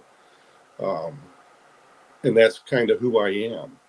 So I feel like I'm in touch more with who I am by being a teacher when I express myself in my artwork or playing guitar for my friends and loved ones or whatever, all of those things have an impact. And then, being able to speak well, of other people all the time, I always try to leave somebody with a smile. That's who I am. I don't like having dark conversations and arguments with folks. I like to leave people smiling because I just don't see any reason to be sitting there bagging on somebody night and day just because you feel one way or another. I mean, it's one thing for me to disagree with you, and I'll let you know, but it's quite another for me to natter on about how I disagree with you. I mean, that's what I think the travesty is, but that's all part of learning to know who you are and becoming more in tune with those gifts that you've been given and what are you good at. It's kind of sad when you just waste away, like when you could be a better father and you're good at being a good father and you can be, but then you refuse to do so because you want to do video gaming. That's a struggle for some folks. uh, there's all sorts of things that distract us from being who we are, and that's what I'm getting at.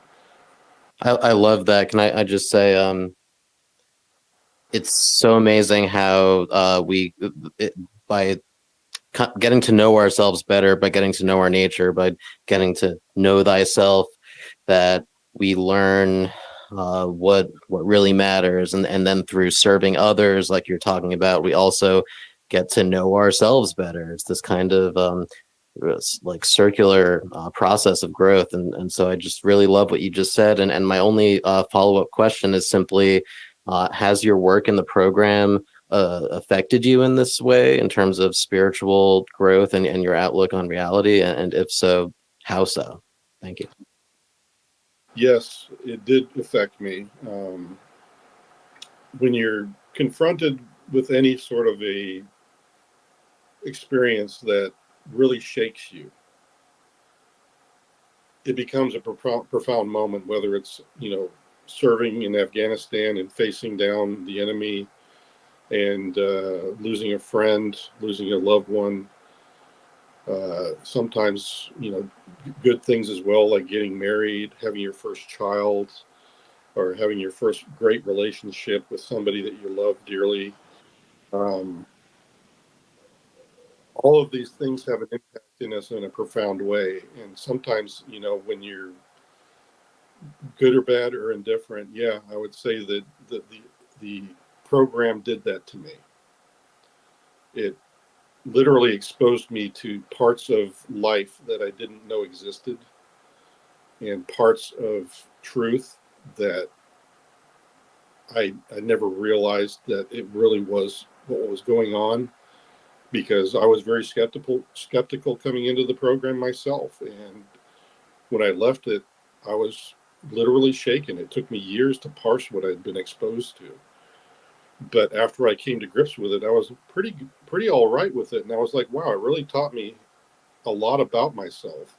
It really taught me not to believe everything that's around me, but just to experience it for my own and make my judgment call by meeting somebody or engaging in learning about somebody or something that I didn't know before. And I'm much more open-minded towards those things.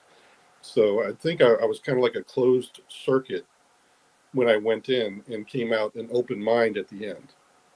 And that's how it affected me. I can Hey, relate to Jason, that. Thanks again. you said there you were an artist. I was wondering if you had ever drawn any pictures of the nature. Yeah, I actually did. I posted those also in the forum that I spoke of earlier. And Hey, can you DM me that link? Yeah, I'll have to send that off to you. But I think that I've got it on my hard drive somewhere. Thanks, Jason. Yeah, I can do that. Okay, so I'm freaking tired. All right, let's. Jason, thank you Yeah, so you much want for to? doing this. Yes. Mm-hmm. Well, thank you for all listening. I appreciate all the good questions. I hope I answered them, and just I'm glad that I've been treated very well, and I appreciate that, and I appreciate everybody's respect. For those of you that I know were listening and are still skeptical, I get it. I was skeptical too. So I totally understand where you're coming from as well. And all I can say is that there's more people like me. I'm not the only whistleblower. There's a lot of other people that have come out.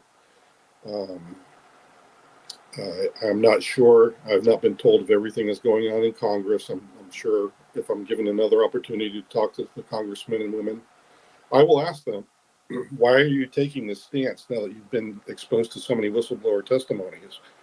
And I'll try to get some of those answers, and maybe I'll address those in another podcast or something later on in the line. But right now, I don't have a good firm answer because I don't know what was told to them in the classified environment up there.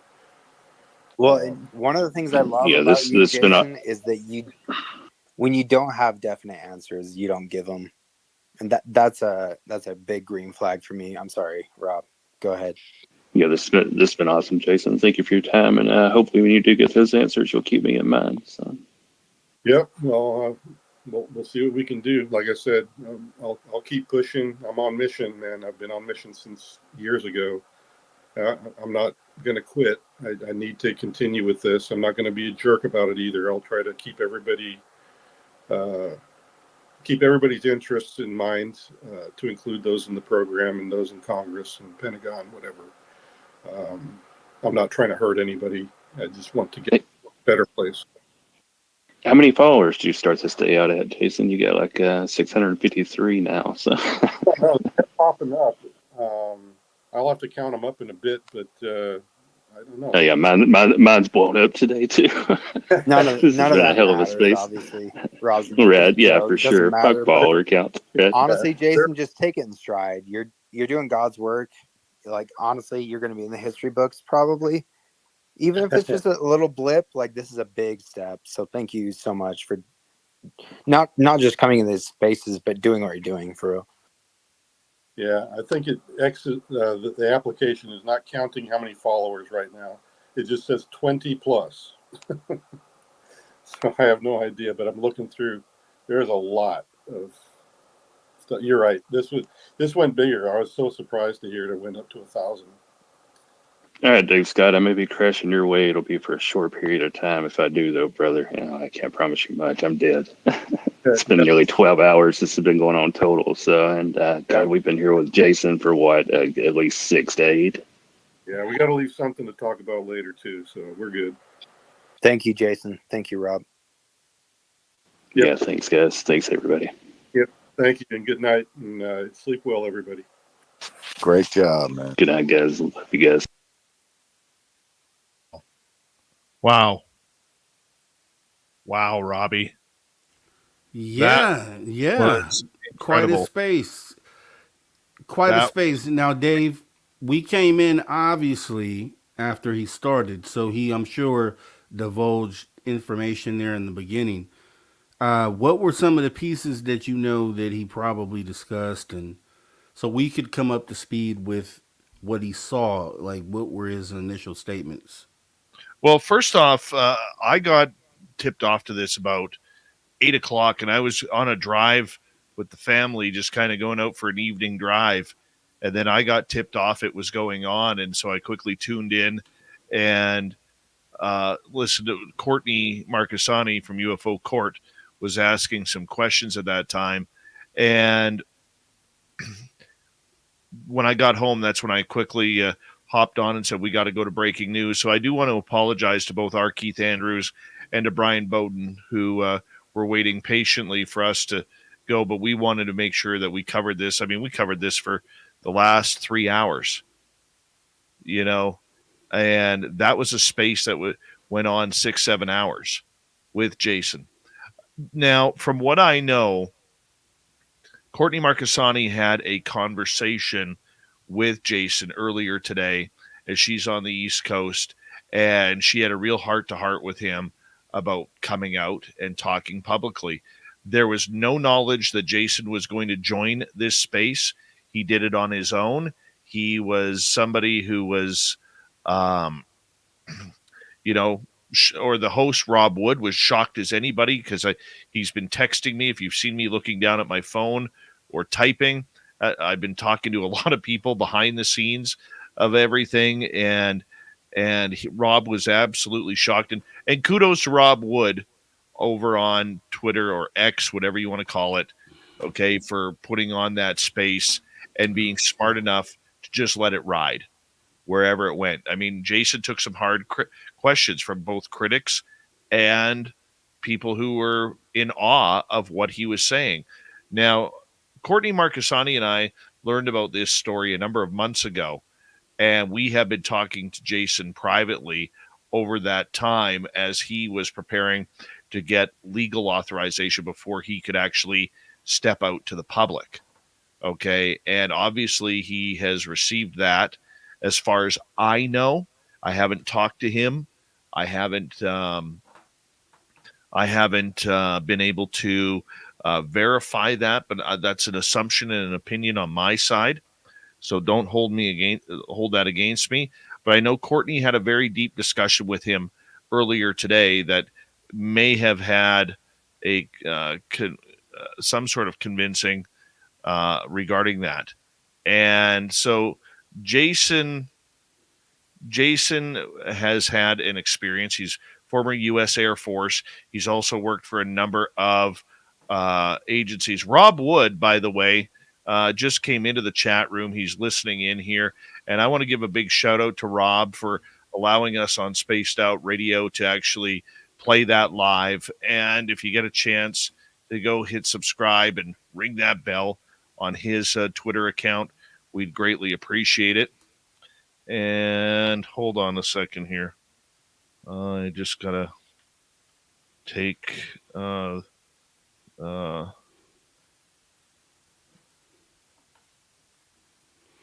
just getting hit. Yeah, definitely awesome space, awesome conversation over there. Oh, man, it was just mind-blowing, the things he was saying.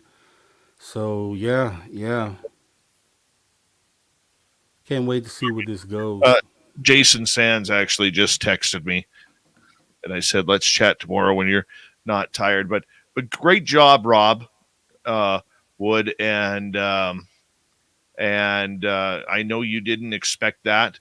It was kind of a gift from the UFO gods for that space. And, you know, he had over 1,000 people listening in. We had almost 400 here piggybacking off of that feed. So thank you very much, Rob, for allowing us to take part and play a little bit of a role in helping get your Twitter space out there. The questions were great. They were pointed. He asked a lot of great questions. Everybody who participated in that asked great questions, you know, whether they were, you know, non-believers or believers. But yeah, getting back to the original subject, Rob, and I'm just kind of rambling here because I'm still in shock this happened tonight. Courtney and myself had been talking to Jason Sands for a number of months behind the scenes.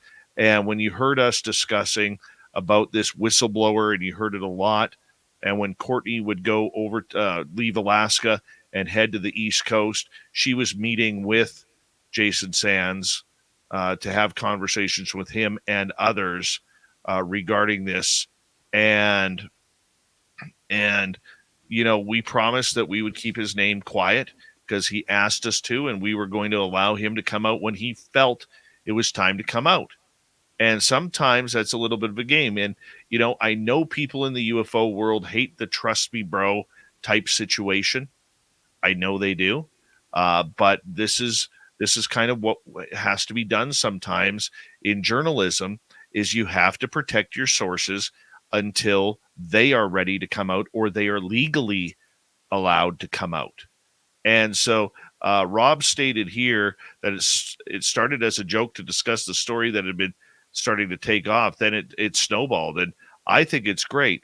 But one thing that I saw a lot of comments, you know, on Twitter so far, and even in our own chat room here. I mean, this is a gentleman. People are like, "Where's the proof? Where's the proof? Where's the documents? Where's the DD-214? Where, you know, what kind of toilet paper do you use?" He's been out for 6 hours, 7 hours. Let's let the guy have the time to take a piss and gather his thoughts. Maybe have another drink of water, maybe some sleep before we start pounding him for information. there's got to be a modicum of respect there that the guy who has been silent for so long and sitting on his alien encounter story from the Nevada test range, which is by Area 51, okay, we have to start literally, let him start off slow. Let him see what he can get out. Maybe he could advance this a little bit further than David Grush. Maybe not. Okay, I can't, without talking to him, I cannot expose what him and I have talked about because he's asked me to remain private, and I'm going to respect that until I get the words. A lot of what he stated tonight is stuff that he has told me about the blue alien that he ran into, not the blue avians that hoaxsters like Corey Good talked about. Okay, but there's a lot on his mind. Rob, it's on your. Okay, let me resend that here to you, Rob. Hold on. Let's see if that works. Yeah. Okay, Rob Wood from the Twitter space. I've just given him the link to StreamYard for us, Robbie. He ran into this blue alien. He's also testified in front of Congress. He's testified to Arrow. Whether they do anything with that or not, we don't know. But, I mean, this is something that was shocking to me. It doesn't surprise me that there's a bunch of critics already, carving him a new butthole on X, right? But we have to allow him the time to get comfortable with being public. You want to let Rob in there? Sure. Let me see here. Be in now, Dave. Hey, Rob, how you doing, man? Man, doing good. Tired, sitting in the dark outside. It's overcast tonight, unfortunately, so no real lights in the sky to be seen, but it's all good. What a space, guys. Dude. Once again, thank you very much. I know you were in our chat room when I thanked you, but I want to thank you very much for the many mentions on that space of Spaced Out Radio, and especially for Courtney Marcassani, who is just turned into such a true leader in this field.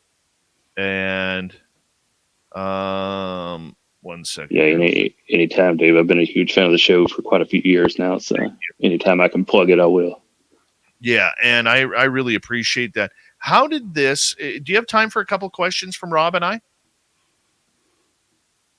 Sure, go ahead. How did this come about? How did this start? How did you know it was Jason Sands? I just based it on the fact that the Steve guy, that had been pushing the story was there. I don't know. It was just odd how it all fell together. And we didn't do a whole lot of vetting, but I'd done enough vetting in the background, through DM and stuff to verify he was who he said he was. So. Did you know it was him? Or did he come up to you and just say, "Hey man, do you mind if I pop on?" Or did you just we had the space going talking about the topic, and next thing I know, I'd received a DM in the background from the guy saying he was the first-time whistleblower, and he would like to know if we wanted him to come in. And I was like, well, this could be a LAR, but we'll give the guy a shot and see what happens here. So, man, you lit up the internet tonight, man. Lit up the internet. Seemed that way. Robbie G, you have any questions? Yeah, I mean, what was the impact of once there was a realization to the audience in the space that this guy was who he said he was? What was the impact of that? Like, what was the emotion on that? We missed that. I'm sorry. It truly felt like disclosure was stepping its way right into our door.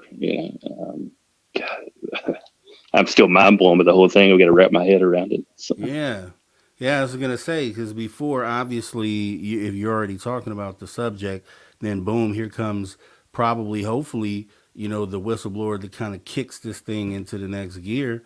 So yeah, you had a lot on your plate, out of nowhere, pretty much. How did the numbers jump up? So what were they at roughly before, and then I know you hit 1,000 at I least. think we had for about the first 4 or 5 hours, we had 75, 100 people floating somewhere in there. Mm-hmm. And it just boom. Wow. Yeah, I saw it jump up.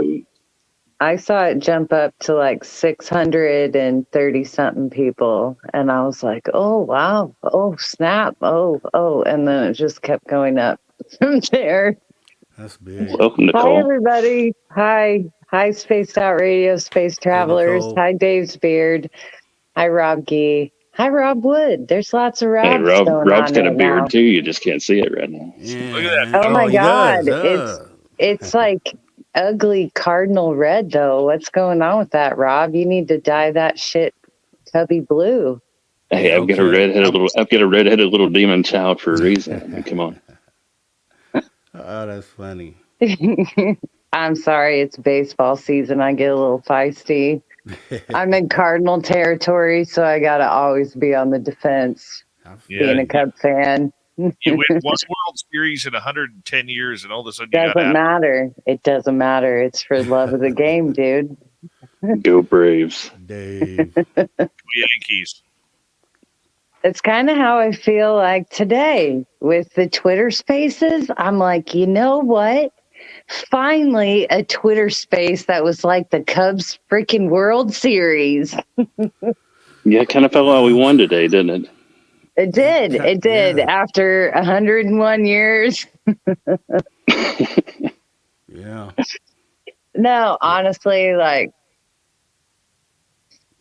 to me, I know what it was like when I came out as an experiencer. I can't imagine being involved in a film or being involved in the government, having 1,000 people tune in for the first time.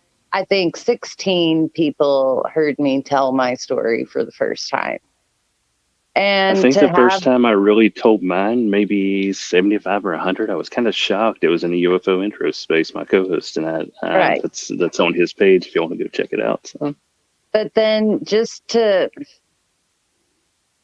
like, and I don't mean this as a brag or even a dig, because, like, you know, a dig to other people or people who have questions, and it just stuff can't really be answered right now because Courtney, you know, broke so much of this and knows a lot more than any of us do. And so does Dave, and Dave's spoken with him as well. And I just know that everybody that encounters people like SANS and everyday experiencers, like, you just come across people and they're genuine and they trust you and you become protective of them, and you want them to be able to sort their stuff out how they need to. And so if they're going to be brave enough to tell their story for the first time in front of 1,000 people and be brave enough to face the Twitterverse, where I don't know if I could have ever done that, like, for the first time. And no, it was just, it's like a proud moment. And to be talking as hardcore about some of the things that he is, it's just like, I had moments where I was crying. I cried. So yeah, I cried. It's just a little, yeah. I'm happy. Yeah. It kind of exuded that sort of emotion. You know, like I said, there were a lot of skeptics in there, which was good because I like that balance in the conversation. And I like the way he stood his ground as well. You know what I mean? So that really stood out for me. You know, that he was able to kind of combat the skeptics. So I don't know. Well, I think, no, I don't even think it was that. Like, I combated skeptics all day long. And it was just like this weird tone. Maybe it was the 420 vibe. Like, everybody just, I mean, it got elevated, but honestly, even the skeptics seemed pretty chill, and they're going to do what they do. That's what they do in this. And when I talk to people, I try to just flat out tell them, you have to be prepared to handle the skeptics. You got to be able to keep your cool and answer their questions and run the gamut. Like, that is what they're there for. Like, sometimes spaces can turn that into something else. And I mean, I Yeah, well, this appreciate this Lou one definitely Jimenez turned into asking his something else for damn questions sure. and Stephen Greenstreet asking his questions and just everybody who cared to chime in. I know people were talking behind the scenes too, because, you know, they were talking to me. I'm sure they were talking to Courtney. Like, it was just a plethora. It was a plethora of pinatas for the three amigos. Yeah, just hope James Fox isn't pissed off at us for I skipping don't this guy think he before the is. movie. I messaged him and I said, hey, James, your guy Sands is doing a Twitter space right now. This Yeah, is I really seen James cool. pop in And for a moment, and I invited him up, and shortly after he disappeared, and I was like, oh yeah, man. no, like, I mean, I know a producer of James's film. I think that's his title, you know, or that's the credit he'll get when it's all said and done. And just even months ago when a few people knew his name and didn't want to share it, like I spoke to this person and they were like, if it comes out, it comes out. Like, I think we're prepared for all that, you know, like, and that's what I mean, you know, he gets to tell his story how he wants to tell his story. Like, I don't think anybody's going to stop him or hold him back or influence him from that. You know, I just think I think he's found some lucky people who are just very truly supportive of trying to help people like him the best that they can. So he's fortunate right now. Like, it's all downhill from here. Every experiencer knows that. Dave, you know that. That's why you give them a home here on spacedoutradio. So, Rob, you know that because you also host some spaces. And other Rob, you know that too. Same reason. So these are moments like that. And then on the skeptical side, because I'll admit this, on the skeptical side, I will track everything he says in public from now until the end of time, you know, and in private, if I ever get the privilege to speak to him privately. Like, that's just what researchers do. And that's what we owe it to the community. We also, you know, owe it to everybody to be respectful and play the long game and realize we're not in control of any of this. Guys, I want to ask Rob. I got a question from the audience coming in. Can we get some details on his sighting, Jason Sands' sighting that he had in the Nevada desert? Ooh, Rob, you go ahead. Nicole, I've had so much going on, I can't honestly say that I was paying attention during that moment. Nicole, you take it then. I kind of tuned in and tuned out for a lot of it. I know he cleared up some kind of talk about the color of the skin and talked about his ears and how the guys in the convoy were, you know. Yeah, I don't know. I want him to keep sharing details. I don't want to give my secondhand account of his. Yeah. I was like stunned. I've heard pieces of this, and honestly, I didn't know who I could fact check any of this with. It was very like exclusive. So it was just like, I wasn't even sure if what I was hearing were his parts of his story. Same here, Nicole. I was reaching out to journalists that I was friendly with in the background, you know, trying to vet this guy. So this is what I know about it. This was a number of years ago. He was on patrol in a vehicle with two other people, and they were driving through the Nevada test range. I believe it was near Area 51 when all of a sudden they saw in the distance this person walking towards them. And as this person walked towards them, Jason got out of the vehicle and went to talk to the person. What that conversation really was about, we've heard differing stories, but they had a conversation. They were about 3 feet from each other, and Jason stated that this person who looked between the ages about 50 and 60, maybe 64, his words, not mine, on the Twitter space tonight, was asking him some questions. and he had a blue tinge, and somehow he figured out that he was some sort of extraterrestrial. And that's the other thing that I think is very interesting about this, Rob, is about the fact that he stated that he does believe this phenomena is extraterrestrial. He's not going with ultra terrestrials. He's not going with dimensional beings, time travelers. He was strongly believing that this was all extraterrestrial, and the visitations and everything that were happening were from off planet. I found that very matter of fact by him, Rob Wood. Yeah, same here. He seemed to be pretty adamant about the fact that this was NHI and maybe extraterrestrial. Mm-hmm. How about your thoughts on that, Nicole? You got to unmute yourself, Nicole. I did. I was sorry. I was multitasking on another screen. Yeah, I mean, he definitely seemed certain about that experience. Now, other things that he talked about later, like he admitted, like, I don't even know how to, handle some of that stuff. So I think he was very open and honest as I've ever heard any experience or try to lay anything that's insane out. So, yeah. Now, what we know about Jason Sands is that he is former U.S. Air Force. He's worked for a couple of different alphabet agencies in Washington, D.C. He has spoken to Congress. He has spoken to Arrow regarding his experiences. Mm-hmm. Is this just another, in your guys' mind, just another trust me, bro situation? This is what happened to me? Or do you think that this is something that will eventually get some legs and maybe some information to come out publicly?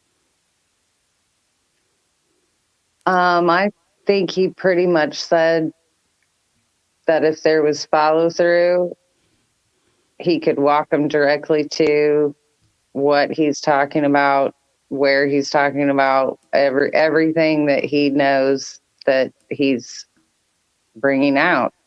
And yeah, I mean, I think he was pretty clear about owning that. Robbie G? Yeah, man. I'm just trying to wrap my mind around the whole thing. I mean, he definitely said a lot. He confirmed some of the things that I felt, just like you just spoke a minute ago, on the fact that these things are focusing on the extraterrestrial word. Because I just feel for some reason the same way. I never really got into the interdimensional, extra dimensional stuff. So, a lot of the things he said confirmed a lot of the things that I feel. I just can't wait to hear more from him, and it kind of puts us at a disadvantage because we didn't get to hear the full details of what it was. So we kind of picked up towards the middle and end of what he was saying. So I don't think for a lot of us viewers that weren't behind the scenes, I think, we still need to hear more before we can understand everything that the gentleman said today. We knew criticism was also going to come out regarding this, and it's already all over Twitter or X regarding, here we have another trust me, bro situation. We have another situation where a guy is making outlandish claims about blue aliens and 20 in backs and government crash retrievals. And, this sounds, once again, there's no evidence. I mean, the guy's been out for 6 freaking hours. I mean, what's he supposed to do?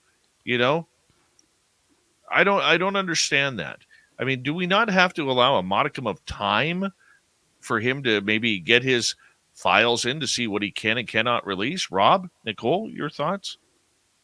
Oh, I think that has kind of been, I think that's pretty much what he said. Like all the things he was kind of waiting on, to come forward have kind of fallen into place. And yeah, it's happened a little faster than maybe he anticipated, but this has been his end game the whole time, is to be public, Yeah, he he did come out and openly state that most of what he was stating was released through Dobser. So, Right.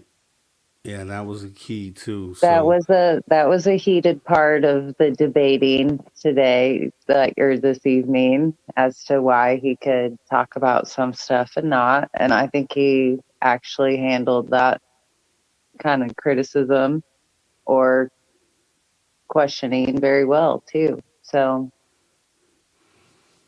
yeah. I wonder about these things, and then that's where I hear like Ross Coulter's voice, saying something like, Dobser reviewed isn't necessarily like a certification of truth.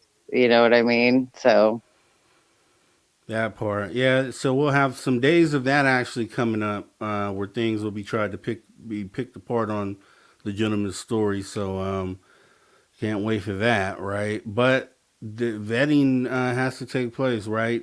Dave Scott and others behind the scenes know more of the details than pretty much everyone else knows. So there's going to be a lot of questions being asked, and we just have to let it play out. Like Dave said, it's only been 6 hours. Let's sleep on it at least. Let's sleep on it, and then let's come back to it again and talk to it. It's going to take some time to get this thing, to really flesh this thing out.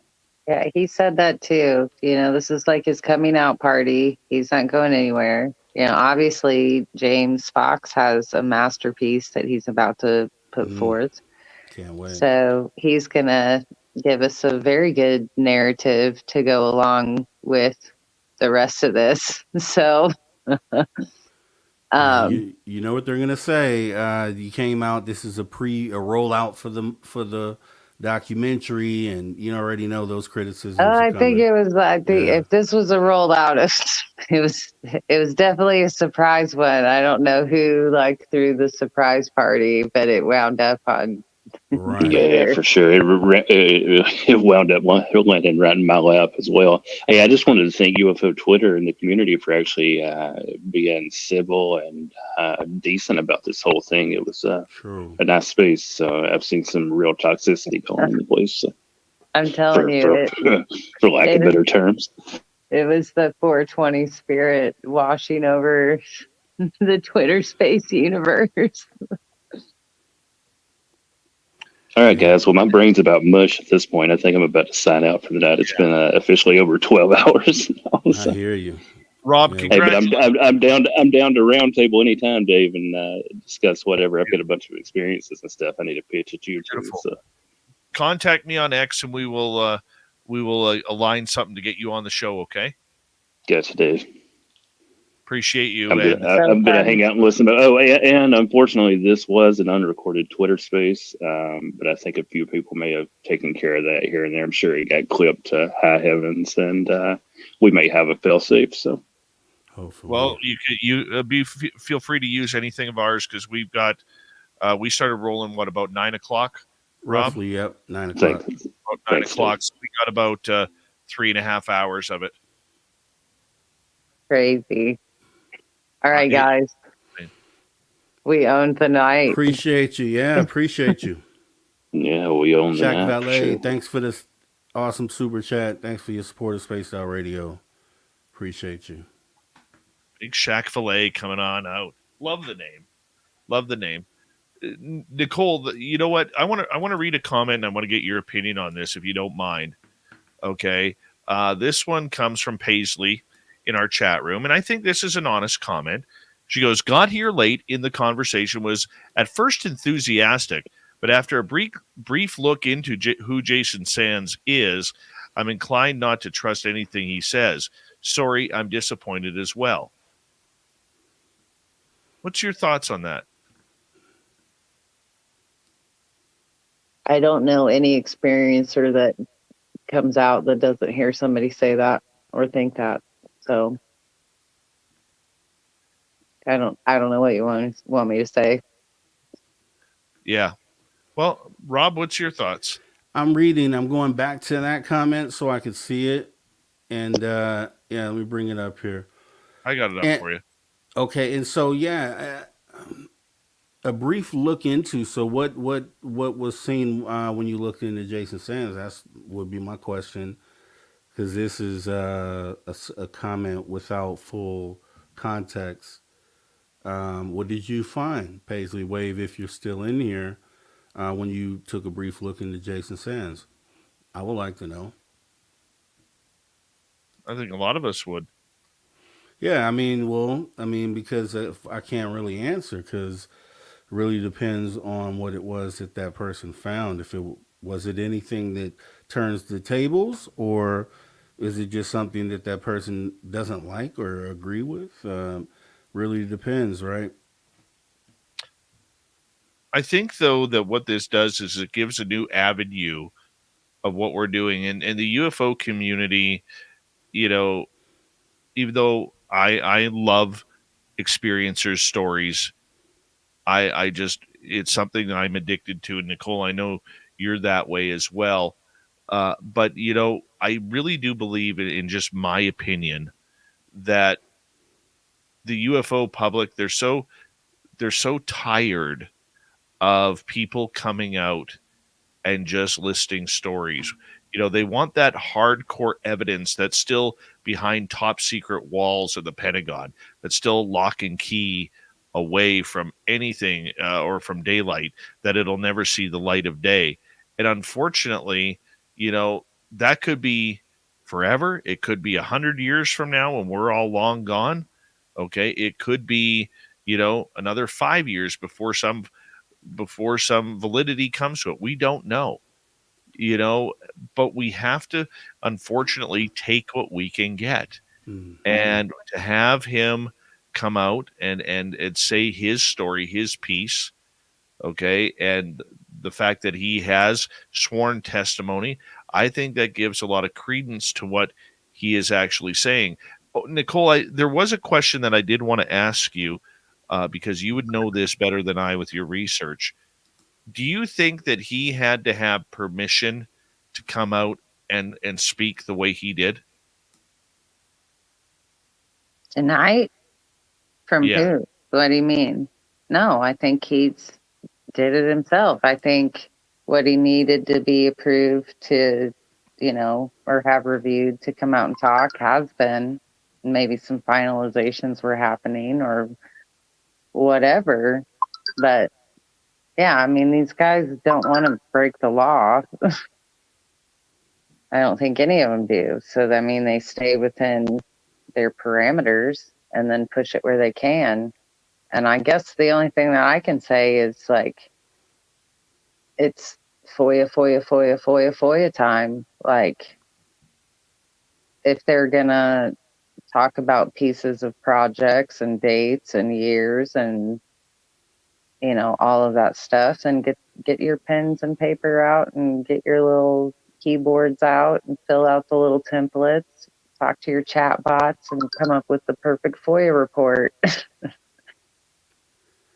That's what we're going to have to do. Yeah. So start chasing down any little shred that you can, and then, 10 years from now, we might have a full puzzle.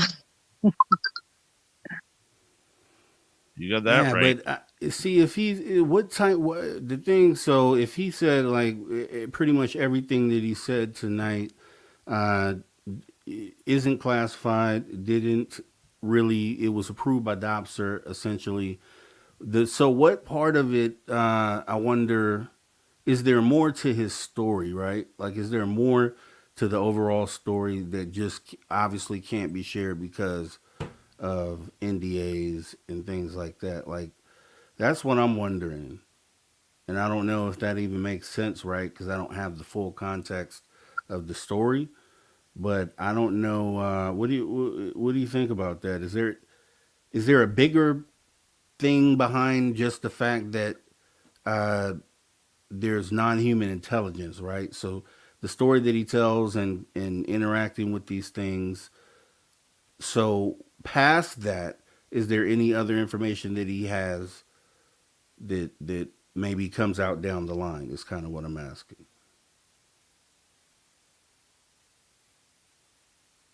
Dave. Okay, sorry, I wasn't sure if Nicole wanted to hop on that one first or not. I think there is a lot that could come out. Look, I think if we break this down with Jason Sands right now, is his inbox is going to be flooded with opportunities to go on podcasts, on YouTube channels, radio interviews, newspaper interviews. He's going to be absolutely throttled with information now. And whether or not he chooses to do that, I don't know. I know prior to this, going into this, he was very keen on letting David Grush take the lead and then kind of follow suit whatever he felt necessary. Obviously, he felt it was necessary to come out and speak tonight. But, from where he goes from here and how he gets the information out and what people are going to ask him, is, he's going to be, someone that has to be able to provide it. Because if it's just another story about an alien in a desert, most ufology is not going to buy that for very long. Whereas somebody like David Grush seems to keep coming out, and every time he speaks, there's a new tidbit of information that has allegedly been classified for him to actually speak about, or declassified for him to speak about. And I'm wondering if that's going to be the same way with Jason Sands. I know him and I are going to have a conversation tomorrow about bringing him on Spaced Out Radio. And if we get that, I'm going to get Courtney to come on with us to discuss it, because Courtney has played a big role behind the scenes, as Nicole knows that as well. So it's going to be interesting to see how the UFO people really break down everything. By this time tomorrow, we should have information on him. By a week from tonight, we should literally know what color his underwear are in his top drawer and what kind of toothpaste he uses. All right. So that's usually there's a lot of dogged researchers who are in this field who do not take no for an answer. They will be hitting up the people that they talk to, who hit up the people they talk to, and so on and so on. It's like a Vidal Sassoon commercial from the 80s.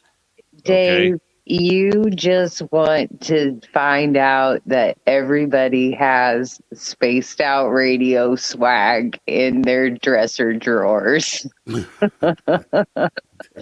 the return you're waiting to see. Like all these guys have the Spaced Out Radio swag. Yes. I don't know where that pertains to the conversation, but I agree with you. They should all be shopping at our Spaced Out Radio store, because we do not have ugly swag, people. No ugly swag. Go ahead, Robbie. Yeah, no, I'm just like I said, it's so early. We can just all speculate, but this going back to the question that I had earlier, there's really no way to wrap your whole mind around it yet until we get the full context. Obviously, I would hope there's more to the story. If they're making a documentary about it, I would figure there has to be more to the story. And I guess once you have a situation where he's set up for interview, then some of those spaces can be filled. But for right now, I'm assuming they're probably not gonna tell everything until the documentary comes out. But I would, on the flip side to that, I would feel that if James Fox was gonna take this time to make a documentary on this experience, then there must have been a lot of stuff that he saw and information he may also be privy to, that kind of we are just not privy to at this point. We don't see that full picture that they see, the vision.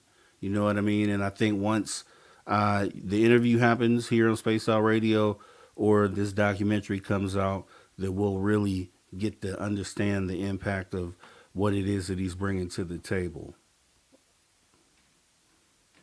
I think this could be a long-standing, depending how long he wants to be public.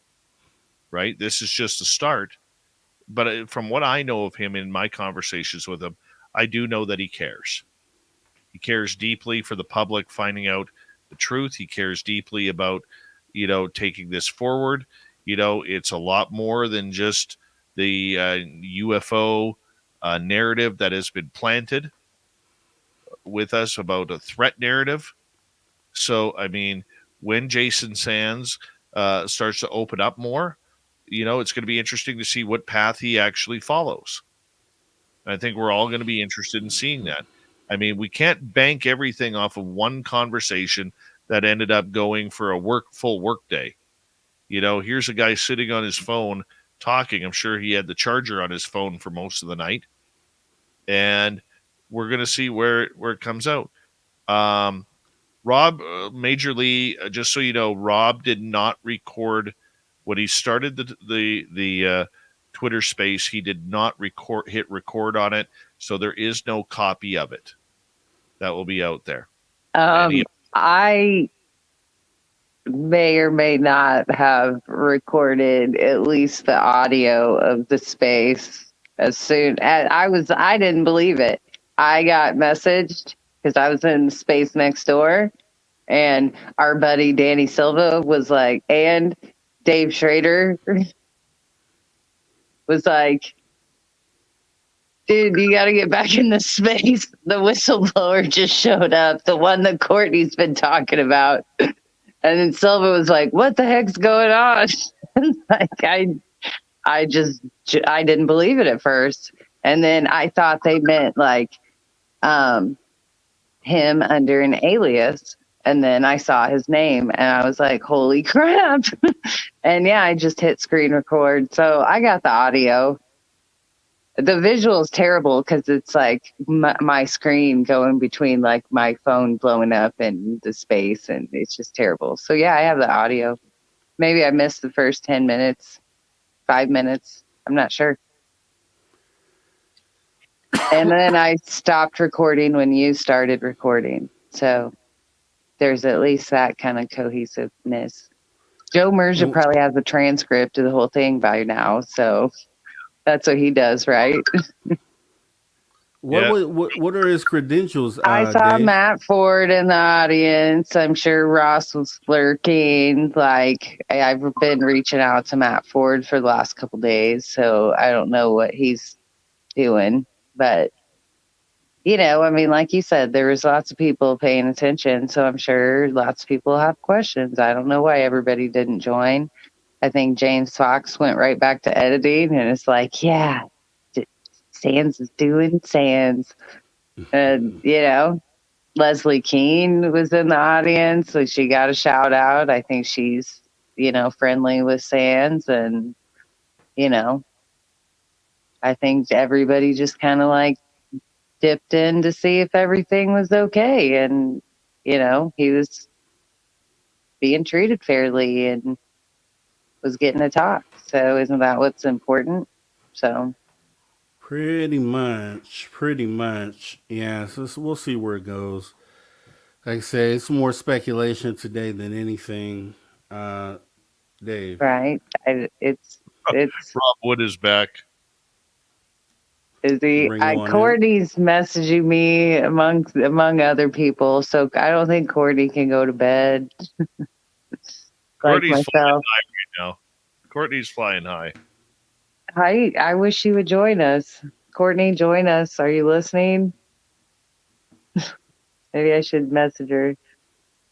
Join the link.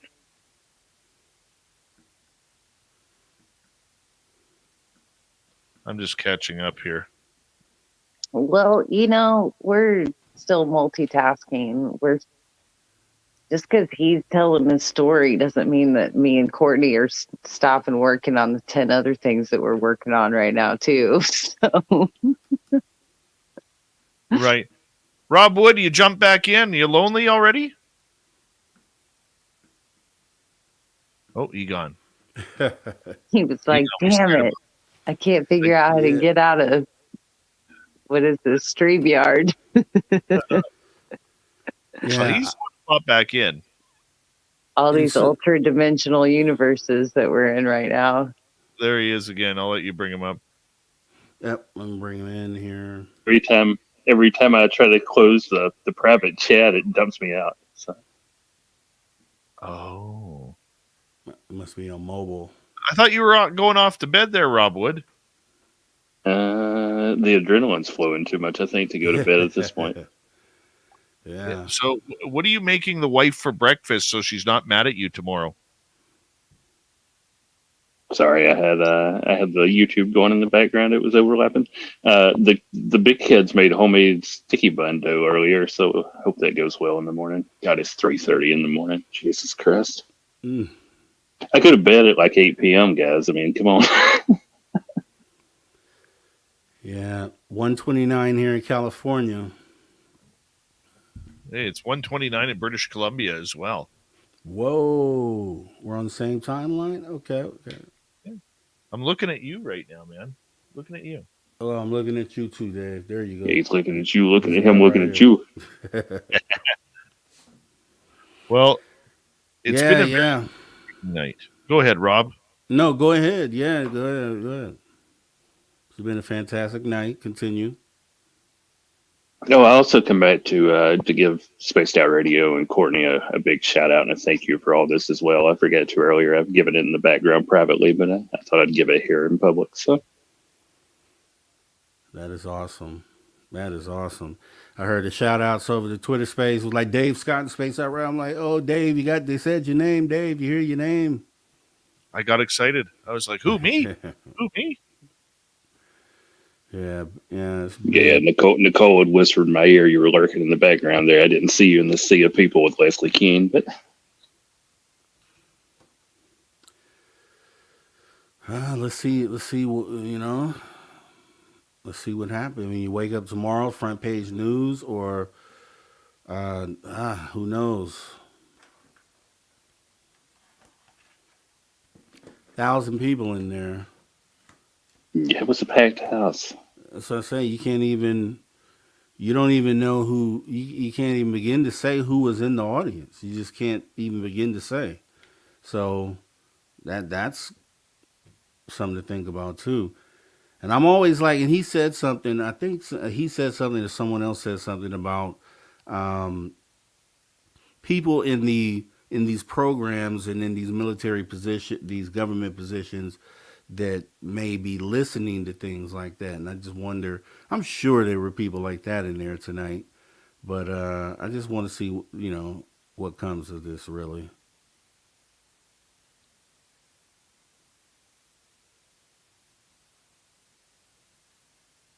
Well, the big question now is like, do you want to get into the debates?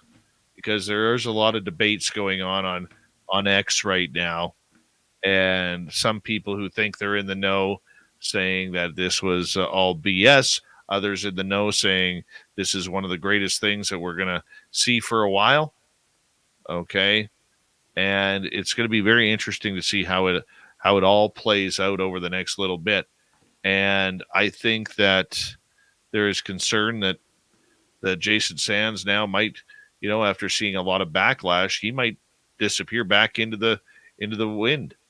You never know what happens. I hope he doesn't, but we're not going to know until it actually happens. Yeah, I say at least tomorrow, and Sunday, so maybe Monday or Tuesday, actually, really, when you think about it. Once the news cycles get to going, podcasts get to making podcast. I'm sure there's going to be a few that are made about this conversation where they are reviewing the audio or things like that. So I know that's coming. We're going to have a wave of those, and just want to see what even with the skeptics. I know Lou was probably recording some of that audio for his show, so I'll be interested to see what he says, when he gets a chance to look it over, and any other skeptic or someone who's even on our side. So just want to see, just let it kind of flush and flow. Let's see what happens. You know what I mean? Let's give it some time. Nicole, do you have any final thoughts?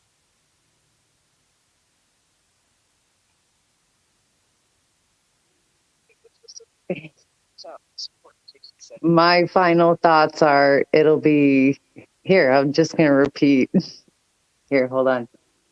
My final thoughts are it'll be interesting to see who comes out and is supportive of this whole process, and who isn't. And, you know, if this is go time, if this is like more of that floodgate turning into a waterfall that we keep hearing could happen. But yeah, that's my final thoughts. So I'm in it for the long haul. Who's with me? Come on. I'm there. I'm there. Sweet Robbie G. Let's hook our trailers up to Nicole's semi truck. Let's go. I'm ready at any time. Let's go. Well, let's go. I think we're good, man.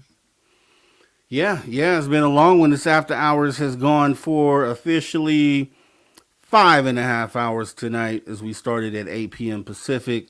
So now it is 1:34 a.m. Pacific. So this is how much we love you guys here in the chat here at Spaced Out Radio. This is why we do it, right? We do it for you guys.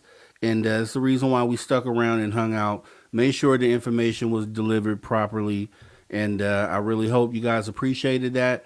And the other thing, I just definitely want to thank all the additional viewers who showed up tonight. If it's your first time here visiting Spaced Out Radio, we would love if you would consider going ahead, hitting that subscribe button and the notification bell, because we do this 7 days a week here, right? Saturday, Sunday, you'll catch the after hours, is what you're viewing now. 8 p.m. Pacific until 11 normally Pacific. Then we have Jessica Jones, Cryptid Huntress, 7 p.m. Pacific till 8. You got the guy there, this guy, Davey Scott, Monday through Friday, 9 p.m. Pacific until midnight. So that's 7 days a week. You will always catch something going on right here, Spaced Out Radio. So please, we'd love to see you guys back. And yeah, do you guys have anything else? I'm just glad that we were able to do this. I'm glad that we were able to get this information out. Rob, I know it was a long evening for you and everything, Good. but let's do it. You were extremely gracious for me coming on in and taking up your time with R Keith Andrews and Brian Bowden to get this out here. But I think we made the right choice for our audience. And, for everybody who's watching on Twitch, there's 223 people right now watching on Twitch, X, another 141 watching on our YouTube channel. Do us a favor, hit that subscribe, ring that bell, and give us a follow, because we are trying to get the proper information out to you as far as the UFO story goes and anything that does with high strangeness. And, when we have some of the best people who are researching this, Nicole Sackage, Courtney Marcassani, to name two.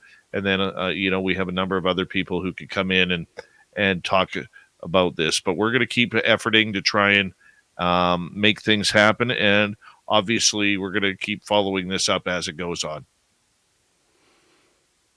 Excellent stuff. Thanks for coming by, Nicole. Appreciate you showing up here. Shout out to Rob Wood. Thanks for allowing us to broadcast your Twitter space today. And thanks to Jason SANDS for, having the courage to step on out there and be the next, hopefully, guy that moves the needle that much more in the direction that humanity needs. He talked a lot of good talk. He said a lot of the things that I feel. And he was really, like you said, Dave, showed a lot of caring, a lot of compassion for getting this information out. Had a lot of, things that showed that he cares about humanity. So I love that. And I just want to hear more, and we'll see where it goes.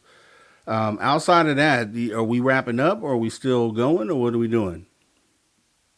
Well, that's up to you. You're the ringmaster here, man. If you know what? I'm here. So I'm not, I thought you wanted to wrap it up. So I'll leave it open for anybody. I'm getting tired, so I'm going to step out. I don't know about Nicole, if she's going to stick around or not. Oh, okay. Well, we're done then. Yeah, because we would have been done an hour and a half ago, or 2.5 hours ago. And I need my sleep because we got a show tomorrow night here at After Hours. So make sure you guys show up tomorrow night, 8 p.m. Pacific, right here on the After Hours. We have Lala Bright, stepping in here. We will definitely be having a great conversation, and we may have a Travis Moostu sighting tomorrow as well. So it's going to be an action-packed night. Make sure you guys are here. We'd love to see you back. Outside of that, then, I'm going to go ahead and thank our super chatters for the night. W. Decker showing love. Appreciate you, W. Decker. And again, W. Decker showing love. Appreciate you there. Shaq Valet, thank you so much. Appreciate the love you showing Spaced Out Radio. And outside of that, definitely want to thank everyone who has come here, all the listeners and viewers around the globe. Thanks for tuning your frequency to Spaced Out Radio, where we do what we do best. What's that, Dave Scott? We own the night, Nicole. I think she fell asleep. We own the night, guys. Have a good rest of your night. See you back here tomorrow. You guys take care.